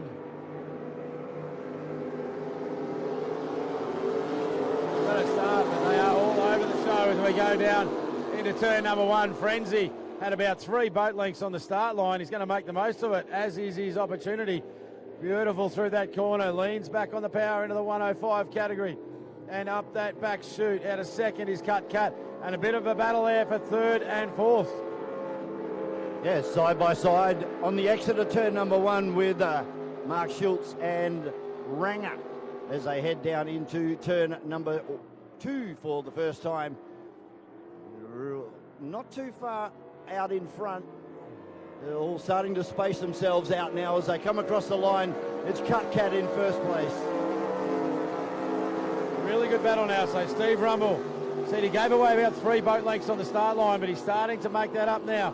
The wider line, but Rod in Frenzy or Rumble a bit ugly on the exit to that corner. So lost probably a boat length or 2 there. Stomps on the Cut Cat in the back chute. Gets good acceleration. But out in front, Rod Williamson in Frenzy now being hunted down by Stevie Rumble. Mark Schultz in the artist now pushing along with Troy Cameron in Ranger. Oh, look at this battle at the front of the field. Really close between Cut Cat and Rumble as they come down over the start-finish line again and reel off another lap. Yellow flag out, last lap. Is there anything that Rumble can do here to stave off this attack as they go down into turn number 1 for the last time? Side by side again. Fantastic action here with our 105s. Oh, Rumble with a great slingshot on the wide corner.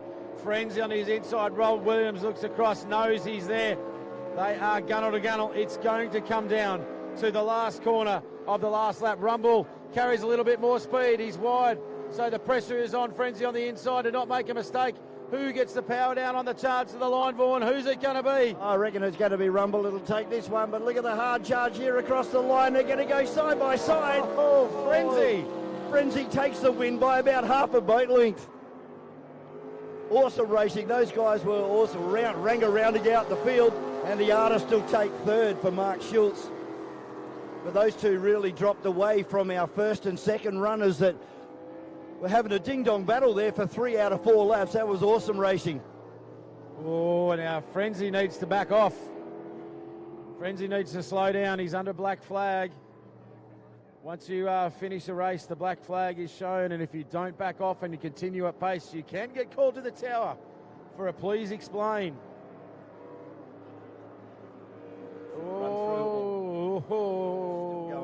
Lucky. Had he gone across that finish line under full noise, that may warrant a penalty, but he has backed off now, so welcome home, Mark Schultz and the artist. Great to see him back out on the water. Got the boat looking $1 million, and he'll have a huge smile under that helmet. He's doing 100 laps here, these guys. Yeah. They've decided they're all going to go around a couple of extra times. Someone please come to the bank. Well, thank you very much, Troy Cameron. Give him a wave and a round of applause. Good to see him back on the water, mate. Thumbs up from the man in the cabin, the beautiful Ranger machine, the orange with that cell sitting in there. So it had a bit of a scare here when he broke his boat here and it went to the bottom of the lake at Yarrawonga.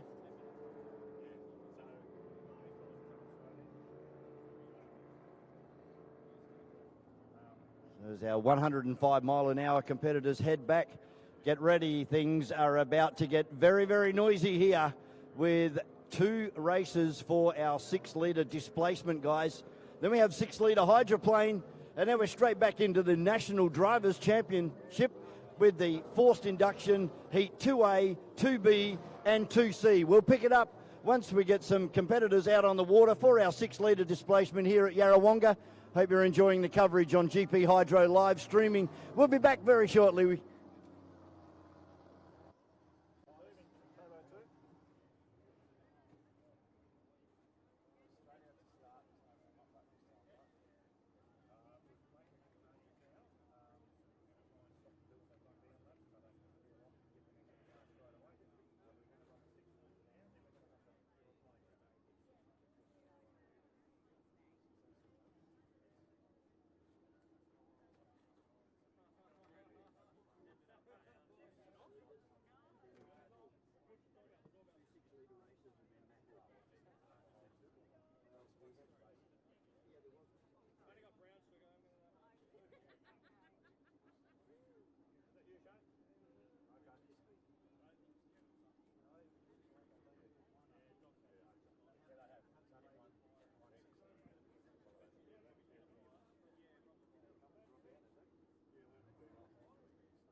Oh, race number 15. This is going to be a ripper. Miller Merrigan, sponsors of the Trojan Trophy, Heat 2A3.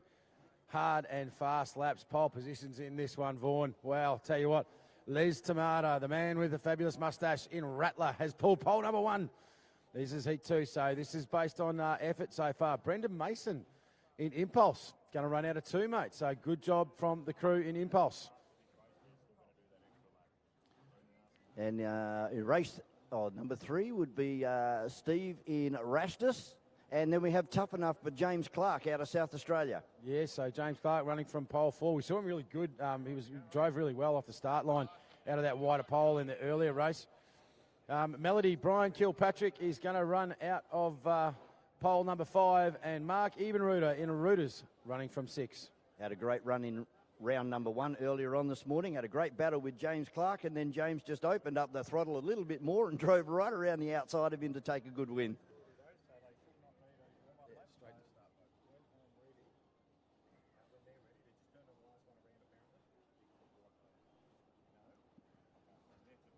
So we're into our second heats now, so there will be no warm-up laps, ladies and gentlemen. The drivers will be released under the control of the start boat. The boats will head straight across to the start, taken around, and the flag will drop straight away. So race number 15, we are moving through our program. This race sponsored by Miller Merrigan.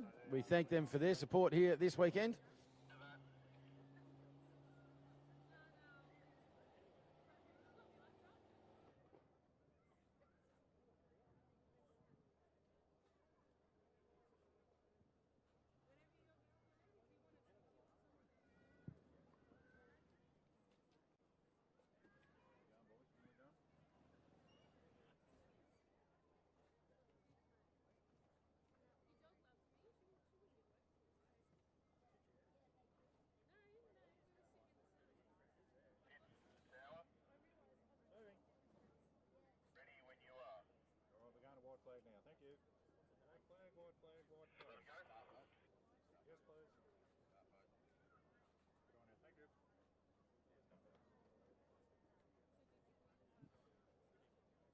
All right, white flag goes up on the start boat. So Barney Patterson gets the barn dog moving.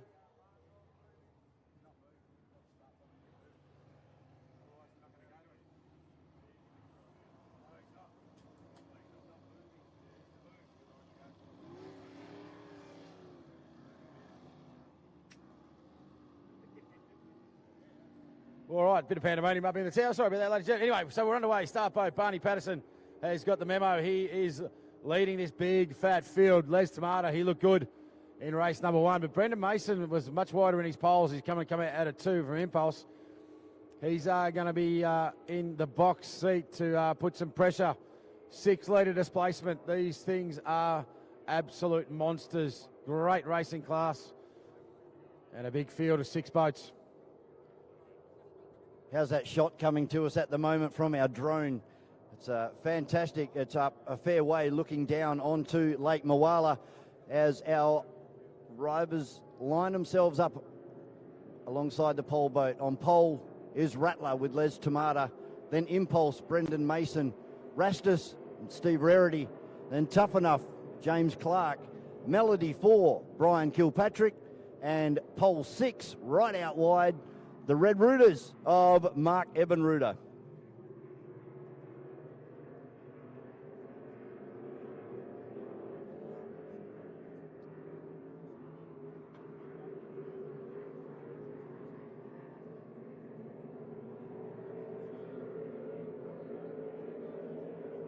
So a little bit spread out at this stage. Like to see Mark Ebenruder push up a lot harder. And Melody as well. That's much better. So get out in front early so that when you swing around, you haven't got a lot of ground to make up. Good line up. Chris Dinan holds them. Still waiting, flags down. Let's go racing. Clark with a good run as well. But to his inside. The boat in pole number 1's got a good clean run in. A little bit of spray there. Go blind. So very nice job out of 1, 2, 3 and 4. Nicely done. Through clean. This is Les Tomato in the Rattler out of 1. Making most of a fantastic start is Les Tomato as he goes down into turn number 1. Now the move coming from pole 2. That'll be Brendan Mason in Impulse. Then we go back to Rastus coming under a little bit of an attack. And right down the back is Melody and Rooters. So head up towards turn number 1. So Tough Enough now just jogging for an inside run. Something's happened at the end, so there was a big moment down there for, I think it was Impulse. Went blind in the spray and opened the wheel a little bit in turn number 1. That's given a bit of a delta to Les Tomato in Rattler, so he's made the most of that now. Rastus pushing hard now to get to the back of Impulse as we go into turn number 2, second time round. And James Clark not having it all his own way this race. Back there in 4th position at the moment.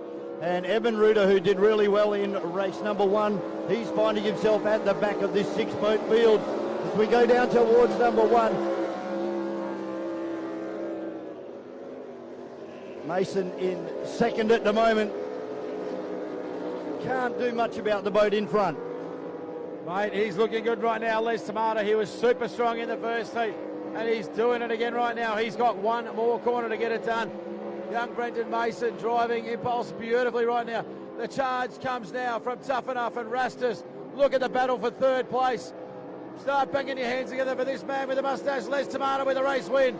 In second spot is going to be Mason with Impulse. For third place, it's Rastus, Steve Rarity.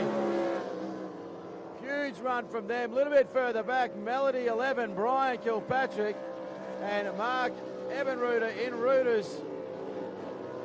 Just off the pace, unfortunately, is the Rooters machine of Mark. So something not right in that camp. But well done, Les Tomato. That was a great drive. Yeah, I think Mark Ebenruder might have dropped a cylinder there. It sounded really fluffy as it came over the line. But can't take anything away from Les Tomato. And that'll be 2 from 2 now for Les Tomato. Wow, Tomato putting this field on notice. Great to see this man at the pointy end of the field. There was a big battle in that one between Rastus, Steve Rarity, and James Clark and Tough Enough. I thought Tough Enough at one point there looked like it had numbers and it pushed past him. But Steve Rarity just fought it off and came back, and it was a convincing drive in the end that got him up in the third spot. It certainly was. I thought James may have been holding back until that big last lap charge like we got out of race number 1, but not enough to get in front, and he'll have to settle for third position. Give him a round of applause as he brings it home. Your race winner, ladies and gentlemen. Les Tomato in a Rattler. Brendan Mason in Impulse, the white machine out there. Third spot, Steve Rarity in Rastus. James Clark, Tough Enough. Brian Kilpatrick in Melody, and Mark Ebenruder.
So I'm not sure how that's going to go. You're going to hang around and explain some of the stuff that's going on with us? Yeah, of course I am. So I'll be explaining what I can. That's all right. We'll just make up the rest. Me and Vaughan, if we don't know, we just make it up. Now, Vixen, obviously the new call sign we've given Emma. We've been talking about this new stunt. She said she wasn't going to tell you about it, but we're calling it the Tsunami, and she reckons she's going to throw one out there for you. So we want you to give a score out of 10 when you see it, yeah? All right, I'll make sure I do that. Right, so you're involved pretty heavily in this whole operation right now. You've got the radios. You're talking about the pilots up there calling them in. Is that correct? Yep, that's right. So as soon as the water's clear and they're all good to go, I'll give them the green light, and they'll be in here. Perfect. Well, won't be too far away, ladies and gents. The maybe we've got water a couple of seconds. Is clear, so I think we're going to make that radio call, Vaughan. We'll take a quick break, and we're going to come back in a moment's time with the Matt Hall Air Show with Ras and Vixen. Now, RAS, call sign for Matt, stands for? Requires adult supervision. So I've only just heard about this about 20 minutes ago. There you go. Requires adult supervision. So, yeah, and we had to name Emma Vixen because we're both just a little bit scared of her. All right, I can hear the radio chatter because we have a couple of planes in the air. And they won't be too far away. So get yourself to the bank, ladies and gents. Look up, get your sunnies ready, because we are about to go live with the Matt Hall Air Show here at the Yarrawonga Powerboat Spectacular and Fair, brought to you by Yarrawonga Mulwala, the Moira Shire and the Victorian Speedboat Club.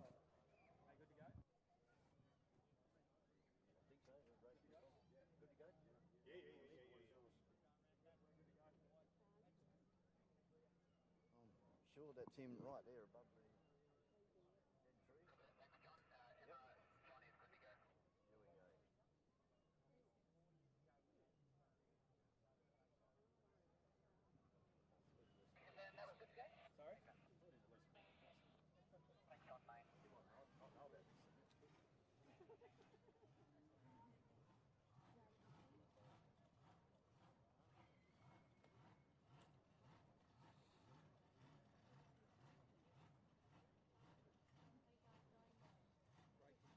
There's the second one.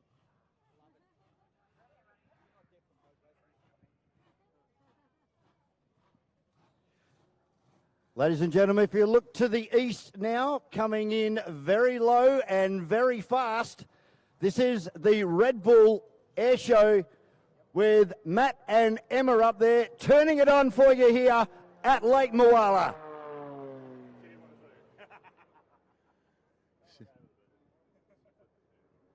Not sure if you picked that up down here, but she certainly waved at us as she came past the commentary box. I might have to talk to the old Vixen about her waving technique, however. All right, John, I'm going to hand the microphone over. Tell us what you're seeing up there in the sky. All right, so Emma's just up there doing circles in a moment. Matt will be making his very dramatic entrance, as always. Here he comes. He's coming up through the circle.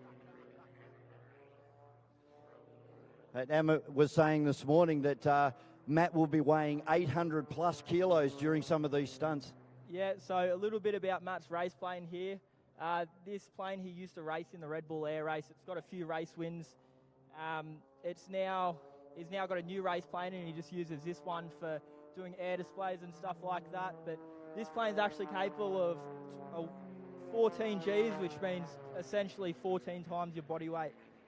So when Matt's doing these displays, he pulls up to 12 Gs, which means he's nearly a ton sitting in that plane. Of course, the plane completely made of carbon fibre and made in my hometown of Perth, Western Australia, down there at Jandakot Airport. Typical West Australian. Have a look at this, ladies and gentlemen. Talking up WA. How do you win this thing, John? How do you win? Is it like, I went faster than you, I went better than you, we got closer than you? Come on, who's winning right now? Yeah, so it's you'll see here they're coming up doing a half Cuban. A little bit about the half Cuban. From what I've heard last year, you guys think Matt's just up there smoking a big stogie. So in this sort of formation flying, you've got a lead plane, a following plane. So right now, who's making those calls up there between the two of them? So Emma's in the lead up there in the red and blue Red Bull plane. Matt's in the silver plane. Matt's just on her wing.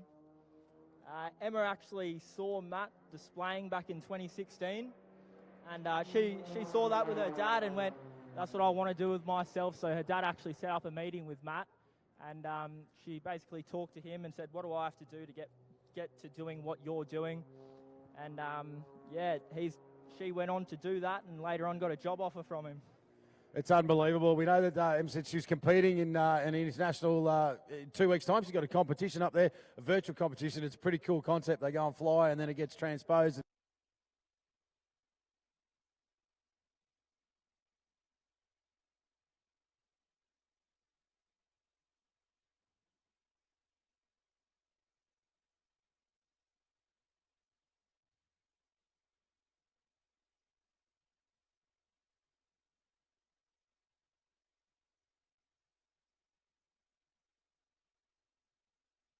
It's augmented reality, which means basically there's a little computer in the plane which tracks all of where you're going, your altitude, speed, all of that, and it puts all the planes together in a little augmented reality.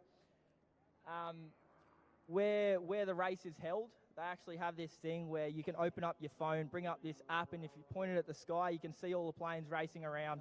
Unbelievable. How do we get onto that? Is it just airrace.com? I'm not too sure what the website. It's called Air Race X. So if you have a look into that, you'll be able to find it. fully inverted side by side. That is unbelievable. Yeah. It's no wonder we met Emma up here. She looks like she could bench press me twice. You must have an incredible level of fitness to get away with this stuff. Oh, yeah, definitely. So they actually have certain exercises that they do to be able to handle these types of Gs. Lots of core exercises and stuff like that. Unbelievable controls, these two planes. You're not going to see this I don't recall the last time I saw this, mate. You're not going to see this anywhere. You're putting on an incredible show. Can't thank you guys enough for entertaining this huge crowd. What's going on here? That doesn't even look like they mean it. Yeah, so this right here is my favourite pass. Emma's just there doing slow rolls while Matt goes around her trail. Mate, they look like they get very, very close to each other. How far apart are these planes during some of these manoeuvres? It's hard to tell, really. So Matt's pretty much virtually off her wingtip. I'd say it's probably about 1.5 meters. So, wow, 1.5 meters at 300 miles an hour. That's insane. Yeah, going the speeds that they do, it's pretty impressive, isn't it? It certainly is. The engine on board that plane that Matt is using is the IO 540 on steroids, 330 horsepower. It's got a climbing performance of 6,000 feet in a minute, and combined with its 420 degrees roll capability in 1 second. That's awesome. Yeah, so it takes just about less than a second for him to spin all the way around, which is pretty impressive. Now, this is a great photo opportunity this year. Oh, yeah!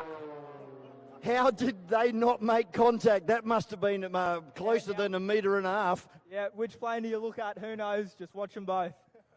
All right, so has anyone ever played a game of chicken? I think that's what we're seeing up here. One at each end of the paddock. This is sort of frightening me. They're lining up. What's going to go on here? Oh, no. Here we go, kids. Look away. Look away. This doesn't look right. Wow.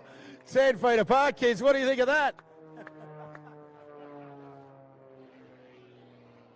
So we actually do offer joy flight experiences. So if you want to hop in the plane with one of our pilots, that red and blue Red Bull plane, yeah, you can just go on matthallracing.com and book an experience with us. Yes, actually, I believe there's in the sponsors area. There's actually a couple of tickets that have been auctioned off, and they've gone up. They've gone up well worth more than they were charging for. This is a once in a lifetime opportunity to get on board one of these planes. Emma was trying to convince me it's something I need to do, and I'm scared, and I'm not doing it with her, not just yet anyway. But I think that probably is that wraps up the show.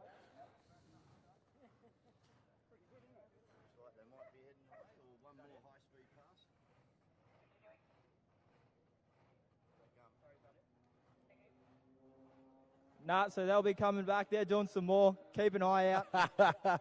I think the deal is the more you kids clap and cheer on the bank, the longer they're going to hang around here with us. So make sure you're waving, kids, because they can see you crystal clear out of the cockpit. Look at this. This is another great photo pass here. Get the cameras out.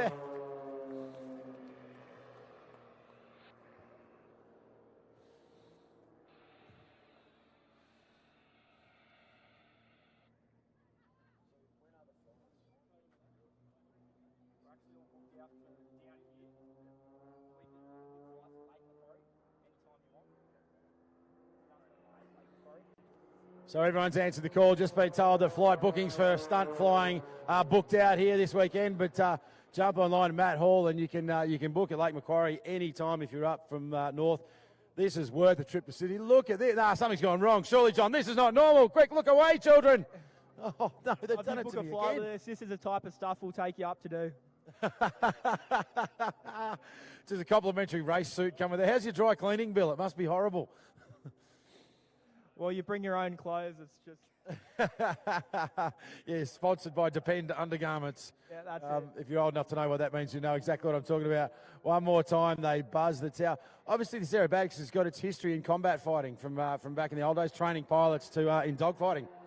Yeah, so Matt's actually he flew Hornets. He was a wing commander in the RAAF. He went over to fly F-15s with America. He flew in Iraq, got a few combat medals. But yeah, he's had a very successful career flying fighter jets, and he's now come off to fly aerobatic planes. I have to talk to both these two. I didn't actually ask my mate Vixen, but when you introduce yourself, say, oh, what do you do for a job? Say, oh, I'm an aerobatics pilot. It's sort of like saying I'm a dolphin trainer when you meet someone for the first time. They must think, oh, tell the truth, mate. What do you really do? But these two actually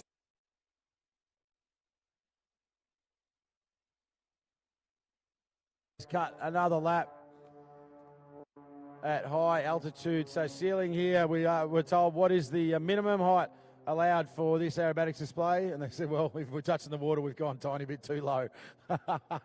Yep, you can only ever equal the low altitude record. Well, I'm glad we didn't see that here today.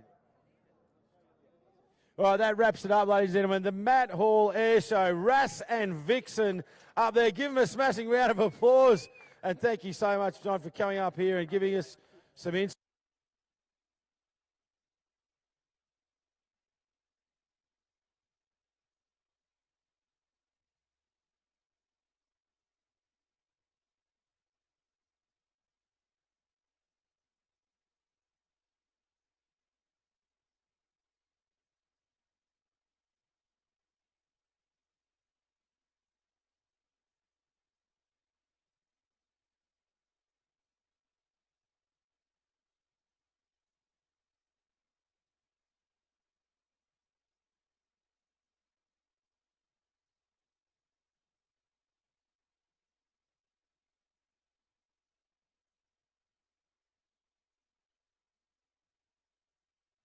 Thanks for having us.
go back a little bit.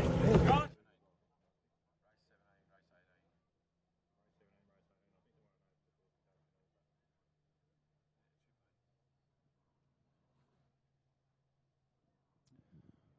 So next race on the dance card is race number 17, the Babcon Plant Hire. Jeff Horn Memorial, heat number 2. This race is for 6-litre hydroplanes, 4 of the finest laps that you're going to see out there anyway. We've got 4 boats lining up for this particular one, and it was a pretty cool story last time round. So some real challenges thrown down in this one, race number 17. According to me, out of pole number 1, we've got Paul Jones in the Stampede, a little bit off the pace in that first one. So we'll see if they can recover and Stampede can make the most of pole number 1. Pole number 2, Hurricane, Graham Malloy. This thing looked good, actually. The pace in this, particularly down the straight. So it looked very, very nice and really pushed Desperado, Liam Holland, pretty hard. The mechanic, Michael Clinch, so that beautiful KT with the Chev bolted in the back of that thing, that was... that really came on strong as well, particularly as conditions roughed up, Vaughan. Yep. And, of course, outside pole this time, Desperado, the yellow flying machine of Liam Holland. Well, it'll be interesting to see what happened with Desperado because it did come to a complete stop at the end of the previous race. So, is there niggling issues on board Desperado? Of course, winning the E.C Griffith Cup back here in 2022. Yeah, Lee, maybe he's just got a bit tired, mate. You know, he's not a fit bloke anymore. He's, he's not looking after himself. So who knows? Maybe he just needed a rest. But it did fire up, make its way back to pit lane under its own steam after a couple of minutes rest. So the Ricky Howard built McLaren, mate, of this KT out there. The mechanic Michael Clinch at the wheel. That's going to be interesting with the Chevy powered KT. Conditions glassing off, but we know as soon as these boats start circulating, she cuts up pretty rough here. But this is anyone's race. I like the idea of Graham Malloy out of pole number 2, but Paul Jones in Stampede. They're off the pace. Let's see what they bring this time round. We had that great battle between the mechanic, the KT tunnel, versus the Hurricane in Graham Malloy. So let's see if we can get a repeat of that as we hear our boats accelerating away from the pit area. So see 2-3 hydroplanes, and we wait for the KT to enter the circuit from the eastern section, the eastern boat ramp. So the start boat will pick these guys straight up. They will head out around the back. How's the smoke still hovering over the river here? Looks sensational. Yeah, we'll have to talk to Vixen about that. Smoking's not good for your kids, so... I think she said atomised white oil, in fact, so a harmless substance floating around here in the lack of wind. All right, so the pole boat has left. Barn Dog is out there, white flag flying. Chris Dine and Barney Patterson working super hard. We hear the KT rumble to life, but if they don't get to the start boat, it's not their problem. So we've got 3 hydros up on the start boat. Michael Clinch desperately trying to fire up the mechanic to get this boat moving. Oh, that's the 3rd attempt to get the motor going on it. It's turned over and then stopped straight away. So these guys are heading down the back straight at the moment, and unfortunately for Michael Clinch, it looks like the boat has stalled right at the boat ramp. Fired over again and then comes to a stop yet again. So some ignition issues on board. Still got a chance at the moment. He's still got a chance. If he can get that thing fired up, he can rip around. He cannot cross the course, but he can get out there, get behind the start boat, because he will get points. At the moment, he's risking a DNF. It won't be too long before the officials say, no, the start opportunity is closed. As soon as they round this next corner, it will be all done. So if he's not firing up now, Vaughan, he is pretty much done and dusted. Let's have a look in the beautiful afternoon sunshine here at Lake Mulwala at the Yarrawonga Powerboat. Spectacular and fair. Liam Holland, smart operator. He's out a little bit in front, which is where he needs to be. He's running a real wide line. Stampede on the inside. So triple hydroplane, Stampede, Hurricane, Desperado. Holland a little bit further back. Looks like a good start coming up here. Very even as the white flag drops it away. We go racing here with Desperado outside, Stampede on his inside, and the Hurricane. Hurricane trying to round up around the outside, and looks like he's got a great run through turn number 1 for the first time. So it's Hurricane from Stampede and Desperado. Beautiful run from lane 2. So the Hurricane, you see Stampede just bobbled a little bit in the mid-corner.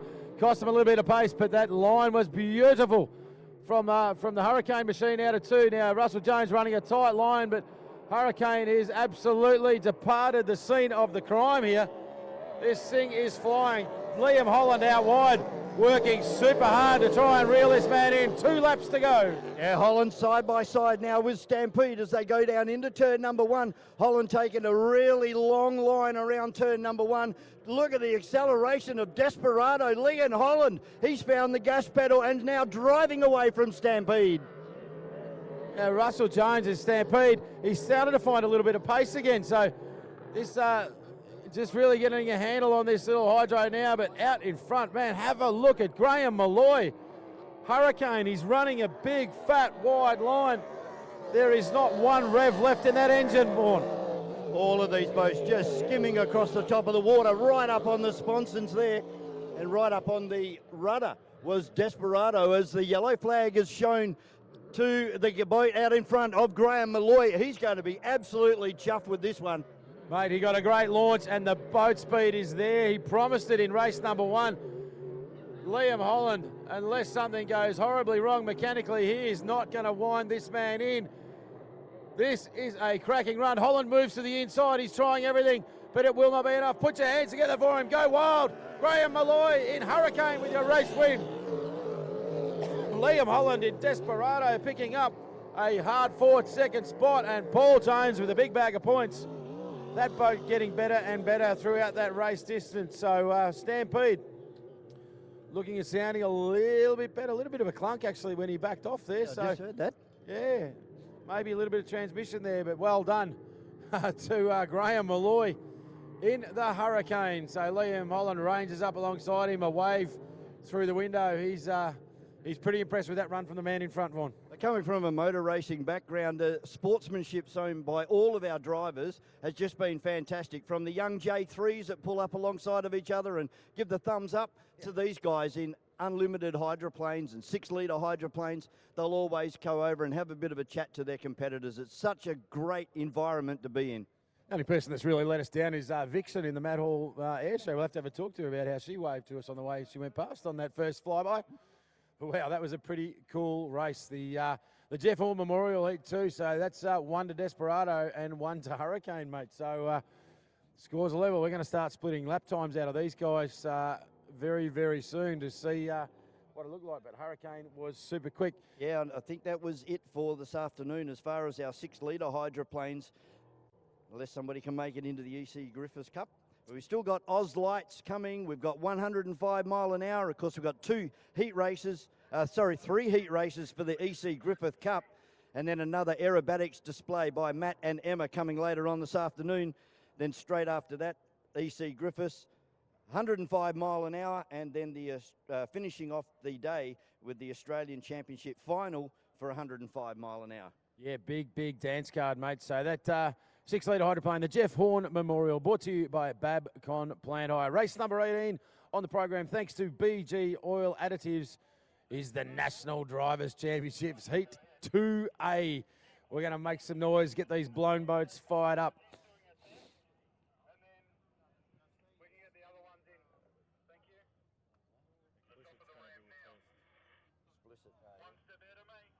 Okay, so just had word through that Explicit, they've had this notoriously reliable boat. They've been dogged by dramas, so they're being allowed to release to do a quick 1-lap test before we go to race 18.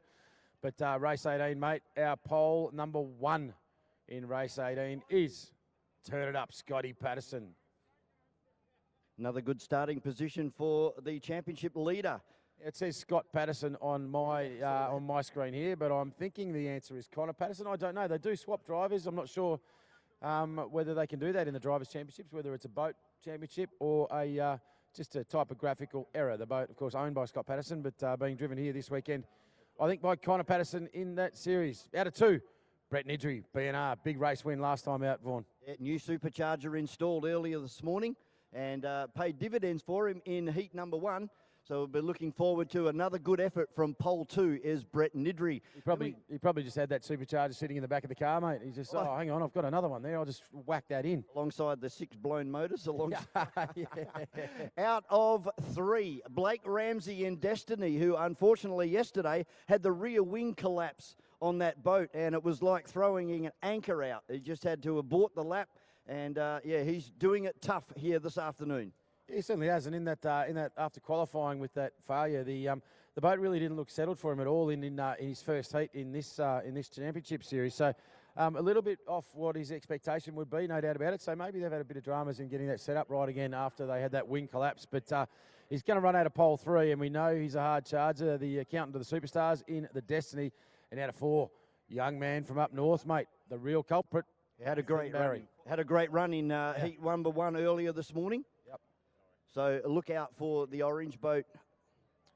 Yeah, it's a big boat and it pedalled well. He's only a little fella, Nate Barry, but mate, he monsters that thing around pretty well. But Destiny, Blake Ramsey, and it's going to be to his inside. So if they get a jump, I mean, Connor Patterson has performed faultlessly. I've got to admit that. You know, it's he's a tough guy to line up against, but if he can get that early acceleration out of pole number 1, he's going to be very, very hard to get past. And we've seen the acceleration and the behaviour of that boat turn it up.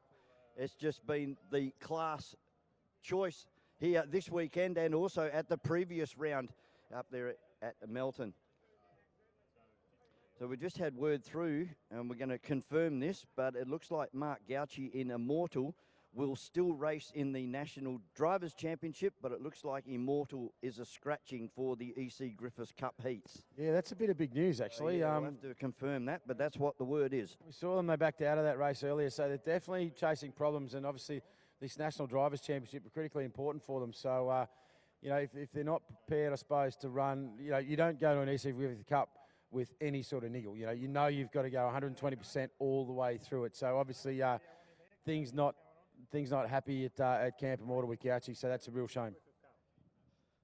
It shouldn't be too much longer before we hear the sound of 2,000 horsepower firing up at our boat ramps.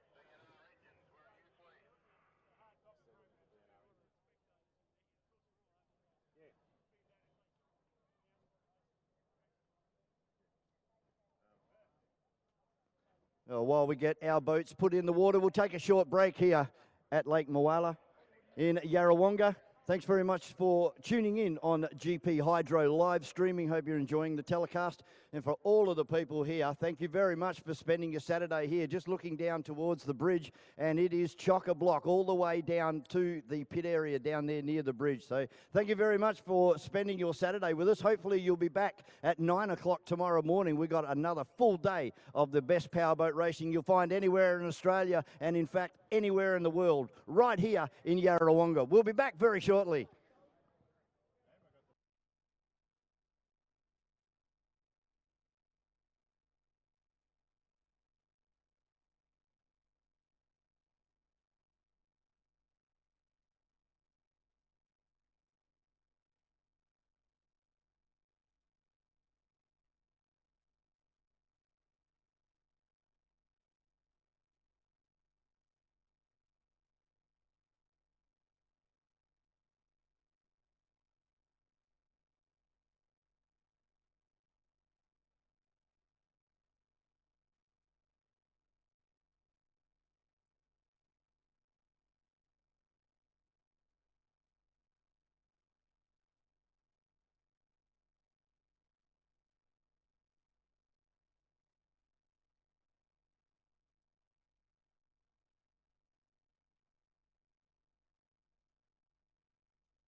out in front of the boat ramp, just trying to diagnose an issue with Explicit.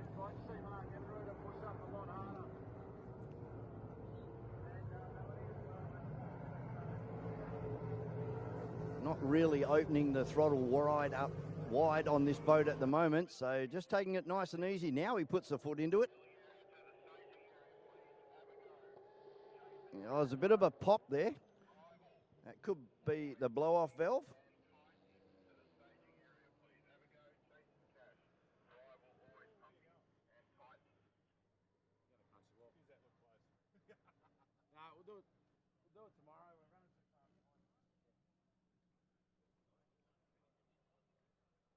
Yep, so Chris Hearn has turned Explicit off, so it won't be very much longer and we'll get going with our next round of heat races here for the National Drivers' Championship for blown alcohol displacement boats.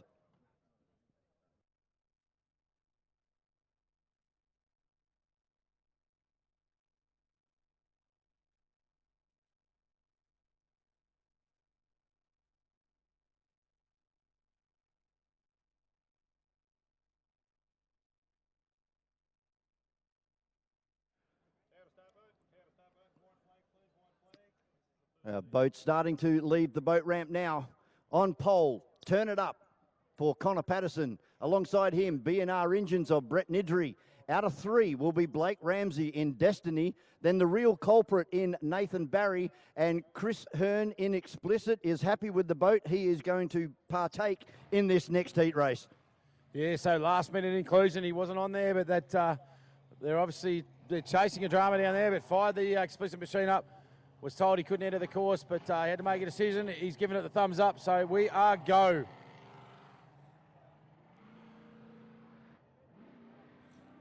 Race 18, the BG Oil Additives National Drivers' Championships, Heat 2A. The man of the minute, the guy they all want to beat. Turn it up, Connor Patterson out of number 1. Bretty Nidry from 2. Destiny, Blake Ramsey, expect big things from him this time out of 3. He's got a bit to prove. And Nathan Barry, the real culprit from 4, has Chris Hearn, an Explicit to his outside. This is a very strong field, Vaughan. Yeah, it certainly is, mate. I'm just counting the boats out there at the moment. I can see all 5 of them are out on the water and starting to line up behind our pace boat to the east of the circuit. And it's Connor Patterson, and what prime position is he in? He's going to have a dream run, hopefully, in this heat race. He is the current leader as far as our National Drivers' Championship, and it looks like he's on par to score a big handful of points here this weekend.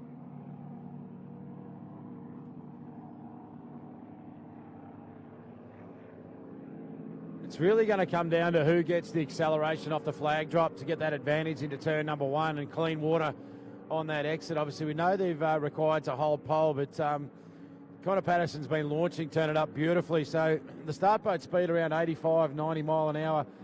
So it's a big delta between that and the actual race speed. So that initial acceleration drop is a critical part of this start sequence. Patterson's been doing it well, but so too is Brett Nidry out of 2. So let's watch them now as they wheel around. Really wide for Chris Hearn and Explicit. He's really wide out of turn 5. White flag down. And they go live. It's going to go. I tell you what's going on there. So Connor Patterson into 1, really tight with Destiny in 2. Brett Nidry's had to back out, nowhere to go in 3. So Nathan Barry, the culprit, says, thank you very much. I'm going to take a big chunk of real estate. And he's trying to charge his way to second spot. Explicit now joins the rear of field. Great acceleration down the back straight by Blake Ramsey in Destiny. Chris Hearn still hanging in there in Explicit, rounding out the field, but it's all the young fella. Connor Patterson, turn it up. He's got a 200-metre lead already as they go across the line for the first time.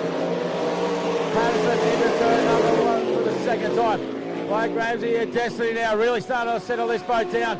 But having a look up the inside, here comes B&R Engines, Brett Nidry. He's seen a gap to the inside. He's made good ground if he gets it clean here. Oh, goes skyward, so loses some drive. Nathan Barry on his outside, thank you very much. But in a straight line, Nidry fights back, goes down in really close to the pins, slides underneath Dean Barry. Now he's going to have a look at Blake Ramsey. He's got the tighter line. It's a big drag race. Brett Nidry, BNR Engines, he's fired his way to second spot. This guy is driving like a man possessed. 1 lap to go. Nathan Barry is going nowhere. The culprit to his outside, but Brett Nidry, BNR, has just driven up the inside of regular. Hearn is out. Explicit is out. Pulls to the inside of the course. We've got one more corner to go. Connor Patterson, turn it up. Connor Patterson out onto the main straight to greet the checkered flag. Another win for Connor Patterson in the National Drivers' Championship. Blake Ramsey looks like he's going to hang on for second position. Sorry, it's Nidry. Then we got Blake Ramsey rounding out the field. Nathan Barry in the culprit.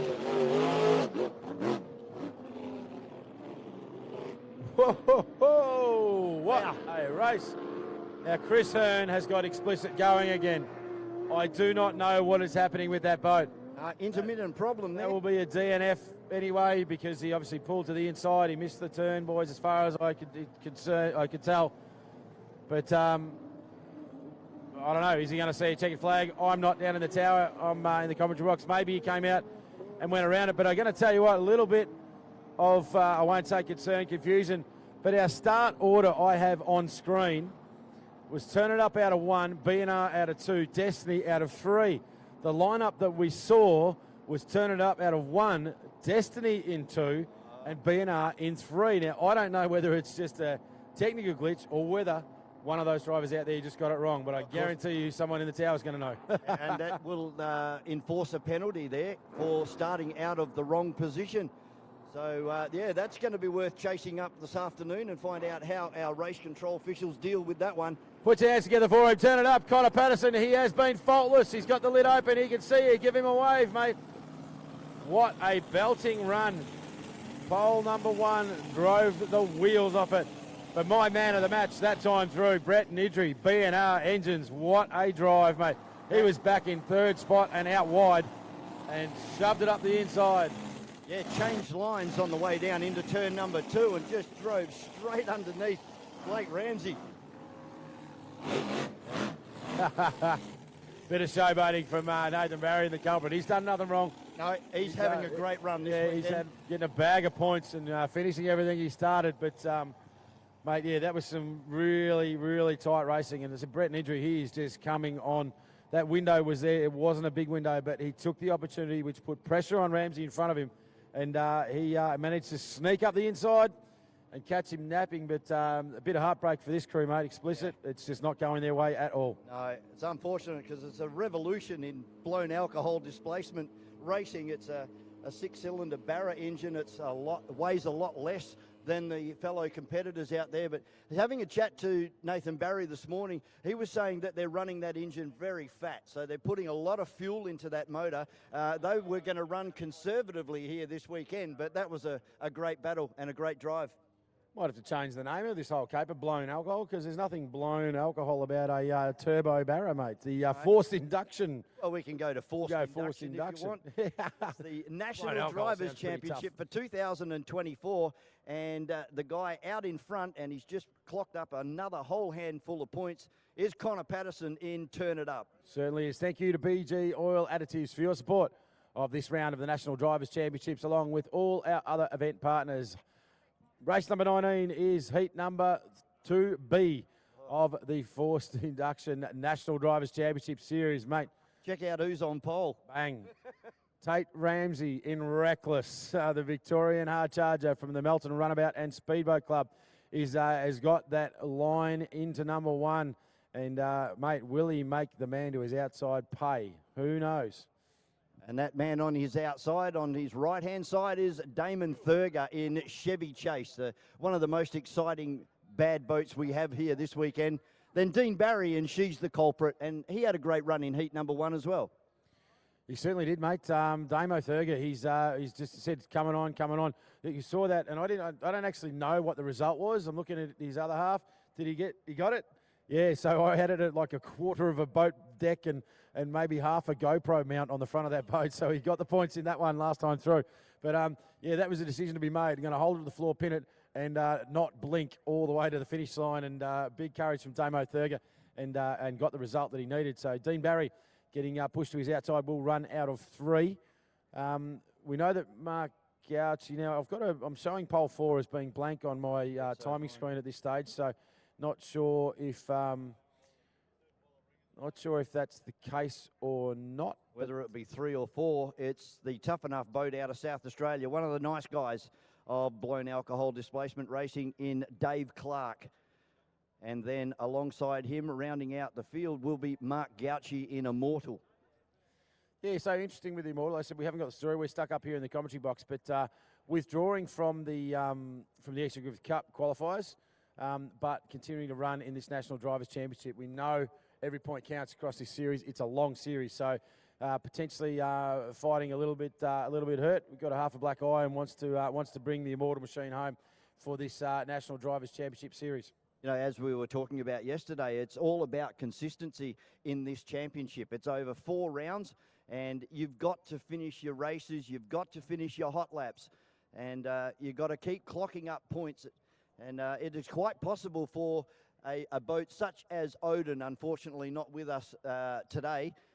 They had an engine issue yesterday, and it has forced them to withdraw the boat.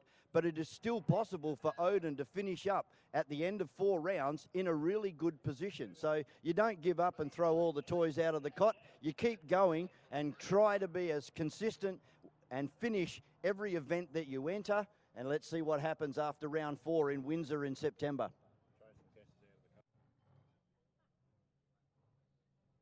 Yeah, it's a really valid point, obviously, because this blown displacement racing, it's getting better and better and better. But when you are building an engine to 1,800, 2,000 horsepower, one of the anomalies with this, as opposed to motorsport or car racing, track racing, is these boats will go from fully loaded propeller loads to leaping out of the water, unload, massive overspool, massive revs. So mechanical failure is a legitimate part of blown boat racing. It's very rare for a driver to compete a full season series without a failure. So although, for example, the Constables, we saw them, they put it in the trailer, so they won't get any points for this round. They'll just get attendance bonus points. By the end of the series, there's every chance that the guys in front of them on the points table are going to have the same kind of misfortune. It is the reality of blown boat racing. When you're running on the ragged edge, you break stuff. We see that with Brett Shepherd, not here this weekend. Yep. He's one of the 4 runners in the National Drivers' Championship, and he's going to get a big fat 0 for this weekend. I just had word through, we know that Immortal has withdrawn from the E.C Griffith Cup. Just had word through that the team of Chase and Cash has also withdrawn their entry into the E.C Griffith Cup. So that's a little bit tough to hear. Obviously, a bit of a crowd favourite down here with a lot of the Victorians, so Heath Hamilton. But same thing, looking for clean runs in this Drivers' Championship and not looking to rip up the gear against those big GP hydroplanes out there today. Yeah, it's unfortunate, but we've still got a big field of contenders for the running of the E.C Griffiths Cup coming up later on this afternoon. There was, in our program, 3 heats leading up to the E.C Griffith Cup, of course, held back in 1910. It's one of the longest running trophies in Australian motorsport, not just powerboat racing, but Australian motorsport. Actually, sorry, not just Australian motorsport, it's motorsport anywhere in the world. It's one of the only other oldest trophy that we believe in powerboating is a yachting trophy from somewhere in North America. But yeah, it's an incredible history, and we'll learn a lot more about that at presentation tonight, and we'll talk a little bit more about it when it's time to come. But I think the word through is that we're just about ready to get this race number 19 underway. White flag, please, white flag. Okay, white flag is the call from John in the tower. We are ready to roll. Tate Ramsey, reckless from 1. Damon Thurg out of Chevy Chase is going to run out of 2. Dean Barry running from 3. The big orange machine, she's the culprit. Dave Clark, Tough Enough, the blue machine, and Mark Gauchi and Immortal running from 5. Besides Connor Patterson, I reckon it's very hard with these heat races to actually say this certain driver is going to take this one out. Yeah, there's just no can't way. do it. Too hard to pick right now, and of course we're not seeing them race up against each other, and that's the way these heats work. That we separate the fastest boats across 3 heats, and we bring them back together for the final. So Reckless on pole position from Chevy Chase. She's the culprit with Dean Barry. Then Tough Enough and Mark Gauchi in Immortal. That is the field for this round 2, heat number 2 of the National Drivers' Championship here at Lake Moala in Yarrawonga.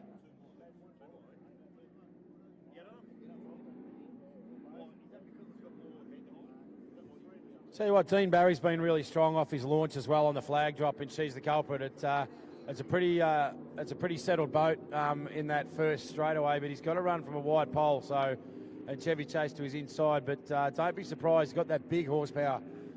If he can get that into the water, he's going to get away pretty quickly.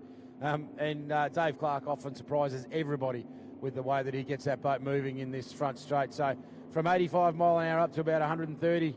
By the time they hit that first turn, boy, in the blink of an eye, there's a lot going on board one of these forced induction blown alcohol Drivers' Championship vessels. It's over to catch up with Dave Clark before racing this morning, and I said, is everything all right? And he said, yep, boat's tuned up to the max. It's just the driver that needed a bit of a tune-up. Yeah. Only got one problem, that's the loose nut behind the wheel. Big shout out to Clarkie and all the Tough Enough crew. They've got 2 boats here this weekend and made the big pilgrimage across to Adelaide. Again, some great pictures coming from our drone high above Lake Moala here as we pick up on the pace boat. Things are going to get very noisy and very fast, very quickly here at Lake Moala. This is heat number 2 of the National Drivers' Championship.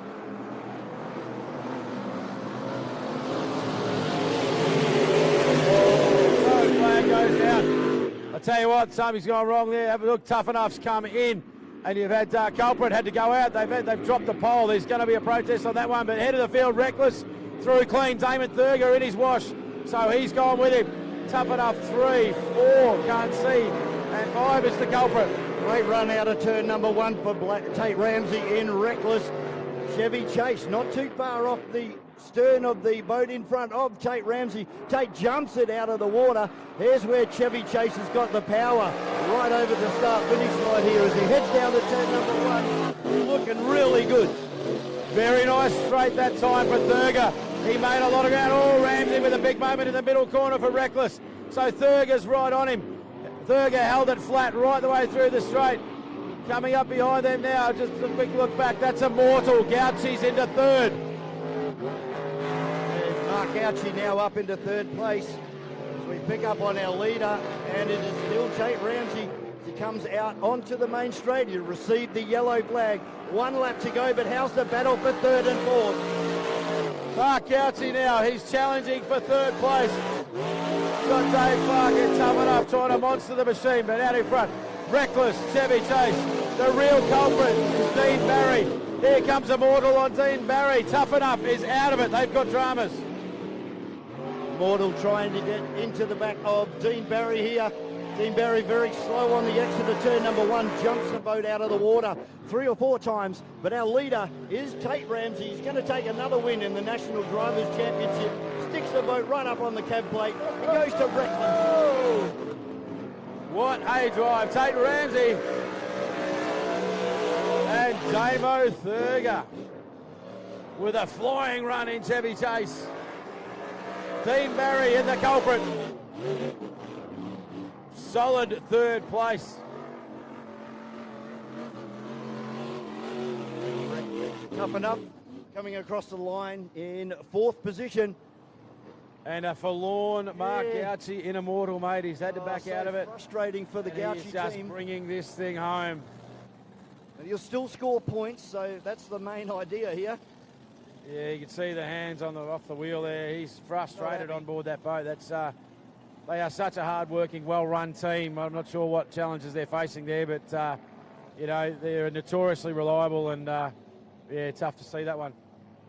So let's go back to turn number 1 in lap number 1, mate. What did you see down there? Because I saw a whole lot of chaos and carnage. Yeah, I saw somebody slow up, and then it looked like Dean Barry got the worst of it.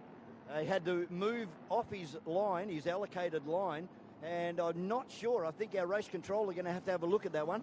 Yeah, I don't know. We've got some great footage down there of turn number 1, obviously, for this Drivers' Championship. It's going to be hard to tell. The question being is whether or not the there was a gap there left by Dave Clark in Tough Enough, but it was a gap that Dean Barry decided wasn't big enough and he didn't want to drive into, or whether there was not a gap left there. But it looked to me like Tate Ramsey was already through Chevy Chase. They went through pretty clean, but that gap closed and, well, I won't say the gap closed. I said there was a little bit of a hole there, but from our perspective, a little bit hard to tell. I'm going to leave it to the judges, but the end result was that Dave Clark came inside, Dean Barry went outside. So the lanes through turn number 1, which is the rule, not holding your pole. It's now, the rules were changed recently to hold your lane, so which means basically maintain an equal distance from the turn boys as you transit the corner. If you go in 10 metres off, you're expected to try and stay within a 10-metre arc as you round the corner. So yeah, that's definitely not happening down there because the boats not necessarily holding their lane. So anyway, I'm going to leave that to the ones in the tower, and we're going to find out a little bit later on what happens. We certainly there might will. Be a bit of steam in a few helmets down there. Yeah, Tate Ramsey really set that win up on the exit of turn number 1 for the first time. He was able to accelerate out of the corner and kept all of the boat in the water. And of course, if the boat's jumping and skipping around, and you've got other guys flying past you, so you lose a lot of ground. It's really maximum attack out of the corners, but at the same time, you've got to keep the boat in the water. This is exciting stuff. We're going to run out of words by the end of the day, and I don't think I'll be at the out doing much talking tonight, but it just keeps on getting better and better. And don't forget, we bring these the best of the best back together for the big final here in this National Drivers' Championship this weekend. And this is just the prelude to the KISS. We also have the E.C Griffith Cup coming up a little bit later on today, the Unlimited Australasian Championship. What a weekend of powerboat racing we've got on show here at Yarrawonga. Certainly is, and I can see on our GP Hydro live streaming, the boats are already in the water, just awaiting the white flag from the tower over here. And this guy would absolutely be stoked with this starting position. It's Craig Storner in Avigo out of pole 1. Unbelievable, mate. The chat on the live chat, there's about 350-odd people watching us from all around the world on GP Hydro Live streaming. John Nidri, good mate of mine, done a lot for this sport. Made the crack before about Betty probably having a spare blower in the back of his car. Turns out Brett drove back to Melton last night to actually pick it up, Mark's whole blower, and chuck it on. So huge effort from Brett, and mate, paid off. What a drive that last time around. Oh, yeah, no, really. Word from race control is Craig Storner in Avigo has just been swamped, but I can see he's actually moving. The boat is actually under power, so hopefully he's been able to fix that little issue.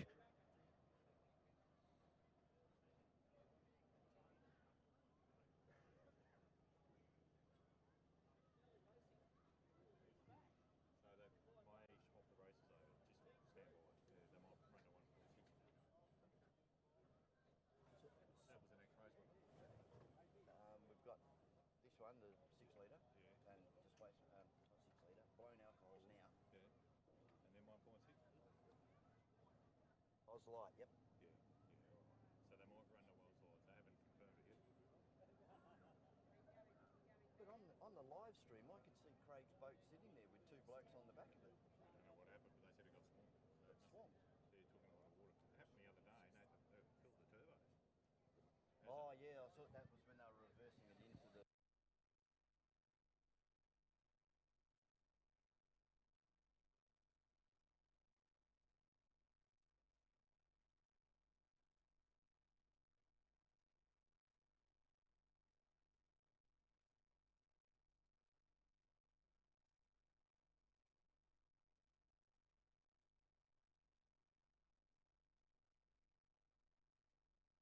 Haven't had much of an update from the crew down there at Warlord. In fact, we saw fire extinguishers being deployed down there in the crane pits earlier, but there's a bit of banter on social media, which obviously means it's all true.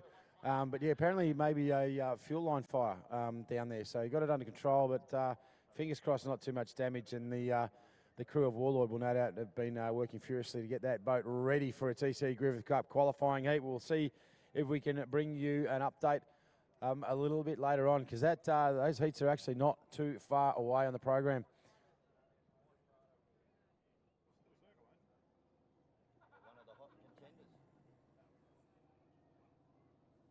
One of the hot contenders for the E.C Griffith Cup this year is GP3. And yeah, let's hope Troy Marlin and the team can get around that and get that repaired, ready for heat number 1, which is not too far away. It's about 5 races away. So they've probably got 45 minutes to an hour, I'd say, to get that boat back on song. Yeah, it'll be interesting, obviously, again, Race Control making a lot of decisions, some great stuff happening here. With the withdrawals we've had from different competitors into the finals, we're currently scheduled for 3 heats of the E.C Griffith Cup qualifiers. We may actually be able to reduce that to 2. We'll wait and see what happens, but it's not too far away. This field, unfortunately, as we just mentioned, Craig Storner being swamped down there at the boat ramp, but he's going to run out of pole number 1. Heath Hamilton chasing Cash out of 2. Johnny Backer from 3. Dennis Pasala from 4. And Dave Satterley from 5. Big Davo seeing Elvis and going a bit of a you spin me right round in one of those last races. But Dennis Pasala as well, he's been threatening it a little bit. Expect him to go pretty hard in this one, so he's got a bit to prove. I think he finished 3rd or 4th in his first heat. Yeah, so this is going to be a good one as well. Rival Johnny Backer will be looking to improve on the first one. He came 2nd in the first heat earlier on this morning in Rival. Of course, a hull that he actually designed and built himself. And right up there against the Evercrafts and the Child's Play hulls. 3 hulls, or 4 actually, with Chevy Chase. That's a racing hull. So there's 4 different types of designs for hulls out there. And we can see Craig Storner just driving the boat, maybe trying to empty out some of the water in there. Of course, this is the 2nd time he's been swamped. Up there at Melton in round number 1, had an incident on the boat ramp and the whole back of the boat was swamped by water and it caused a few issues with turbochargers, etc.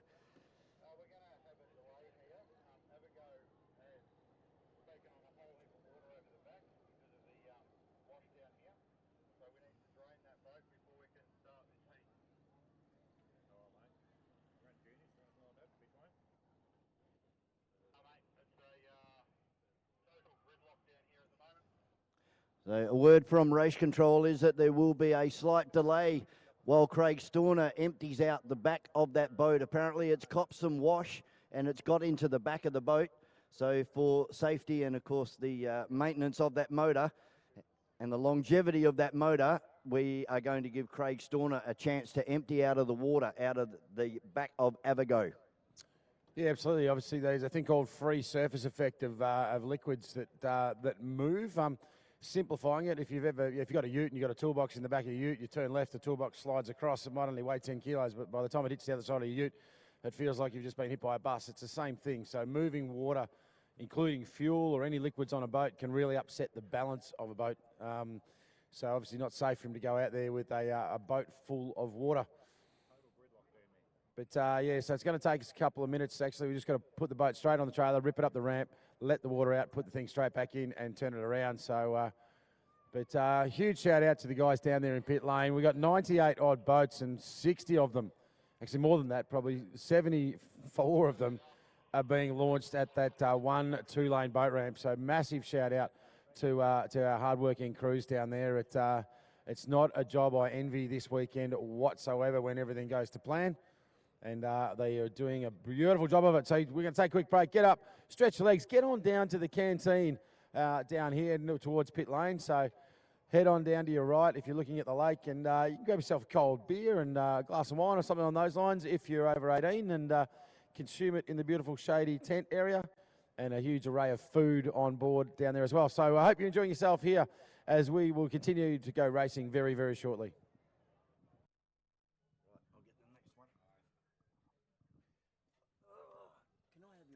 Mate, we're going for a battery change.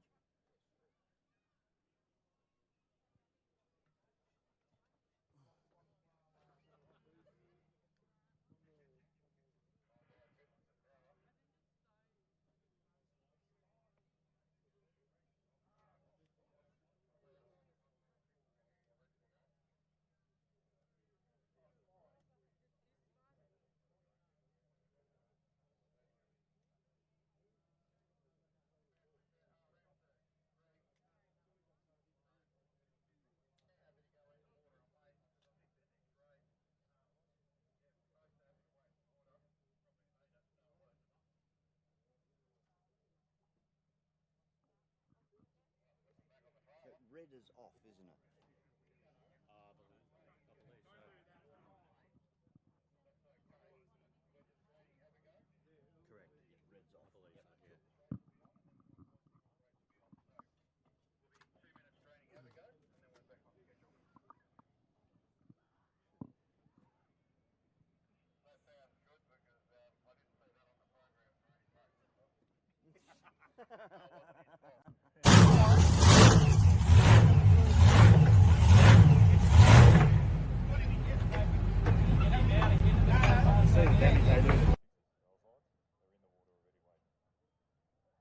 off. Receiving starboard.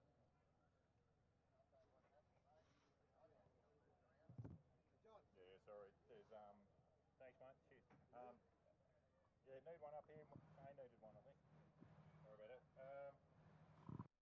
Amago took on some water. They're putting him on the trailer, draining it. They're putting him straight back in the water, then we're going to run. While that's races on, they're going to be putting the last couple of 1.6s in, giving their forward. I'm down the other end already in the water waiting. It wasn't his fault, we got swamped apparently, so they're giving him the benefit and they're going to train his boat through.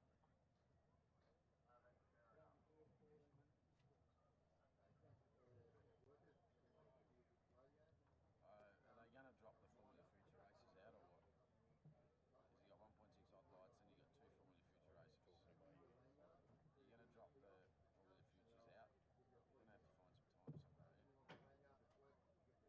You want me to push?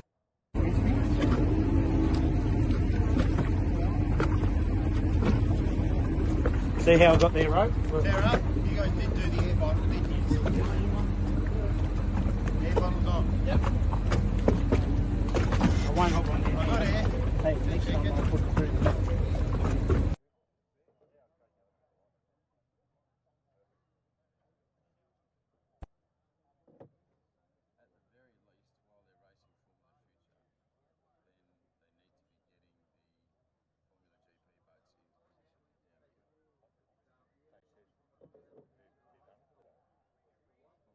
Formula Future, then they need to be getting the Formula GP boats in position.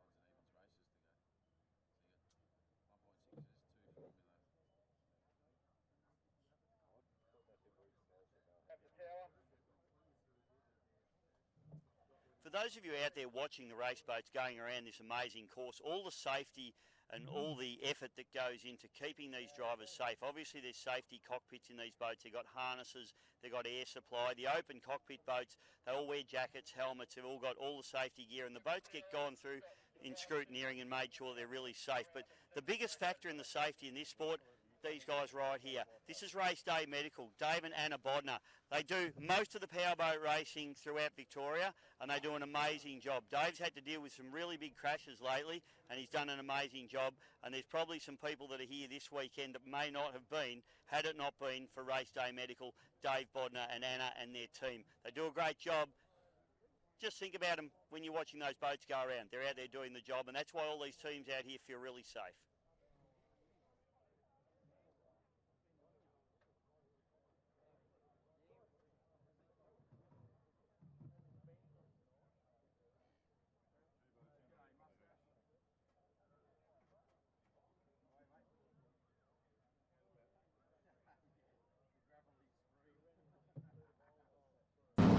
So we line up for the A main final for round number 1 of the 2024 National Drivers' Championship, brought to you by Midway Concrete. And the boats we have are Connor Patterson, Chris Hearn, Heath Hamilton, Craig Storner and Damon Thurger. And the flag drops. Have a look at this explicit thing. In fact, everybody super fast out into turn number 1. This is going to be hectic. The Bilgers, and this is going to be on. Craig Storner out of pole 1. First time we've seen him run out of 1, so this is going to be an interesting one. Jason Cash, Heath Hamilton, the Commodore of the Glen Maggie District Boat Club, going to run out of 2. Big Bad Johnny Backer, mate, in rival, comes from 3. Dennis Pasala out of 4, and Titan, the Adelaide sensation, Dave Satterley, runs from 5. Vaughan Bigfield.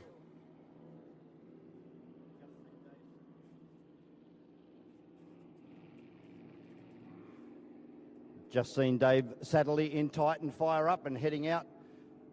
There's Dennis Pasala out there as well. Rival Johnny Backer. Started out of pole 1 in heat 1 earlier today and finished in 2nd position. Now, I don't want to talk about this too much because it's up to each individual driver, but the disadvantage some of these guys are giving themselves on the start line makes no sense to me whatsoever. Is, you know, we've watched lots of heats now when the boat's in poles 3, 4 and 5. They need to come forward. They need to be in front of the start boat before they arc around that corner. So therefore that they're able to... therefore they're able to, as the field swings around, they're in position because some of these guys are giving away 10 boat lengths. Yeah, easy. When the white flag drops on the pace boat, as you said, 10 boat lengths, and that's a fair distance even at 150 mile an hour down into turn number 1. We haven't really had any races that have been won by more than that, to be honest. You know, like this is a huge, huge difference when you're out wide. So you can see it now. So the boat out wide. Again, they need to come further forward than that. So that's Dennis Basala. So, yeah, that's much, much better. But out behind him is Dave Satterley. He needs to already be gone. You see how far behind these guys are as the pace picks up. They are a long way from the start line.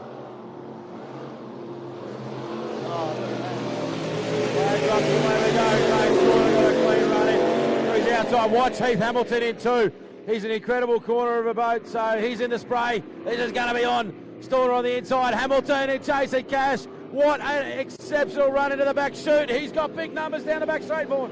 Craig Storner just about buried the front of the boat underwater on the exit of turn number 1. That's cost him 5 or 6 boat lengths as they head down out of number 2 now for the first time. And look at these boats jumping, dipping and diving all over the place as Avigo comes across the line in 2nd position. So chasing Cash, he's able to... Few big rollers up the end. He's into turn number 1, very clean. Early on the power, love the way he corners his boat. Craig Storner. Oh, big moment for Storner as he leans on that 1,500 horsepower engine sitting behind the cockpit. Johnny Backer now pushing up on the back of Storner. This is on. Yeah, that would have opened Johnny Backer's eyes now to see Storner jumping right out of the water there. Here comes the run from Johnny Backer in rival. Not too far off the stern of Avigo now as they straighten it up. 1 lap to go. All out in front. Doing it well, chasing Cash. Heath Hamilton, he's got this under control, but Backer is coming hard on Storner. They were level going into the corner. Backer with a big run to the outside. Needs to control the horsepower now. Let's watch it. Johnny Backer. That wider line was a cleaner line. Storner copying some huge hits in Avigo. And Backer into 2nd. He is closing fast on Chasing Cash. Goes blind in the spray. This is going to go right down to the wire, but Heath Hamilton away cleanly. Yeah, Heath Hamilton and Chasing Cash. He puts his head up, looks for the checkered flag and crosses the line from a hard charging Johnny Backer in 2nd place. Then we go back to Craig Storner in 3rd in Avigo. And it looks like Titan coming across the line next.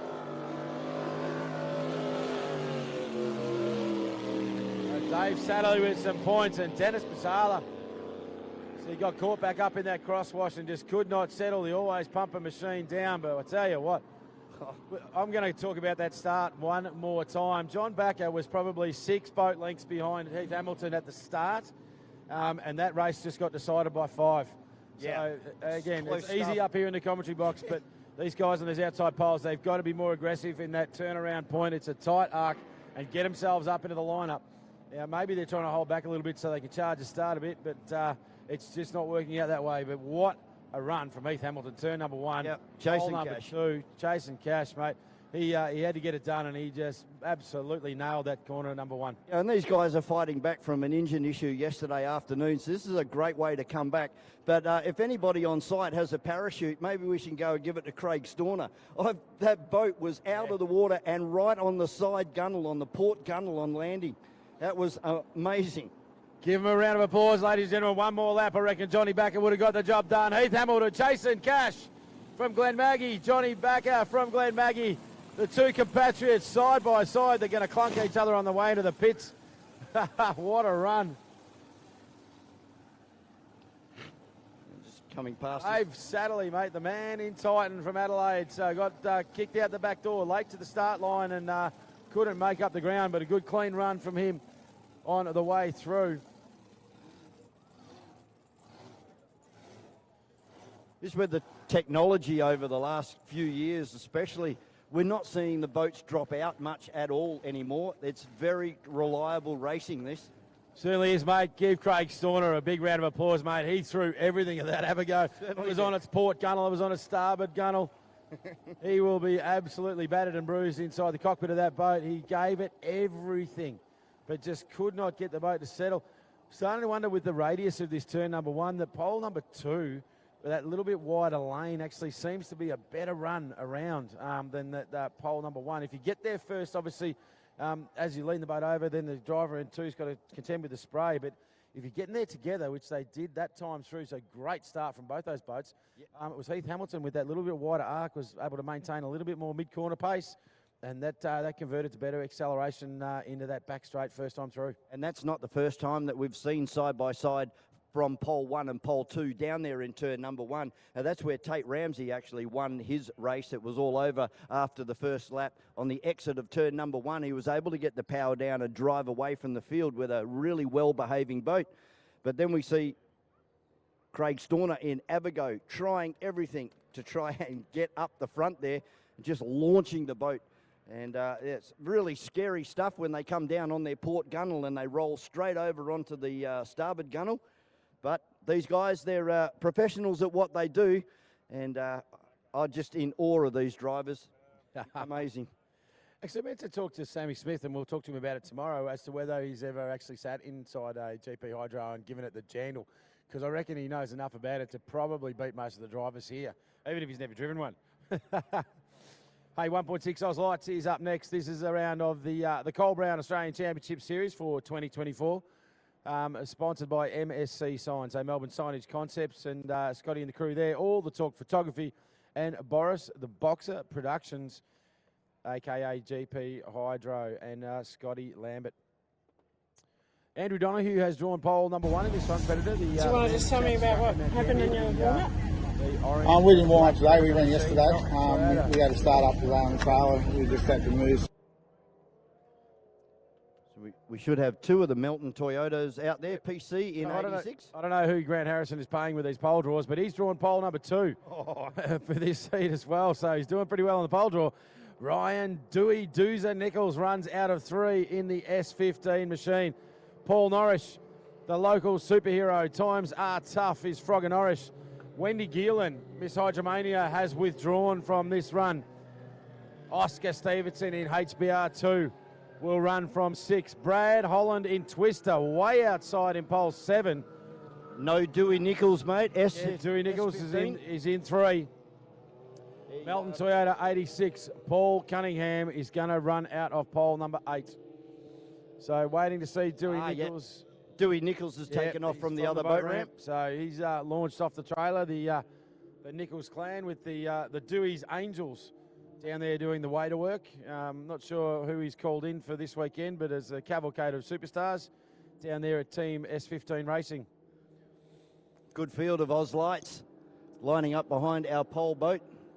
As you said, from pole, it's going to be Grant Harrison, and he's going to be pretty hard to beat from there. Certainly is, mate, and this is a hyper-advanced hydroplane, this 1.6 litre, and obviously Andrew Donoghue has got that pole advantage, but it's an older technology boat, which he loves with a passion, and it's super quick. But Harrow's really going to have some pace on those two, so there's going to be a big battle between Donoghue, Nichols, Paul Norrish, no doubt about it. Oscar Stevenson, Brad Holland, they are a long way out in this field. So pole 6, 7, and Paul Cunningham, a very lonely run for him, going to run out of 8. So in my mind, there's going to be a big battle between 6, 7, 8. Oscar, Brad, and PC in Paul Cunningham, with, I think, Harrow probably getting a little bit of a pole draw advantage in this one. He's going to get a bit of clean water, a bit of clean air, and but hey, this is powerboat racing. Anything can happen, and often does, Vaughan. And it's about to. Big field of Oz Light Hydros was powered by the 1.6 litre twin cam Toyota engine. There's a fair cracking pace on behind the pace boat here. Well, that's the thing. You can see PC and Brad Holland, they're experienced guys. They know that they need to get to this start line early. Oh, right into the gunnel. But have a look at it, right? So they've now accelerated. They're now up with the field. That's how it's got to get done. They are at no disadvantage on the start line. Maybe 3 boat lengths in it. Flags down. Let's go racing. Good start, Paul Cunningham out wide. Very, very nicely judged. Brad Holland goes with him. So inside Donahue. This boat turns very nicely. Then Predator. And he's leading the field through there. But just behind him in the spray is the Melton Toyota 100 of Grant Harrison. Good turn by Donahue. Big shout out. He's gone. Who's that in the spray? That is Brad Holland. Brad Holland. He has come from nowhere in Twister and he's now up into second spot. That's all Grant Harrison as they head down into turn number 1 by about 50 metres. And the big plume, the big rooster tails, and we're temporarily blinded as they turn the corner. Predator starting to lose track with the top 3 now. But it's all Grant Harrison in Melton Toyota 100 over Holland in second. A good battle here between Predator and Oscar Stevenson in HBR2. The yellow boat to the outside, the orange and black machine on the inside run. Similar boats, but a little bit of pace on the outside shown by Stevenson now. The battle at the front of the field, Holland and Harrison. The cornering speed is with Harrison, but the straight line speed in my book is with Holland in the back part of the circuit. Watch him now as he tries to close him down. Further back, Dewey Nichols now. Oscar Stevenson is off the pace. He's cracked the cockpit lead, so HBR2 is out of this one. So big points lost there. Where's Paul Norris? I can't see him out there right now, or I've lost him. Trying to pick up on the second of the Melton Toyotas. The Melton 100 goes past at the moment with Grant Harrison.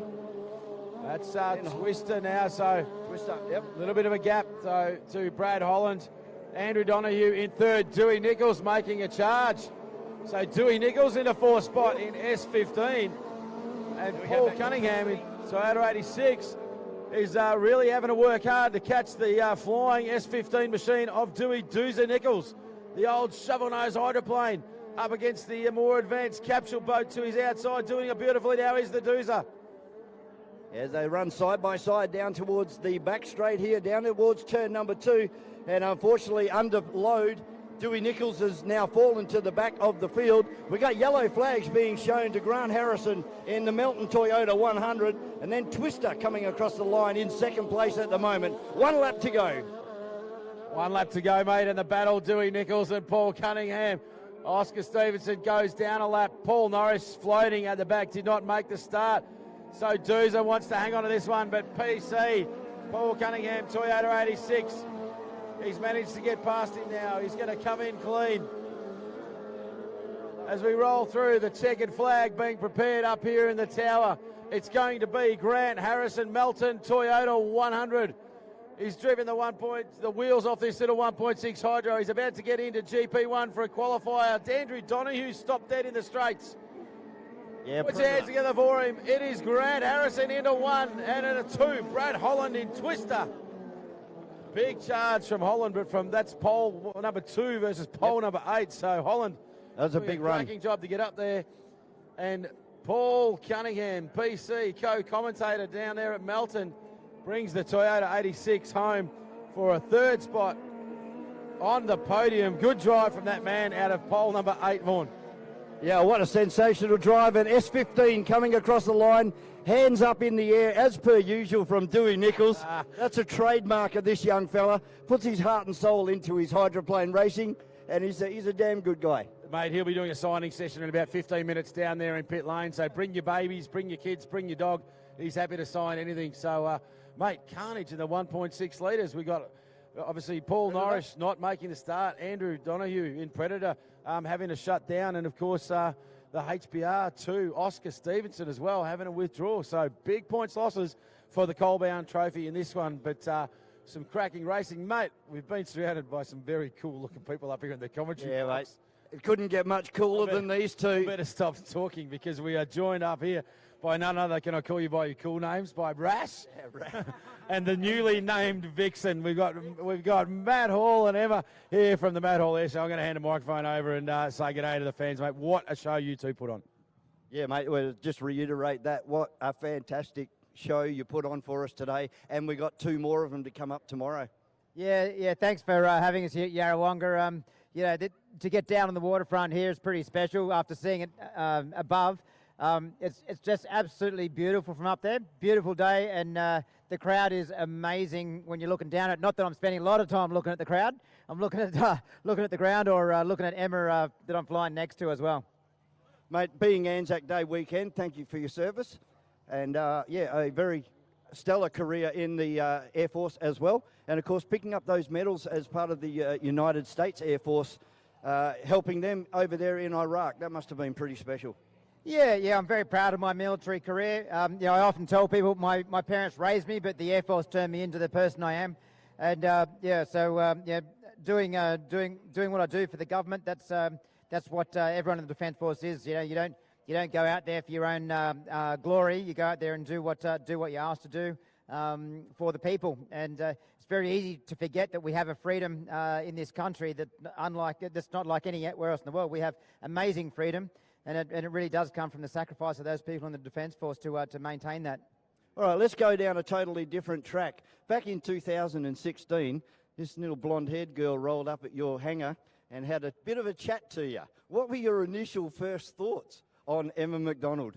Yeah, my first thoughts was like, here's another person that just wants to do what I do, but isn't prepared to put the effort in. Because I got a lot of people that told me they wanted to fly the planes like me, but I gave her a list of things to do, and about a year later, she'd done them, and it's like, now what do I do? So I basically gave her a job sweeping hangar floors almost. She progressed amazingly fast through the aviation side of it. To now she's the head of operations for Mad Haul Racing, and she was flying the lead aircraft out there in the Red Bull plane with me tucked in on her wing, doing which basically I put my life in her hands while she's leading me around the sky doing those amazing events.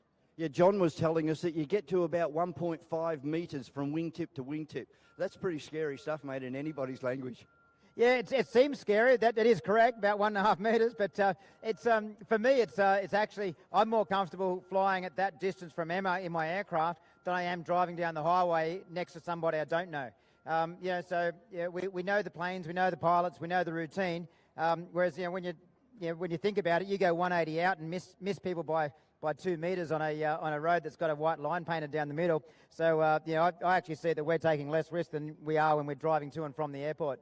Mate, have you ever had to evacuate the plane during a stunt show or during your Red Bull air race career? Have you ever had to pull the parachute? No, I've come close a couple of times, mainly in my defence career. I actually went to pull the handle once, but had a second thought because I was over the ocean. It's like, I'm going to get real cold and real wet. So I managed to get the plane home.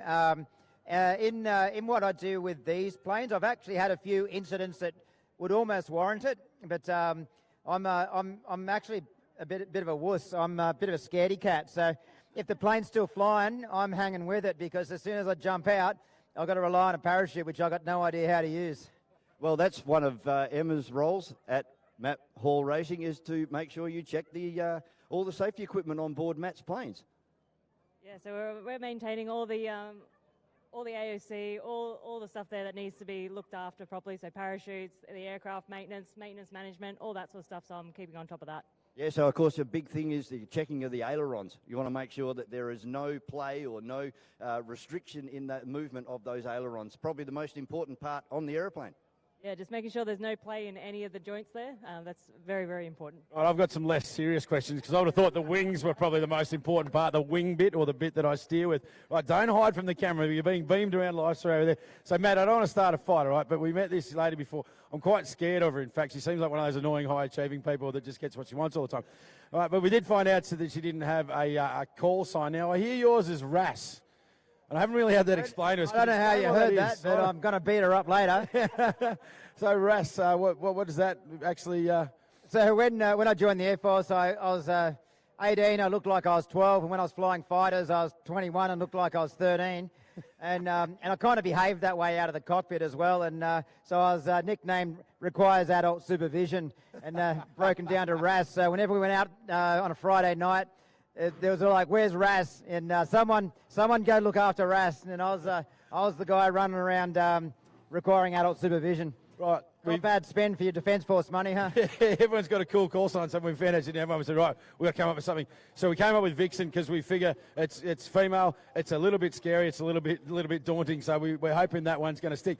Now, I don't want to bag her out too much, but when you were up there before, she sort of critiqued you a bit when you're on your own, said, listen, a bit slow on that one, a couple of things. I was a bit surprised. I'm not surprised. That's what she does. But then when she said we're going out together, and she said it's a race and she's planning on winning, I just want to ask you straight out in front of the crowd, how'd you go? Did you towel him up there? Yeah, one, of course. Oh, perfect. Yeah, well done. Right, that's a new change to the routine tomorrow. You're going to see me out the front. Mate, it's so good and unbelievable. Like, I've never actually had the experience of seeing two planes up there together and doing what you did today. The kids and the fans on the bank here were going bananas. It's so good of you to come and do what you do. You're going to hang around a bit because I'm sure there's a few people that want to meet you and say g'day. I believe you've booked out all of your flights because this Vixen over here is trying to convince us that we need to get in a plane. Not happening. I'm going to assure you, after especially bagging her out now, it's going to be worse. But you're going to stay with us for a little while? Yeah. So we're around for the afternoon, and we'll sort of do a bit of walking around the event and looking at the cool boats and meeting some people. And we're back out here tomorrow doing the same thing again. At 11 o'clock, I'll be out there in my race plane, making that turn itself inside out.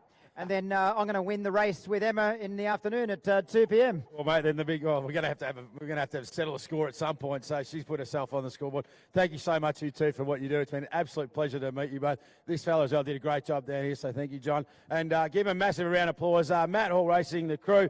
We've got Ras and Vixen over here. And I don't know, we've got to come up with something for Jono. Give him a round of applause. Matt Hall Racing, everyone.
Ladies and gentlemen, we have just heard some difficult news, Vaughan. Difficult.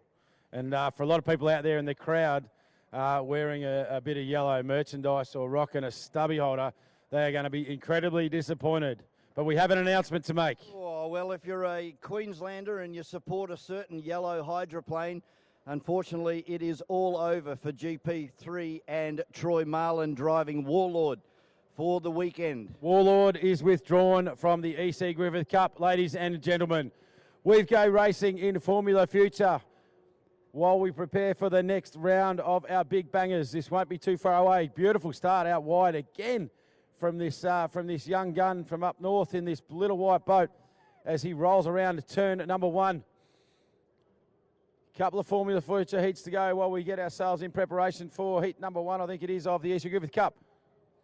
These kids have absolutely loved being part of this big crowd and big event and fill an important role. So Little Nuts, Andrew Cameron sitting out there in second place right now as they drive into the sun. Levi Witten, Little Untidy, is sitting into third. The man out in front, I think, is Spitfire. I think that's Jack Williamson. It's a bit hard from this angle in the sun, so it's starting to get a little bit blind. So we've got Jack Williamson, Extreme, Jacob Clark, Perseverance, JD Land, and I'm looking for Candice Rainbow. Yeah, I think she's out there in Pickles. So we've got all 6 boats on the water. He got off to a really good start here. He's got a good 100 metres over the second place runner at the moment. Certainly has, so Andy Cameron, but I think that is Jack Williamson. So Spitfire in 1, Andrew Cameron in 2, 3 is Extreme, Jacob Clark. A little bit further back, this is JD Lance. A nice run from JD, Perseverance. So very, very nice to see him out there rolling through. And here is the beautiful Candice Rainbow, the 12-year-old in Pickles. So they had that drama with that engine earlier, saw her stop, and it didn't make race number 2. So great to see Candice out there cutting some laps on this big Yarrawonga track, mate. Yeah, it is a huge track for these little boats, but the guy out in front is doing an exceptional job. That's a really well-balanced boat out there. It's behaving itself nicely. Just got the nose of the boat out of the water. It's not jumping around or porpoising. Let's see what happens during the turns here. Yeah, it's an interesting design of hull, this thing. So the little wing boats tend to be a more modern style of boat, but this boat built to its own formula. It's said when it gets a little bit rough, it can get very nosy, so they struggle to keep the nose of the boat in the water, but in conditions like this, it just the way it sits there, balanced, is beautiful. The hands working on the wheel, just minor adjustments you can see there as they come past the commentary box, and that's to balance the boat left and right, to stop the chine walk. So as the boat rolls to the right, you actually turn into it slightly, and that brings the boat back up again. It's a real skill to master this. And some of these guys, you see Levi Witten adjusting the helmet as he goes through this tiny young charger and Little Untidy in number 3. And he's been followed pretty hard by Jacob Clark in Extreme in the orange and blue machine. Yeah, JC having a good run here down in 4th position at the moment. And then we go back to our... Oh, Pickles gets right out of the water there as she runs over the wash. She's not scared, Candice. Ball. This is the new boat. I said she stepped out of a little boat and into this boat. So just starting to come to terms with it a little bit, but getting a little bit of air in front of the crowd. So she'll be loving that yellow flag flying. So next time round, we're going to see the checkered for our race leader, Jack Williamson in Spitfire. Doing a great job is Jack Williamson as he rounds the final corner and puts his head up. He will see a checkered flag very, very shortly, but he's got this one in the bag, barring a mechanical issue. And he's closing in on the checkered flag now. So your winner in Spitfire goes to Jack Williamson. Big round of applause for Jack. So he did it well, didn't pick up the start. Sorry, we were a little bit busy up here in the commentary box, but that is a very, very nice drive as he brings it straight back into pit lane. Second place, and he's having a cracking weekend. Come a long way as this guy. They've really found some boat speed. Is Andrew Cameron in a Little Nuts. Third across the line is going to be Levi Witten in a Little Untidy and right up behind him. So good drive from Jacob Clark in the Extreme machine.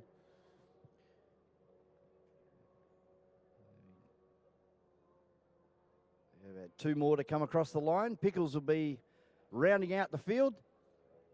It's so hard to see out there into the glare. Yes, it's that afternoon sun is really copping it here in the commentary box. Perseverance, JD Land is home. One of our provisional drivers, another big leap out of the water and she's home for a checkered flag finish. How good is it to see Candice Rainbow, ladies and gentlemen? Give her a huge round of applause as she gets it home. The 12-year-old superstar from Bacchus Marsh. Thanks to Nana Pop, Rainbow, Uncle Brett and Artie Crystal for getting her here this weekend.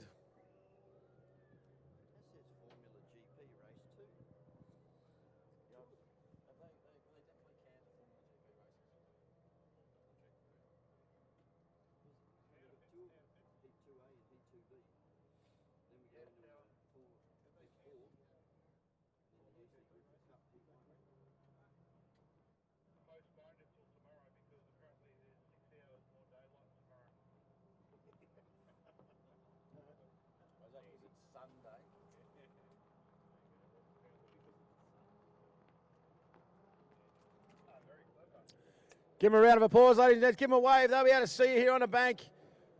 Great drive from the man out in front. Yeah, big thumbs up.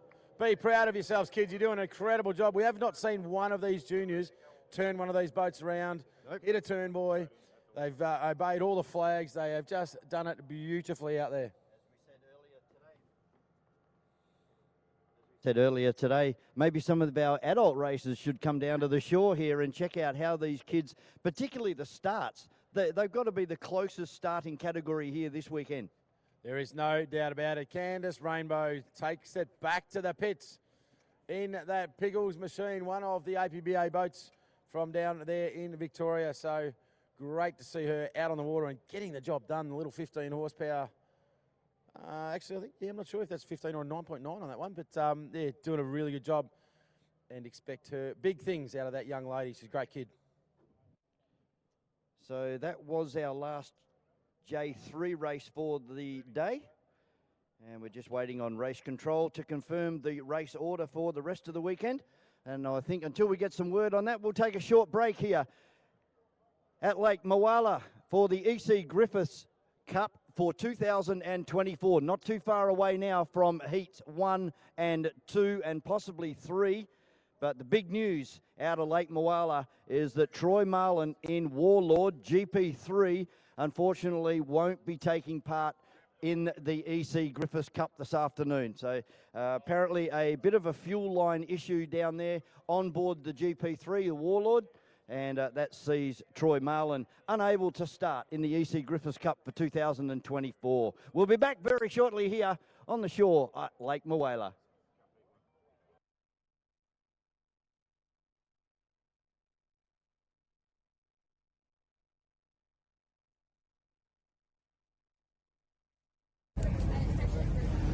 That or Nidri. Do you want to just tell me about what happened in your warm-up? We didn't warm up today, we ran yesterday. We had to start up today on the trailer. We just had to move some previous things around yesterday, an oil issue, proving issue, which we're not 100% sure we're fixed. But we'll find that out in the heat of the cup. So we've obviously got a bit of a breathing problem with the engine, but it's what we've got here, and we'll have a crack at it and see how we go. You know? We've got a reasonably tough heat. We've got the 4 fastest displacement boats sort of on our outside. Second heat of juniors about to hit the we'll water. have to get a good start and a solid first lap to get a boat from them, and then the plan is to sort of consolidate and bring it home and make the final and buy a ticket to the parade. You know, and see how we go. Trying to get the final update, but it looks like very, very soon we are going into E.C Griffith Cup heat number 1, ladies and gents. We'll come back to you in a very, very short moment. But right now, out on the water, Bud Light. Sorry, out of pole number 1. Oh, look at this one. Riley Bride, Fat Chance, drawn pole 1. Ho, ho, ho.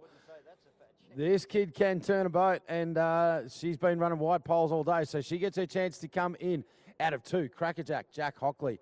He's been super fast in the flames all over the front deck of this boat's running from 2. 3, Bud Light Jr. Harry Meads moves out 1 spot. 4 is Ella Gilligan, the smiling assassin in She's Epic. From 5, Fletcher Donnelly and Little Hole shot that beautiful little white boat. And then in 6, Chase Hamilton from the wide pole in Flat Out. So another stacked field of J3s as they head down into the full-on glare down there in the north section of the racetrack. As we've been saying, Andrew, these guys have been lining up and they are just about in line as we look over towards the start-finish line. These guys have been the most consistent and getting as close as they can to that perfect straight line for ready for the start. Yeah, Riley Bride, beautiful young kid, got a lot of racing experience. Her brother, Lockie Bride, running in the F4, real hard-working family. And you can see right now, she just knows exactly what to do. So slows the pack up, and they're in a perfect line now, brings the pace up a little bit. We've got 2 flags held high. When 1 flag's down, we're happy with the pace on the start boat. Green flag down, let's go racing. Riley Bride, nice drop to her outside, that little bit of boat pace that we've seen out of Crackerjack with Jack Hockley. But she's going to run the inside pole. Bud Light getting washed back a little bit with Meadsy and Ella Gilligan. She's in a good spot here, so Hockley's going to go around. She's got to have a little bit of room, just got to keep out of that spray.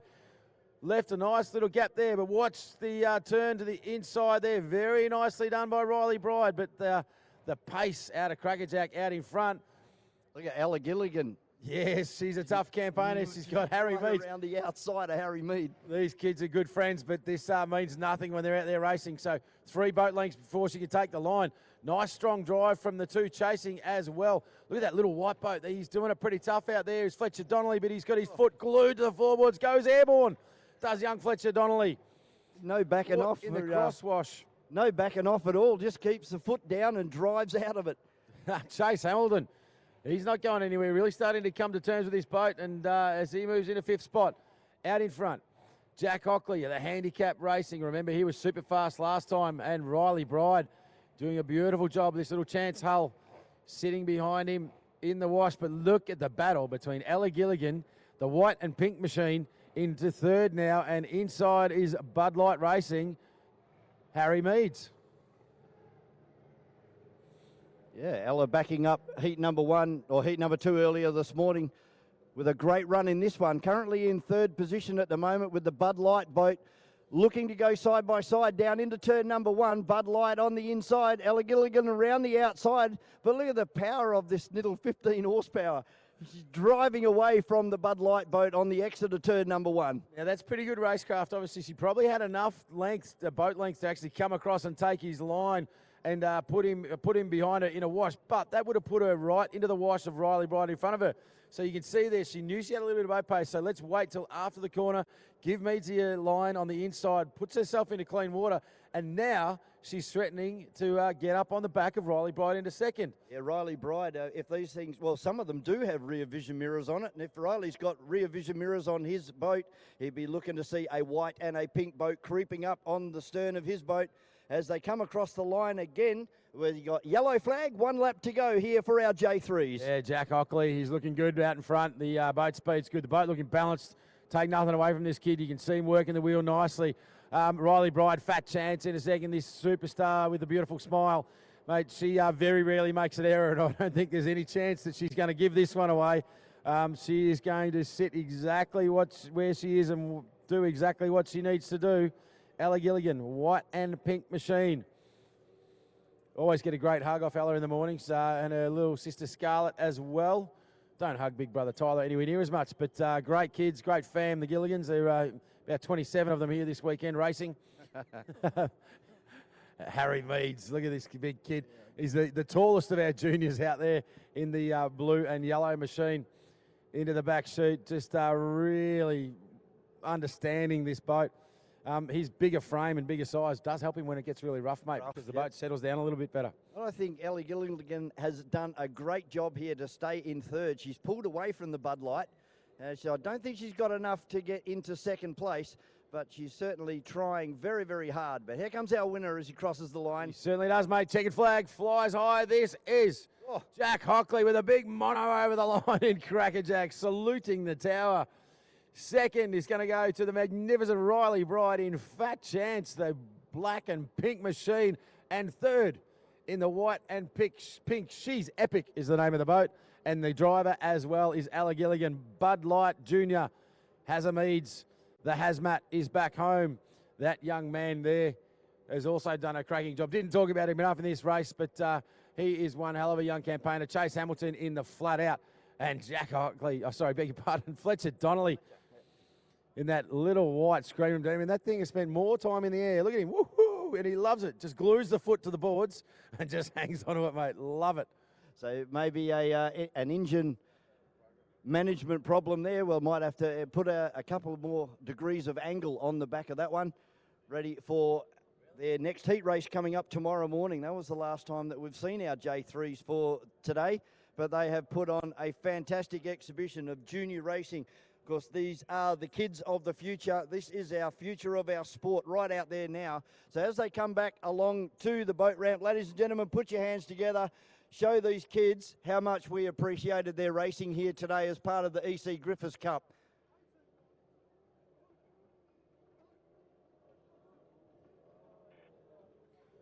Jack Ockley in the crackerjack. Rego Jack in. Nice. Like that one a lot. The flames on the deck of that boat. Looks beautiful. Well done. Big wave to his fans on the back.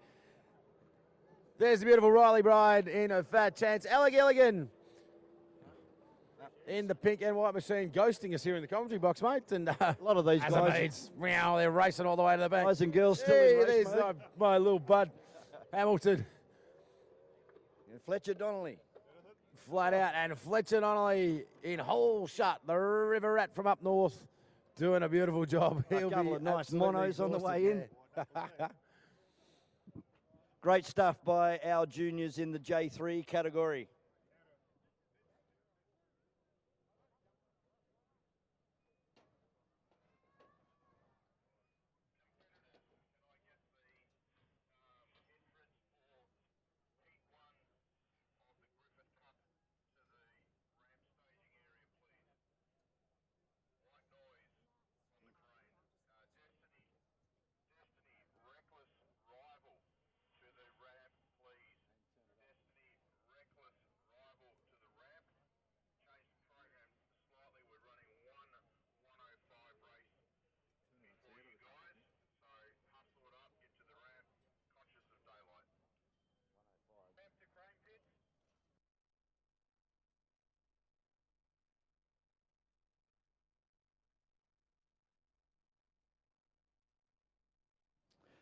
Word from race control is that we will have one 105-mile-an-hour race coming up, and then we are into the big one. Heat 1 for the Malala Water Ski Club, the E.C Griffith Cup for 2024. Andrew, you got the starters there, mate. I certainly have, made Heat 1, and it's a big, big field. I have out of pole number 1, White Noise, Ricky Howard pedaling that beautiful big hydroplane, so put down a belting time earlier on, so the boat looked pretty strong. He's going to run out of 1. On my sheets, I have Connor Patterson in Turn It Up out of pole number 2. Pole 3, Destiny, Blake Ramsey. Pole 4, Reckless, Tate Ramsey. And pole 5, Rival, John Backer. Now, I'm hearing a bit of chatter in the background, Turn It Up, but at this stage on my sheets, that's what I'm showing, so that's what we're going with.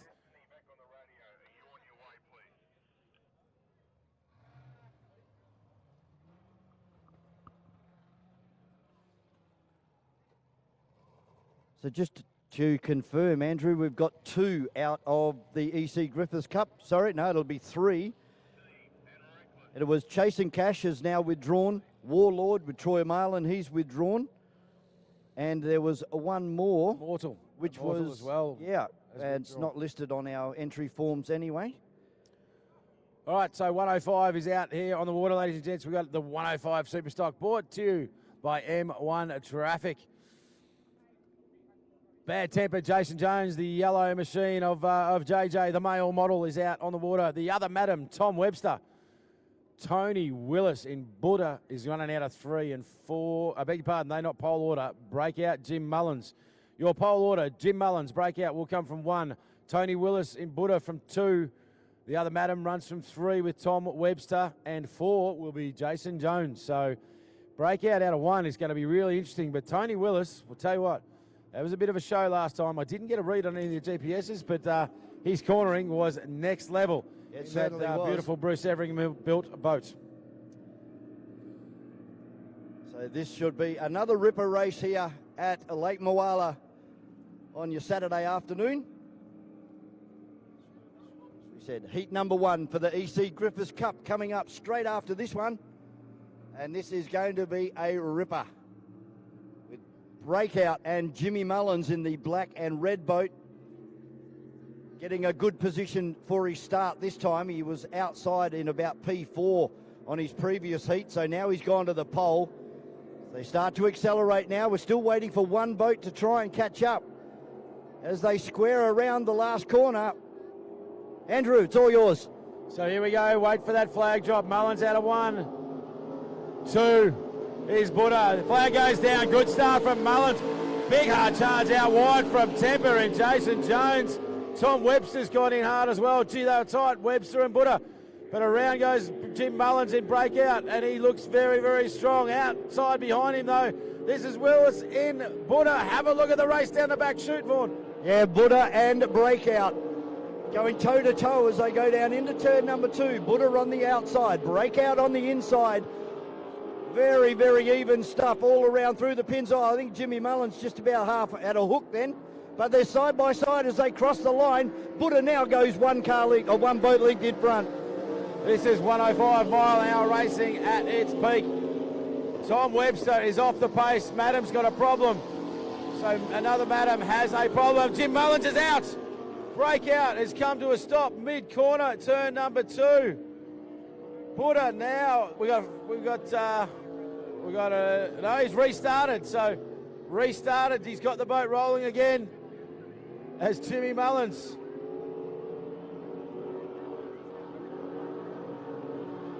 So there you go.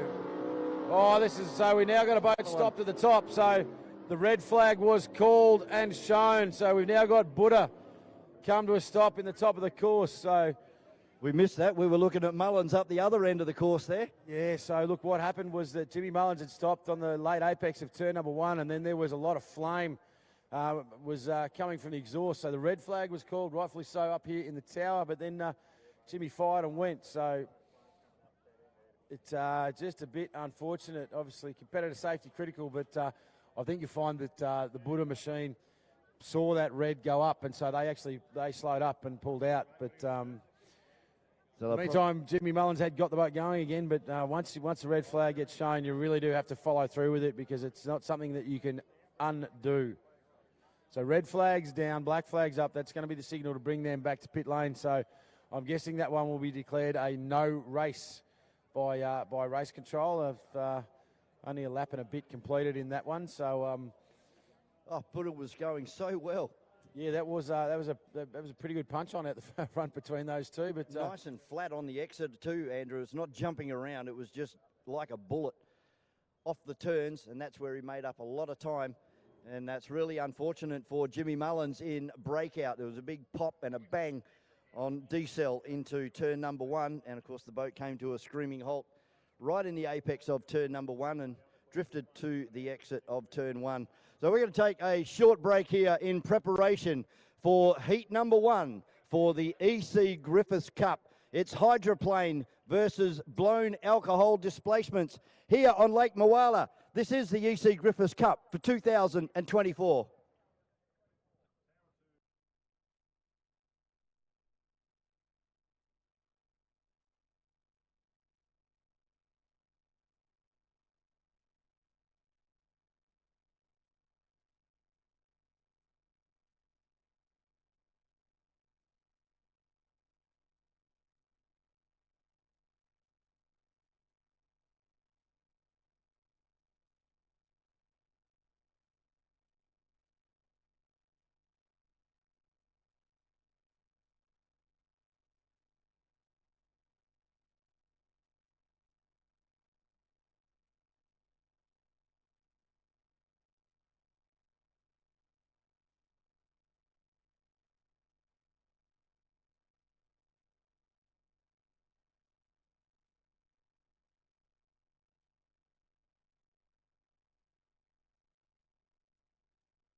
Oh, Heath Hamilton, we're on board with him. He drives through the wash of Storner there and had to get out of it.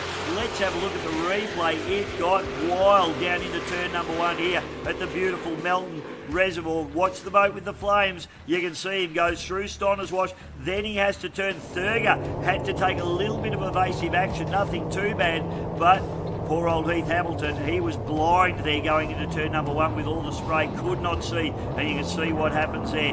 Connor Patterson there on pole position, trying to use that to his advantage, but the hard charging barra of Chris Hearn charging down the outside. Both these guys very, very hard at it here, and this is going to be an epic battle between these two. Keep your eye on Heath Hamilton there as well as he runs through. He'll be ready to pounce. Damon Thurger not too far behind as well, but it is absolute gunnel to gunnel, side by side, deck to deck racing between the supercharged small block Chevy and the turbocharged Ford Barra engine on the outside. Chris Hearn actually completes number 1 lap in P1. Patterson into 2, but it's only via Boweye. Craig Storner into 3rd place at the moment. Heath Hamilton. Small white boys, they are waiting for the big yellows to be clipped onto because the E.C Griffith Cup heats are about to commence, and under the Australasian Championships it must be run on a course of a minimum length. So this is about to get very serious, morning. We are about to see the best of the best throw down for one of the most coveted trophies in powerboat racing anywhere in the world, the E.C Griffith Cup, mate. Well, mate, because they have extended the length of the main straight, is that going to mean a gear change in some of these boats? Because they're going to run out of puff 3/4 of the way down towards turn number 1. It's a good question, and one that I'm not prepared to answer. My short answer would probably be no, because they're not going to get a practice run on it. We saw the E.C Griffith Cups. They were practicing. They were permitted to practice. All competitors were welcome to run a practice on the long track, so they will have already done that. So there potentially maybe some of them are going to change gear ratios, but they already know that because they had a practice opportunity on that yesterday, where they're able to run those long 3-buoy course. So good initiative by the club to actually get that all underway, mate. It's going to get noisy when we get going, but the E.C Griffith Cup, obviously named after Ernest Charles Griffith, who in 1910 presented the trophy. Now, the trophy itself, mate, it's absolutely magnificent. It's hand-beaten solid silver. I can't tell you what its insurance value is, but it spends a lot of time under a secure lock and key facility in the Mulwala Water Ski Club. It's, as I said, it's the Australasian Championship, so it can be New Zealand, Australia, and Southern Asia regions that compete for it. The first race of the Cup was in Manly, New South Wales. It was won by a bloke called Anthony Horden. The boat was called Kangaroo. And, mate, top speed, 48 kilometres an hour. Kilometres an hour. So 35 miles an hour. So what you would normally ski at out here. These boats will be doing 180 miles an hour on this long track, as we spoke to Harrow earlier on. Racing for the E.C Griffith Cup, it's dictated by a deed of gift, which essentially is a set of rules that put in place by the donor. It has been modified slightly over the years by the Griffith family. We still have representation of the Griffith family attending this weekend and tonight at the presentation. But the simple rules are: it is open to inboard engine propeller-driven boat of any hull design. So you can't run a jet turbine engine that you see in the US, the jet turbine hydros, that sort of things. You can't run a jet propulsion drive. It must have an engine, and it must be propeller-driven to be eligible to enter in the E.C Griffith Cup. That next line, and I know you smile at that when you see it, unlimited engine capacity and modifications. Go to town. Absolutely Get as much right. horsepower in the back of that boat as you can. Find that nutty professor engineer hiding in the back of a greasy workshop somewhere that has this theory about flux capacitors and get him on board. There are no rules, providing it's an internal combustion engine and it runs with a propeller. You can get it done. It is conducted under the jurisdiction of the Australian Powerboat Association and annually conducted on the waters of last year's winner. Today, the Cup's become the Australasian Powerboat Championship, open to boats from both sides of the Tasman. As mentioned, any design, as long as they're inboard, powered by a single automotive-style engine. So you've got to have pistons, you've got to have combustion chambers. A rotary would be an interesting challenge. We've never seen that in this kind of world, but I think the answer would be no. 2 world wars and drought have seen the Cup cancelled from time to time, but as I said, originally in 1910, we're in 2024 now. that this trophy has been contested for. In the Cup's history, mate, only 3 Kiwis have ever been victorious. Len Southwood, Peter Knight, and Warwick Lupton. And if you, mate, yeah, all 3 legendary names. If you know the Lupton name in New Zealand, even now, I think they're running 5 hydroplanes. Only 4 Australians has ever won the Cup in New Zealand. So the reality being, when any one of those 3 New Zealanders win the E.C Griffith Cup, they get the chance to take the Cup back to their home country, and then the Australians have to travel to their country to compete and win it back. The Luptons came out here several years ago, actually, with 3 boats, 65 engines, and they prepared an assault to take it. 65 engines, I think, was the number. They blew them all up.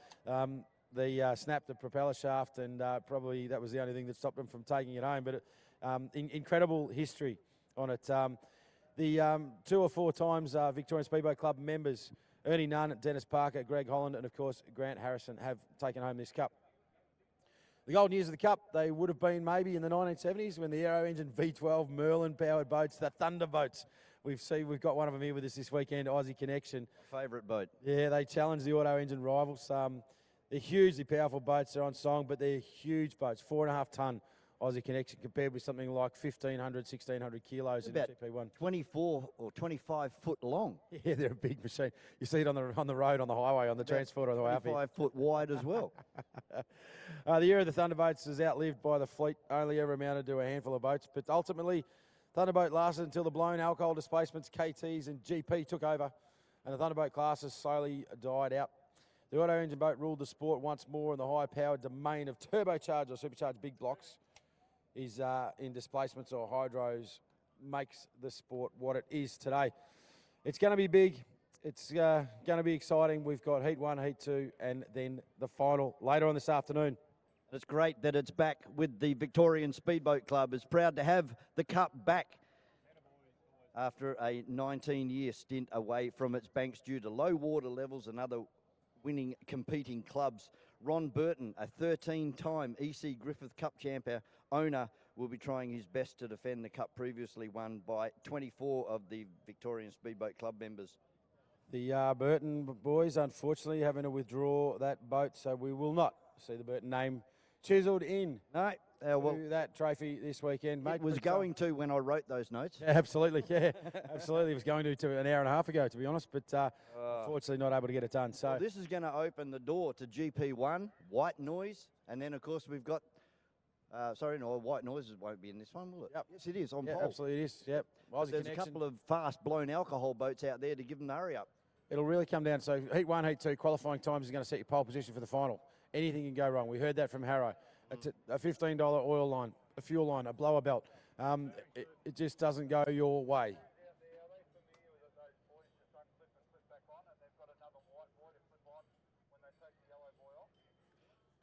So, we've got a couple of minutes. Let's have a look at the fuel that a lot of these boats are using.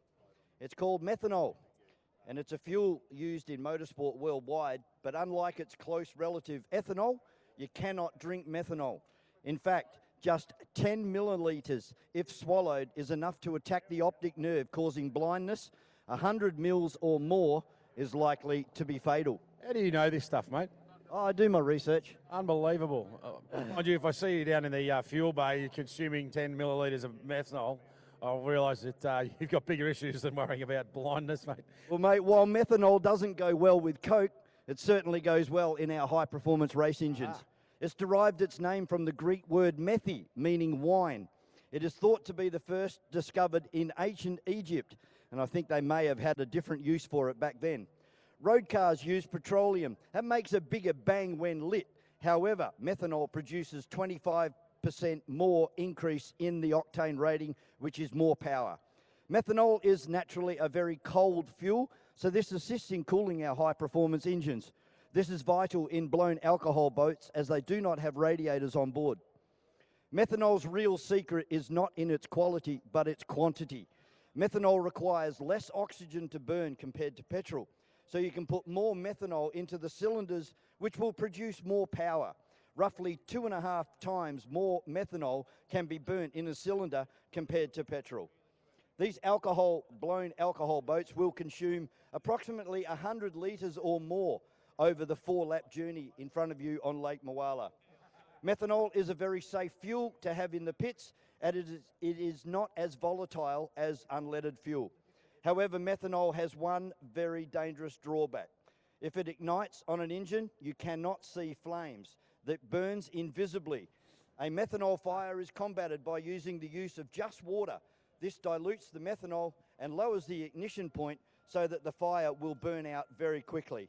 Methanol is a very corrosive fuel, leading to increases in engine maintenance. And as methanol is made from renewable resources, we are guaranteed a limitless supply in the future. So there you go, Andrew. Some fast facts on methanol. Mate, I've learned a lot.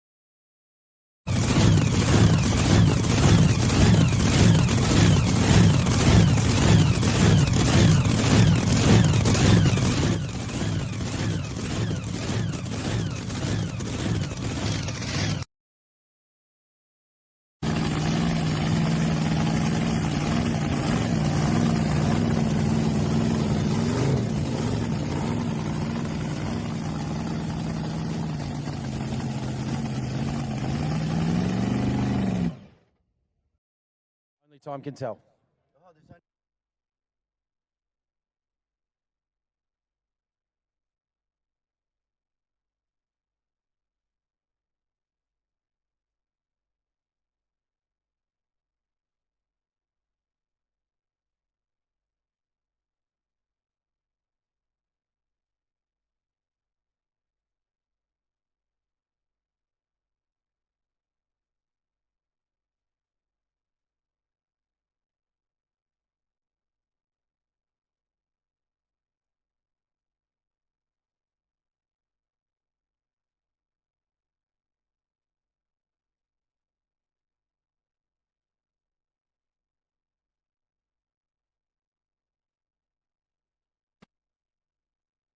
Back on board with Connor Patterson, and you see the butterflies open wide up. He is not giving any mercy here as he pulls away a little bit there from Hearn. The Barra trying to go with him, and he gets a little bit of a hose off there as well. So after lap number one, it's still Hearn. Patterson now moving into the lead as they go down the back chute. We go on board now with Craig Storner there, and he is absolute, the picture of concentration there. Look at the work going into the wheel there, the boat jumping and leaping, pulling 3 or 4 Gs there. Now lap number 2, Patterson, Hearn, back to Storner, then Hamilton and Thurger rounding out the field as they charge to the line in this A main final for the 2024 National Drivers' Championship. Connor Patterson takes the win in the A main, back to Chris Hearn.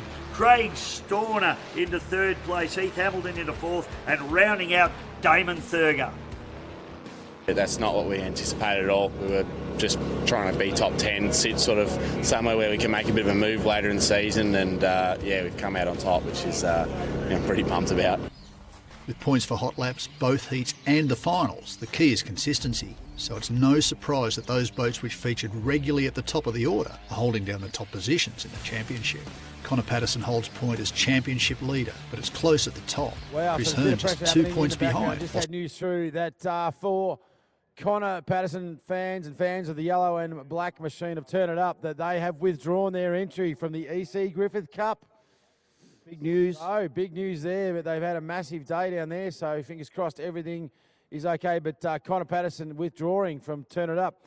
The other bit of news that's coming from the chat down at pit lane is that rival, so John Backer, who is entered into the Cup and has drawn Heat 1, they are working furiously to trying to get this boat in the water. But the reality is that as soon as that course is ready to go, which won't be more than a minute or 2 away, and the rescue crew are in position, that if rival is not in the water and ready, they are going to miss their window. What we do know is that White Noise with Ricky Howard is sitting in the water up there at the Hydro pits, ready to go. Destiny, Blake Ramsey, the hard charger from down there in Victoria, is floating at the boat ramp. Tate Ramsey in Reckless is also down there in Reckless to try and qualify for this heat. So just a little bit of drama out there. Gee, I thought we had enough drama in the National Drivers' Championship, but this lead up to the E.C Griffiths is just next level.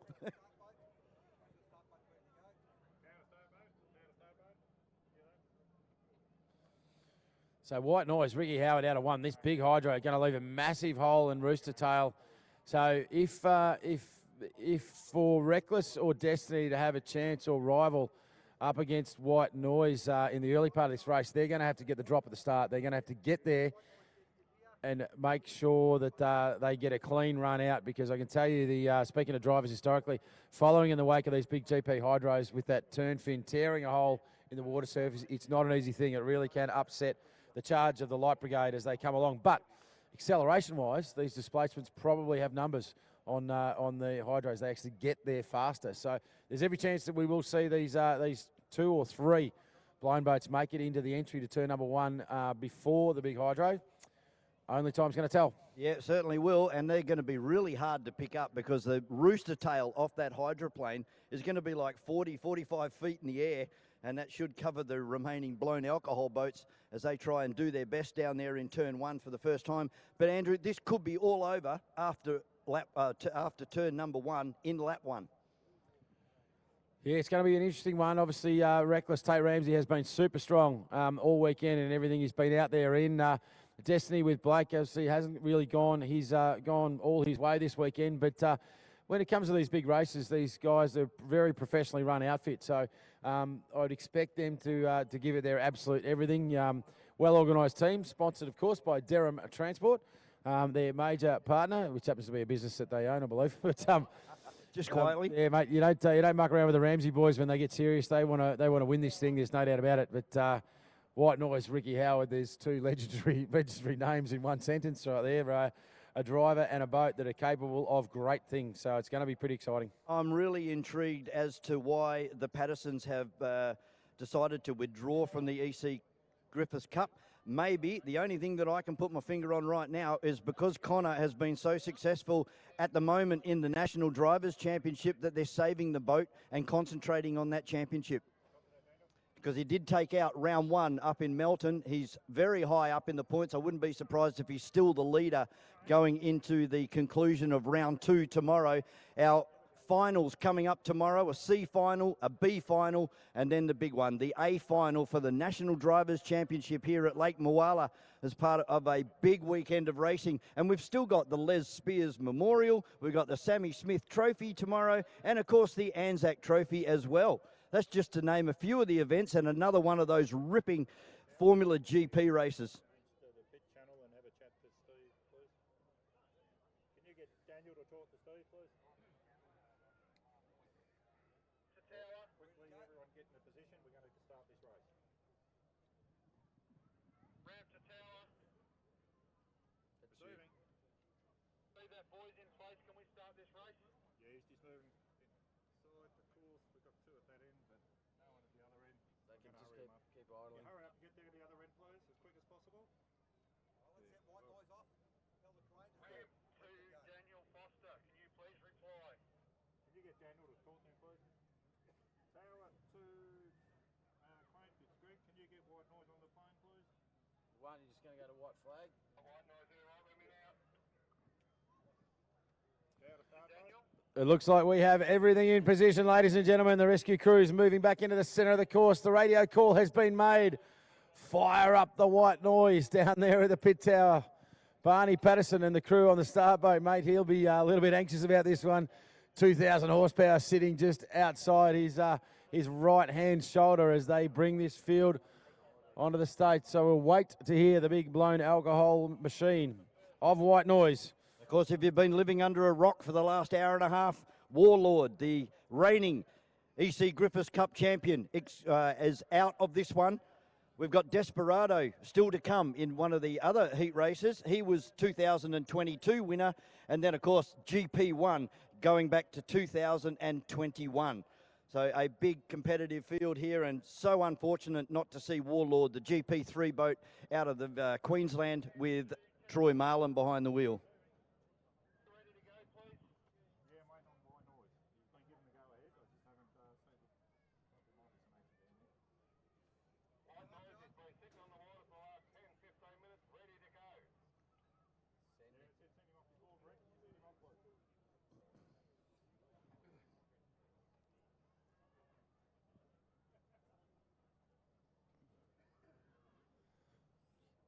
So we are going to... We're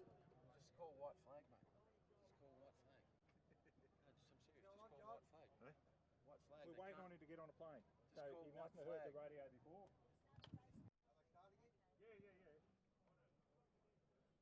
Well, the white flag up. He'll start to get there.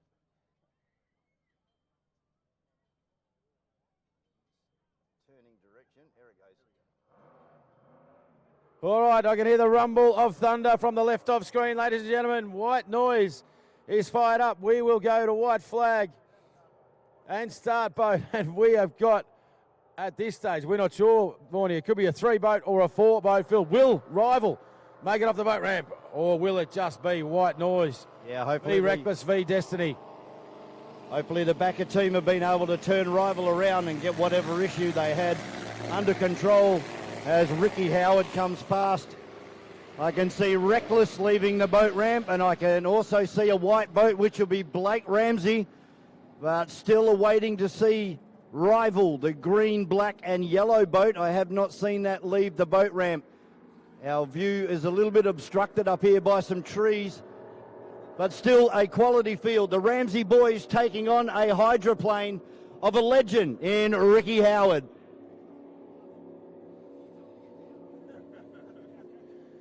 Can't actually see the boat ramp from our angle here at Commentary Box. Who knows?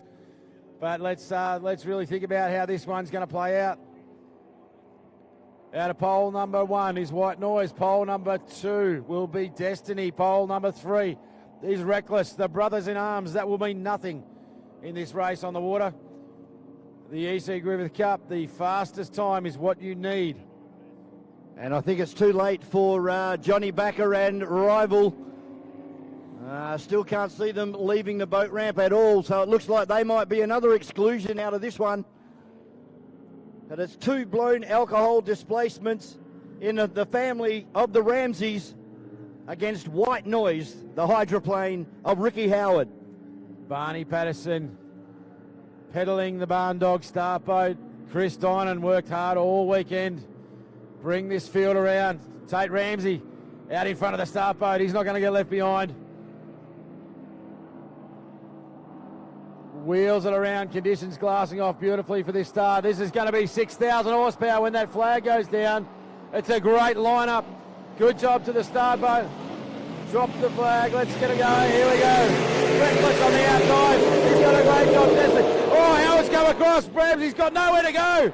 Ricky Howard has opened it up. There's a wall of spray there. Can't see. Yeah, so Destiny is out. Yes. That was a horrific run. I'm not in the tower, but Ricky Howard has got to the front. But what can Blake Ramsey do about it? Tate Ramsey now. He's got to throw down the challenge. There'll be some action in the tower after that one, Vaughan. Oh, there certainly will be. That's a really big talking point here as Ricky Howard throws a huge, big rooster tail up. As unfortunately for Tate Ramsey, going to be left behind at the moment, as it's all Ricky Howard at the moment from Reckless. Tate Ramsey, and then coming, jumping and diving and dipping all over the place is Blake Ramsey. Reckless now, they made good ground. They know they've got to step to the inside. Ricky Howard ran a wide line, which gave him a clean run to the inside, but now he's realised he's come tighter in on the pins. You can see how hard Reckless is having to work in the wash, but look at the boat out in front right now. This big hydroplane.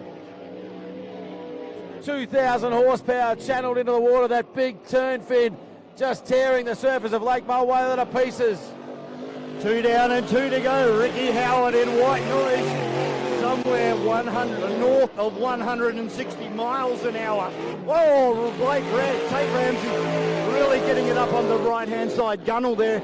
That could have been really detrimental, but he's got the model back under control again now.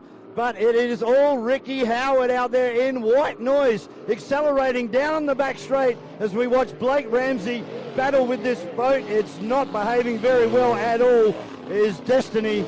But Tate Ramsey not giving up, still got the foot into it. Mate, he just wants to finish this race. That boat will have ingested a whole lot of water. He's just trying to keep that engine running. Yellow flag, 1 lap to go for White Noise. Ricky Howard, this boat is moving beautifully through the water. being chased hard now by Tate Ramsey in the Reckless. Let's say Tate Ramsey's boat's looking really, really good in a straight line as he goes down into turn number 1. They'll get the yellow flag this time, and Blake Ramsey is about to be overtaken by a hard-charging Ricky Howard in white noise as they enter turn number 2. Blake Ramsey on the inside. Well and truly away from him is Ricky Howard, throwing up a massive rooster tail of water as he applies the throttle. Comes across the line. Is flying over. It's time to bust the tower. White noise. Ricky Howard gets the job done and still charging home. He needs to put the best time he can down. He's out of the water. He's given it everything. This is Tate Ramsey in the Reckless machine. Whoa. Vaughan. Wow. Wow. Well, going by Tate Ramsey's high standards, I don't think he's going to be very happy with that run. Mate, there was a lot going on in that starting dock down there and that entry to turn number 1. We talked about methanol being a really cool fuel. I can tell you there will be about 6,000 degrees in the helmet of Blake Ramsey in Destiny. He had nowhere to go. Now, I don't know from our angle whether it was the white noise came out to open up the entry to that turn buoy or whether it was Reckless to his outside that came in, but there was nowhere to go. The drone footage will be consulted, I guarantee you. Yeah, definitely. There will be a march to the tower from the driver of that white boat out there. But luckily enough, able to nurse it through. So remembering there will be a minimum amount of qualifiers invited to the final. Now, it could well be that just getting a finish is going to be enough to buy you a spot into the ticket. That is why he's nursed that boat home. Imagine the amount of water that would have ingested when it came into turn number 1. Yeah, definitely. I wouldn't mind being a fly on the wall down in race control right now. There's going to be a feverish discussion held about what happened down there in turn number 1 with White Noise and Tate Ramsey in Reckless. You should jump on our GP Hydro live stream because, yeah, there's a few comments getting up there and everyone's keeping it nice and clean. And, yeah, well done, Ricky Howard. He's has got the race win, but there's obviously going to be a little bit of conversation had down there in pit lane. But mate, that was heat number 1. We promised a bit of action, a bit of excitement. Very, very shortly, we're going to heat number 2, and let's have a look at the field. Give them a round of applause as they came back. So Tate Ramsey in Reckless, gee, he did it tough. Sorry. Blake Ramsey.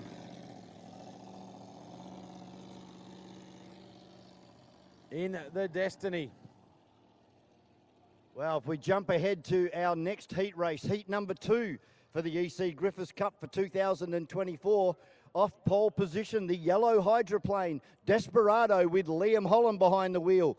Alongside him in pole 2, Craig Storner.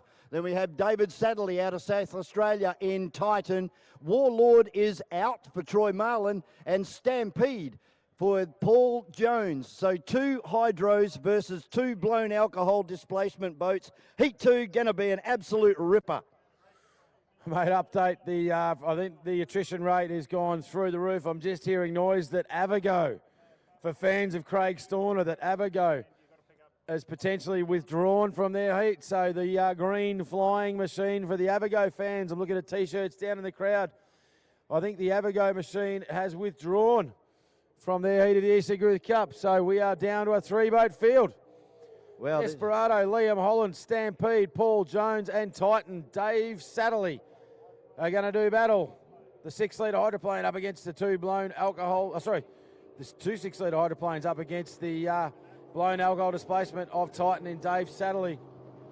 Well, there's going to be a lot of teams burning the midnight oil tonight, Andrew, to get back ready for the conclusion of this event tomorrow.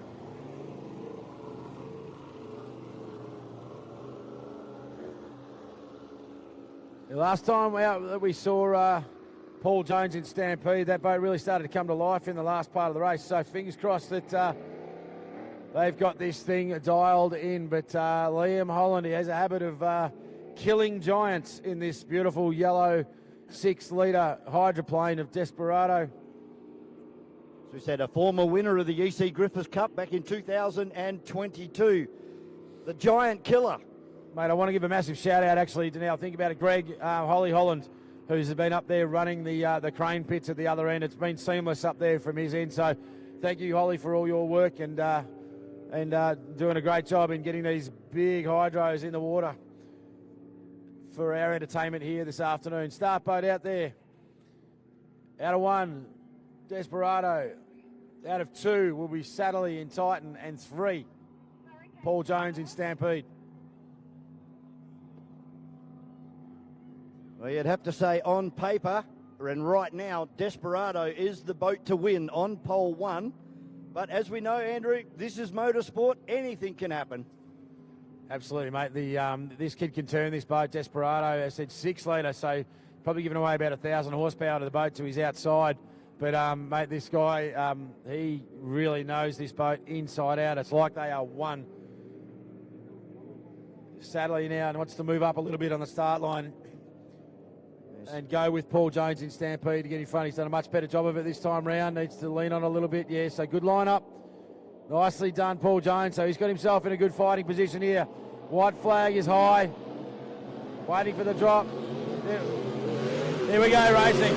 Good charge down the outside. Dave Sadley in Titan has got a beautiful start. So Titan's going to lead them in. Can the blown alcohol displacement get around this corner clean? Sadly, a little bit of a bobble in the mid-corner. Got Desperado, he's inside. A big wide corner, and Desperado loses a lot of momentum then. So Sadly goes to the front. The Adelaide Sensation, the blown alcohol displacement leading these hydroplanes for. Yeah, it's awesome with Desperado down the inside. Stampede about 50 metres back now, but it's all Titan as they go down into turn number 1 for the first time. He's got a significant lead, but here comes the hydroplanes. They got better turning ability. Now what's happened in a straight line? It's Liam Holland now choosing to run to the outside, so wants to increase his mid-corner pace. So a little bit of tactics here from Titan. That boat looks very, very solid now. I haven't seen it run this well all day. So Dave Sadley has come to the party in the big dance. But Liam Holland now, look at the mid-corner speed. Sadly having to come of it. And Liam Holland says, thank you very much. I'm going to go around the outside. It's a drag race into the back chute one more time.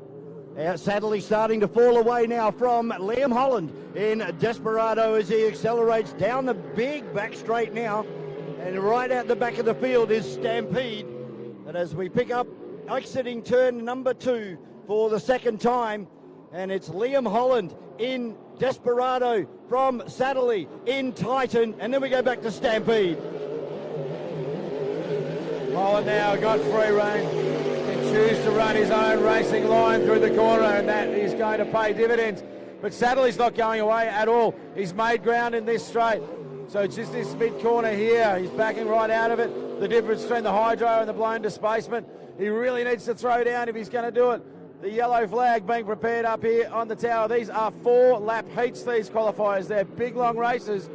But Liam Holland in Desperado in a commanding position now. He certainly has. He's found his feeling out there and got the boat up and percolating now after that bit of a bobble down there in turn 1 in lap number 1. But it looks like he may have come off the noise here, Andrew. No, he's back on it again. But Dave Sadley in Titan, jumping, rocking and rolling all the way up the main straight. He'll take our second position at the moment with one more lap to go. We pick up with Stampede down in third. So Liam Holland, he has one more lap to run. The yellow being shown to Stampede this time through, and Paul Jones come down in the reef, so he's fighting hurt. There's no doubt about it in that boat. Half a lap to go. Can the young gun from the Victorian Speedboat Club get himself into the final of the E.C Griffith Cup in 2024? Right now, my answer is yes. Desperado comes out wide to salute this big crowd. Start banging your hands together. The checkered flag flies high. Liam Holland in Desperado, ladies and gentlemen. Your Heat 2 winner of the E.C Griffith Cup for 2024. Yeah, great drive by Liam Holland. Coming across the line now is Titan, rocking and rolling, getting the boat right out of the water on the exit of turn number 2. And that's a great run for the Sadley family in Titan. And then we finish off with Stampede, just coming across the line now for third position. Well done bringing that boat home. Paul Jones has said this is early on in that beautiful relationship they have together for Jonesy, and the boat improving all the time. But I reckon they're nursing that boat along there. this is a big weekend as far as trophies go, and just getting to the finish of that heat was important. So that was heat number 2. We have one more heat to go, ladies and gentlemen, of the E.C Griffith Cup. So another stacked lineup. Missing a few people in heat number 3 as well. We certainly are. Looking forward to seeing Grant Harrison in this one in GP1. Yeah, well, I tell you what, the withdrawal of the crew in the yellow is going to make Grant Harrison's life very, a little bit easier, but not by any stretch of the imagination is this a done deal. Well, chasing Cash pole is number out. 1 will be GP1, Grant Harrison. Out of pole number 2, we had Jason Cash, Heath Hamilton. He has since withdrawn out of 3. Hurricane, Graham Malloy. We saw him with a convincing win in his 6-litre hydroplane race. GP 101, Ben Clark will run from 4. Immortal, Mark Gauci is out. On the outside is Lindsay McMillan in the big Aussie connection. Give Dave Satterley a round of applause as he comes past, ladies and gentlemen. The man in tight. Just unleashes a little bit of horsepower to say thank you to all the fans and spectators here with this weekend. Mate, this is going to be a big deal out here. This one, hydroplane, hydroplane, hydroplane, hydroplane. Awesome. And the big old girls out there as well, which is really good. Can't wait to see this one in Aussie Connection, the 27-litre supercharged Rolls-Royce Merlin engine from a 1942 model Spitfire. The way powerboat or hydro racing used to be back in the 70s and the early 80s. If you're really a fan of hydroplane racing, there's a movie getting around. I think you can find it on Netflix. If you can't, just jump onto YouTube and Google it, called Miss Madison. If you've had a good time today, make sure you get involved. Have a look at that movie. It's one of the coolest stories that you'll watch if you're into boat racing. And there's a particular part about that. They're running obviously these Merlin engines. And it's a true story. They got to a point they're hosting the biggest event that they had for a long time in the city that they live in. The engine block was gone. There happened to be a Spitfire on display in a rival county, literally on a stick out the front of the museum. The call was out, I wonder if there's still an engine in that, and they went over in the middle of the night and pulled the engine out of this display plane that had stuck for 20 years up on a stick. Put it back together and went and actually won the big race. So actually, they didn't win the big race. I'm not going to tell you the end of the story.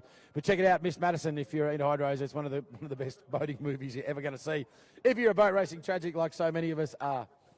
So we talk about the horsepower on board these supercharged hydroplanes and our blown alcohol boats. Do you know the horsepower reading for Aussie Connection? Okay, Dave Satterley, or the crew of Dave Satterley. We need Dave Satterley to the race tower, please. So Zach Satterley or any of the Titan crew, when Dave's out of that boat, could you please come up to race control tower? Thank you. Actually, no, I don't know the numbers on that, the horsepower output of the big Merlin.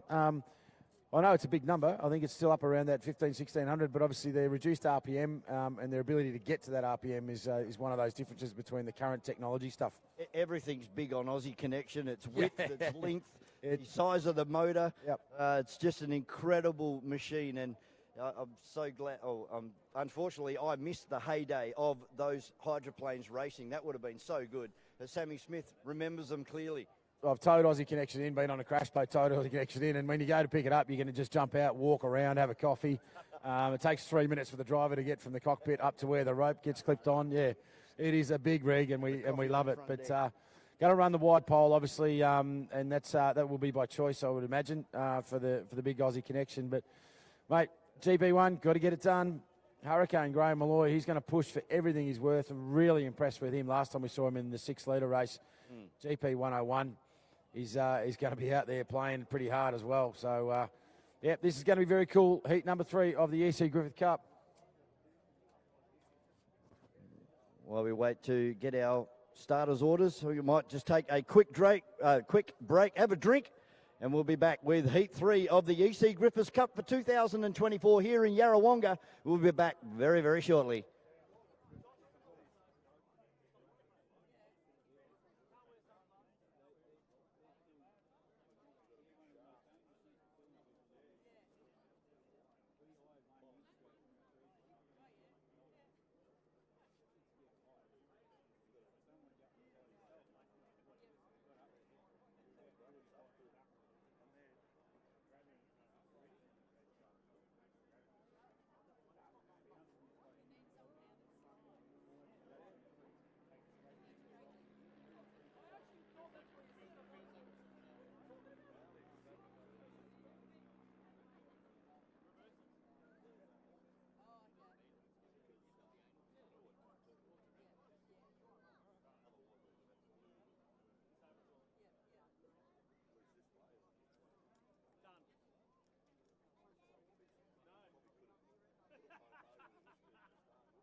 All right, so we're about to see our boats leave the top of the course for the white flag. Now, I just heard Rude, they've got 3 boats in the water up there. I make it 4.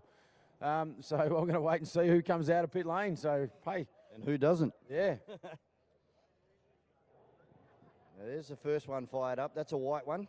So more than likely GP1, Grant Harrison.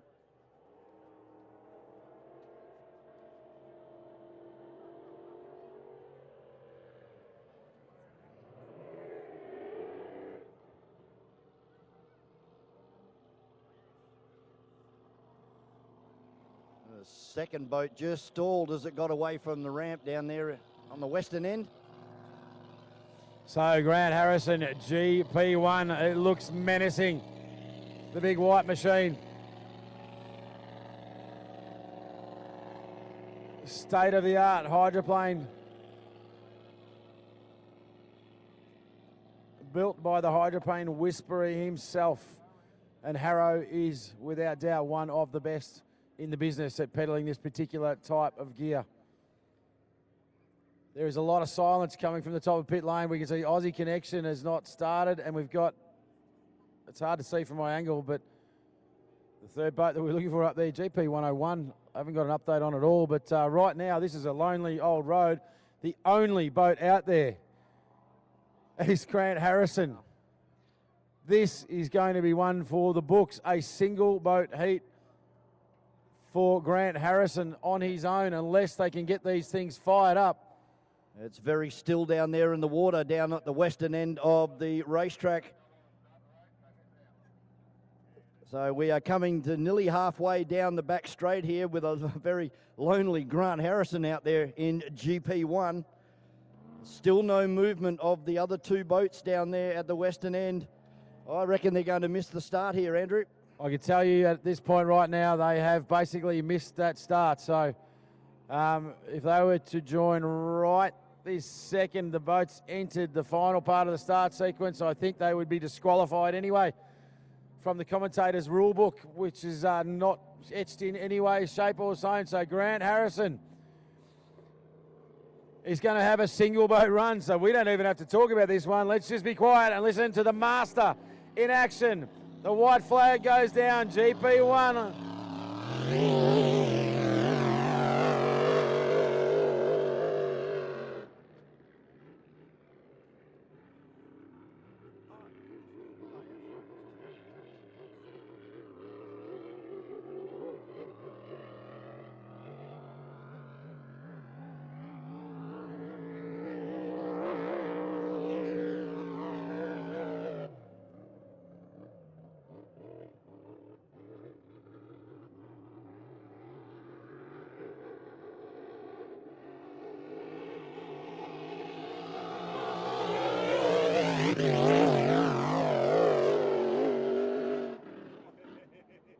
He's not mucking around. What a great example of that silence.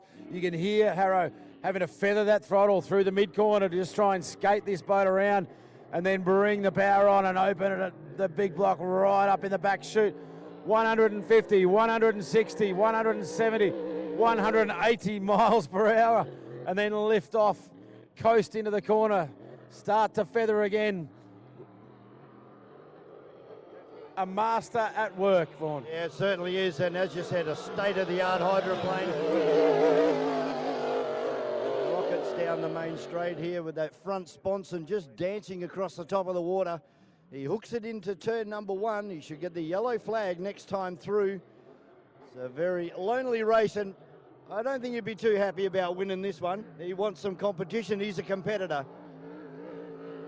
It's important, though, that everyone in the crowd understands this is a qualifying heat for the final, so unless he completes it, he is not going to get a start time in the E.C Griffith Cup final.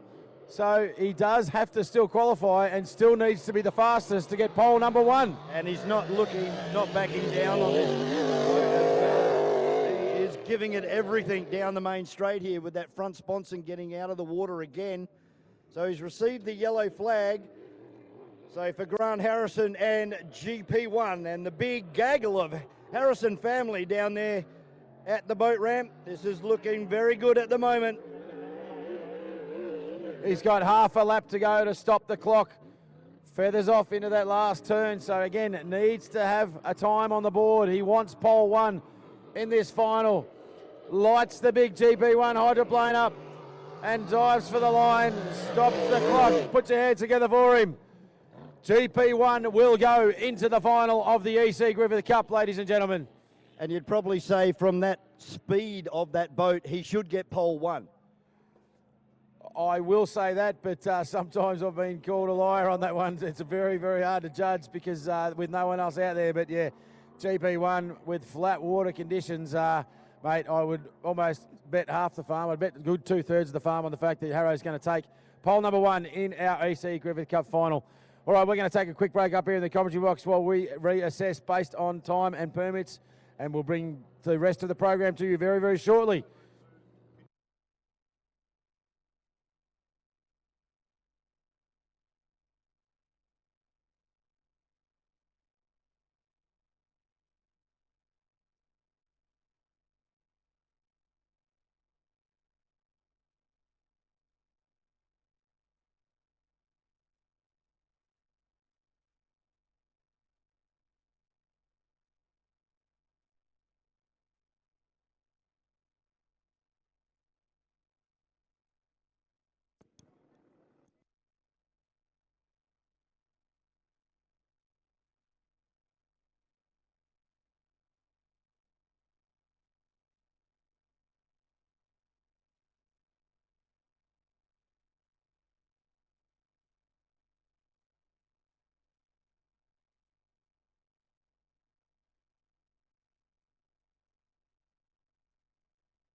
All right, so announcement word through from race control. Ladies and gentlemen, we are looking to turn these boats around and run the final of the E.C Griffith Cup here with you this afternoon. Unofficially, our fastest qualifiers are as follows. Unofficially, commentary box. Out of pole 1, GP1, Grant Harrison.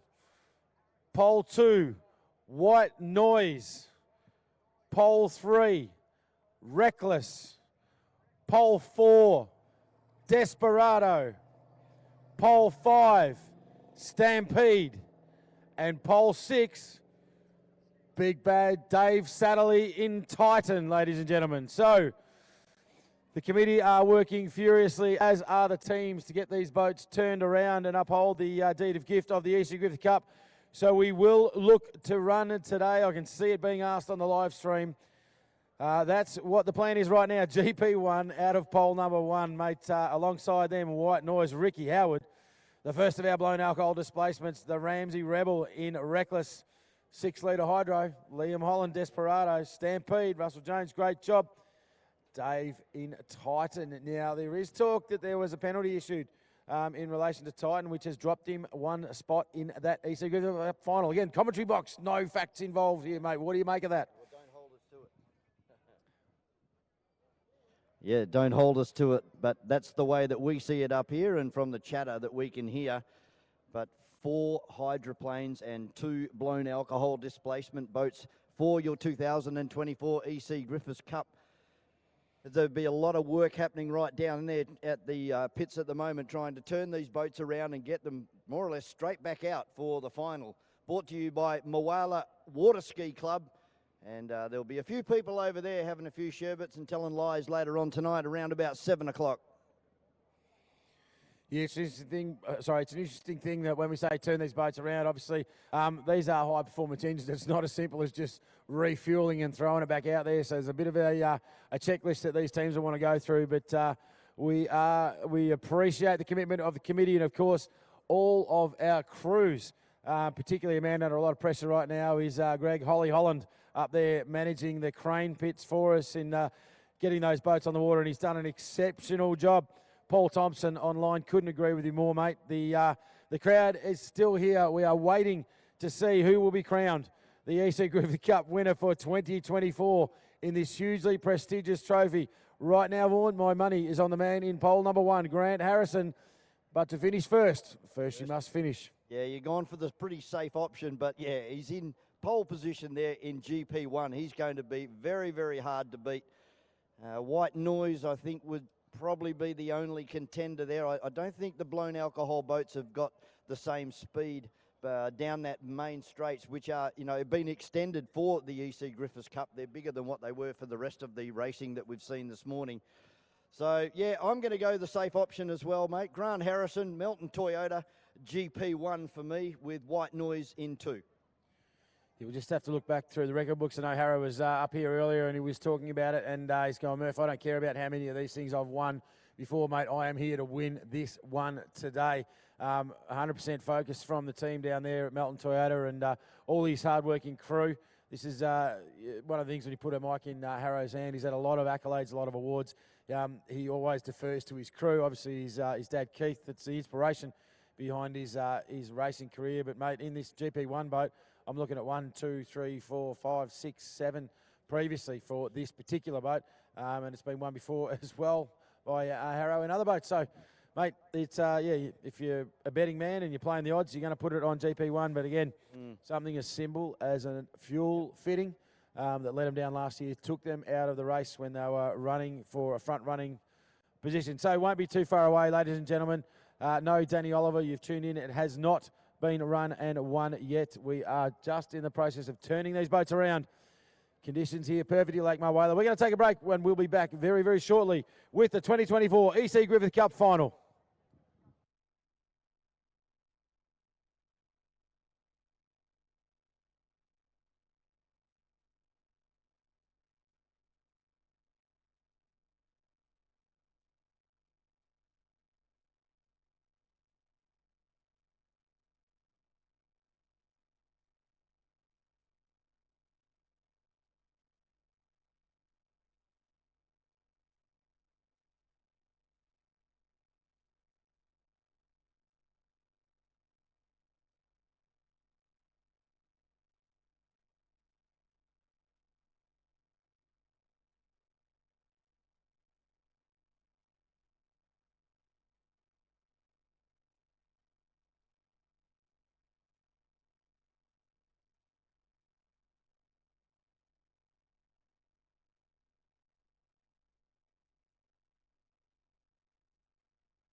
It's a great time because he can hear me now to give a huge shout out to Chris Dinan, our official starter out there, mate, in the start boat. G'day, Christos. Big thumbs up. Barney hasn't tried to kill you once yet today. And Barney Patterson, he's 86 years old. Done about 16 million kilometres towing water skis, and he's since just retired in the barn dog. So tough gig out there in the start boat all day. So he's done a great job. The Commodore of the Melton Runabout and Speedboat Club, and alongside him a great mate of mine in Barney Patterson.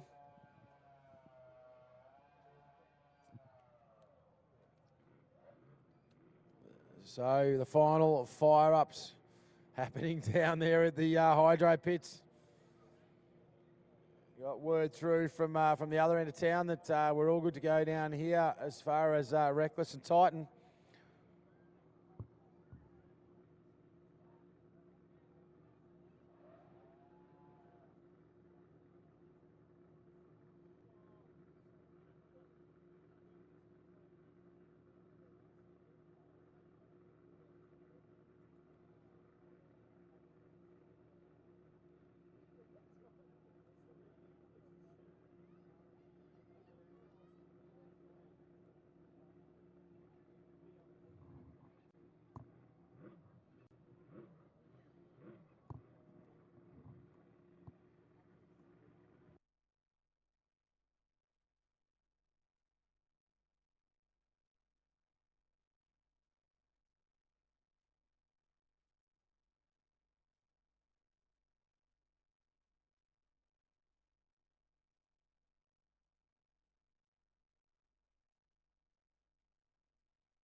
Well, ladies and gentlemen, thanks for bearing with us.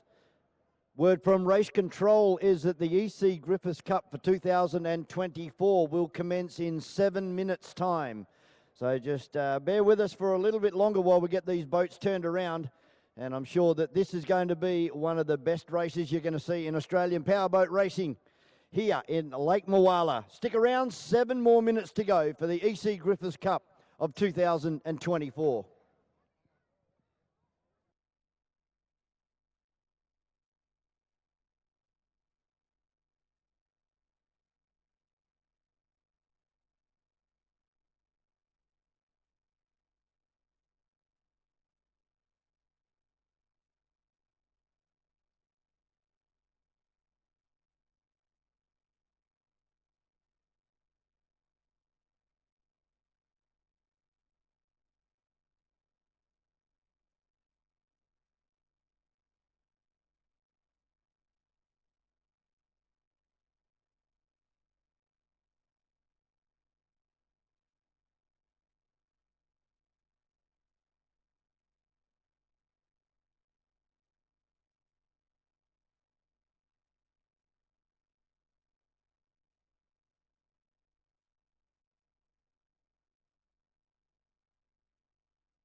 Neil, we need to go back live to make an announcement.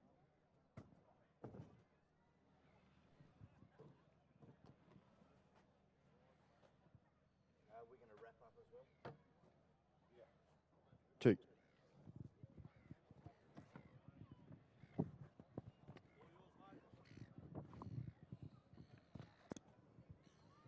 All right, ladies and gentlemen, mums and dads, boys and girls, we have some important and unfortunate news.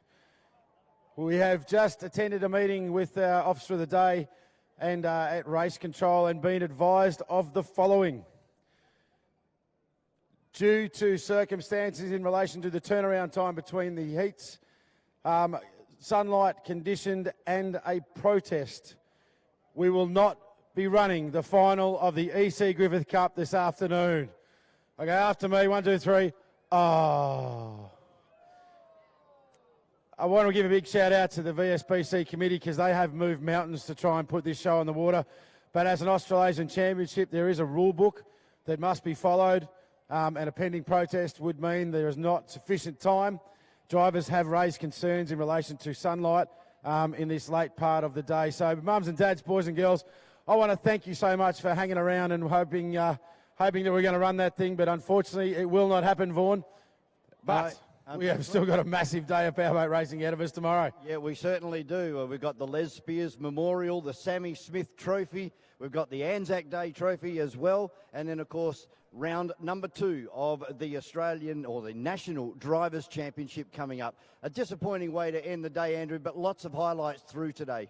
Oh, some fantastic racing and some fantastic fun. Had like these playgrounds down here with the kids have been phenomenal. The food's been great. The company has been exceptional. We want to give a big shout out to all of our major event partners: Sundancer Homes, Excel Grade Bruni, Gilflight Boats, BG Chemical Treatment, the Mulwala Water Ski Club, Seven Mate, the VSBC, the Victorian Speedboat Club, Bell's Transport, MSC Signs, and Glenmire Park. Yeah, a huge thank you to all of our sponsors and partners for making the E.C Griffith Cup weekend possible. And 9 o'clock tomorrow morning, we kick it off and we do it all again. We're going to start hard tomorrow morning. There was a bit of talk about our presentation tonight at the Mulwala Water Ski Club. There is no presentation tonight. All presentations will be conducted tomorrow night at the Mulwala Water Ski Club. So feel free to get out on town, go and see the beautiful sights and sounds of Yarrawonga. There's a million places to eat, things to do, people to see. Enjoy yourself. If you're disco dancing, hope you do it well and enjoy yourself. If you've been drinking, obviously, there's plenty of options in town, so make sure that you're not driving home. We've had a cracking day. Thank you to GP Hydro live streaming for beaming us all around the globe. Vaughnie, it's been a pleasure and a privilege to work with you today, mate, and I can't wait to do it all again tomorrow. Yeah, mate, ditto. And, looking forward to day 3 of the E.C Griffith Cup here on the beautiful Lake Mulwala in Yarrawonga. It's an awesome place to go speedboat racing. There is no doubt about it. A massive shout out to my good mate, David Bishop. Mate, I know you're up there racing cars, can't be here with us, but on behalf of myself and Vaughnie up here in the commentary box, we've had a cracking day. I hope you've had a cracking day. We've broken some stuff. We've seen some fast boats. We've seen some very cool stuff. We'll see you back here tomorrow morning, 9 a.m. race starts. We'll see you then. Good night.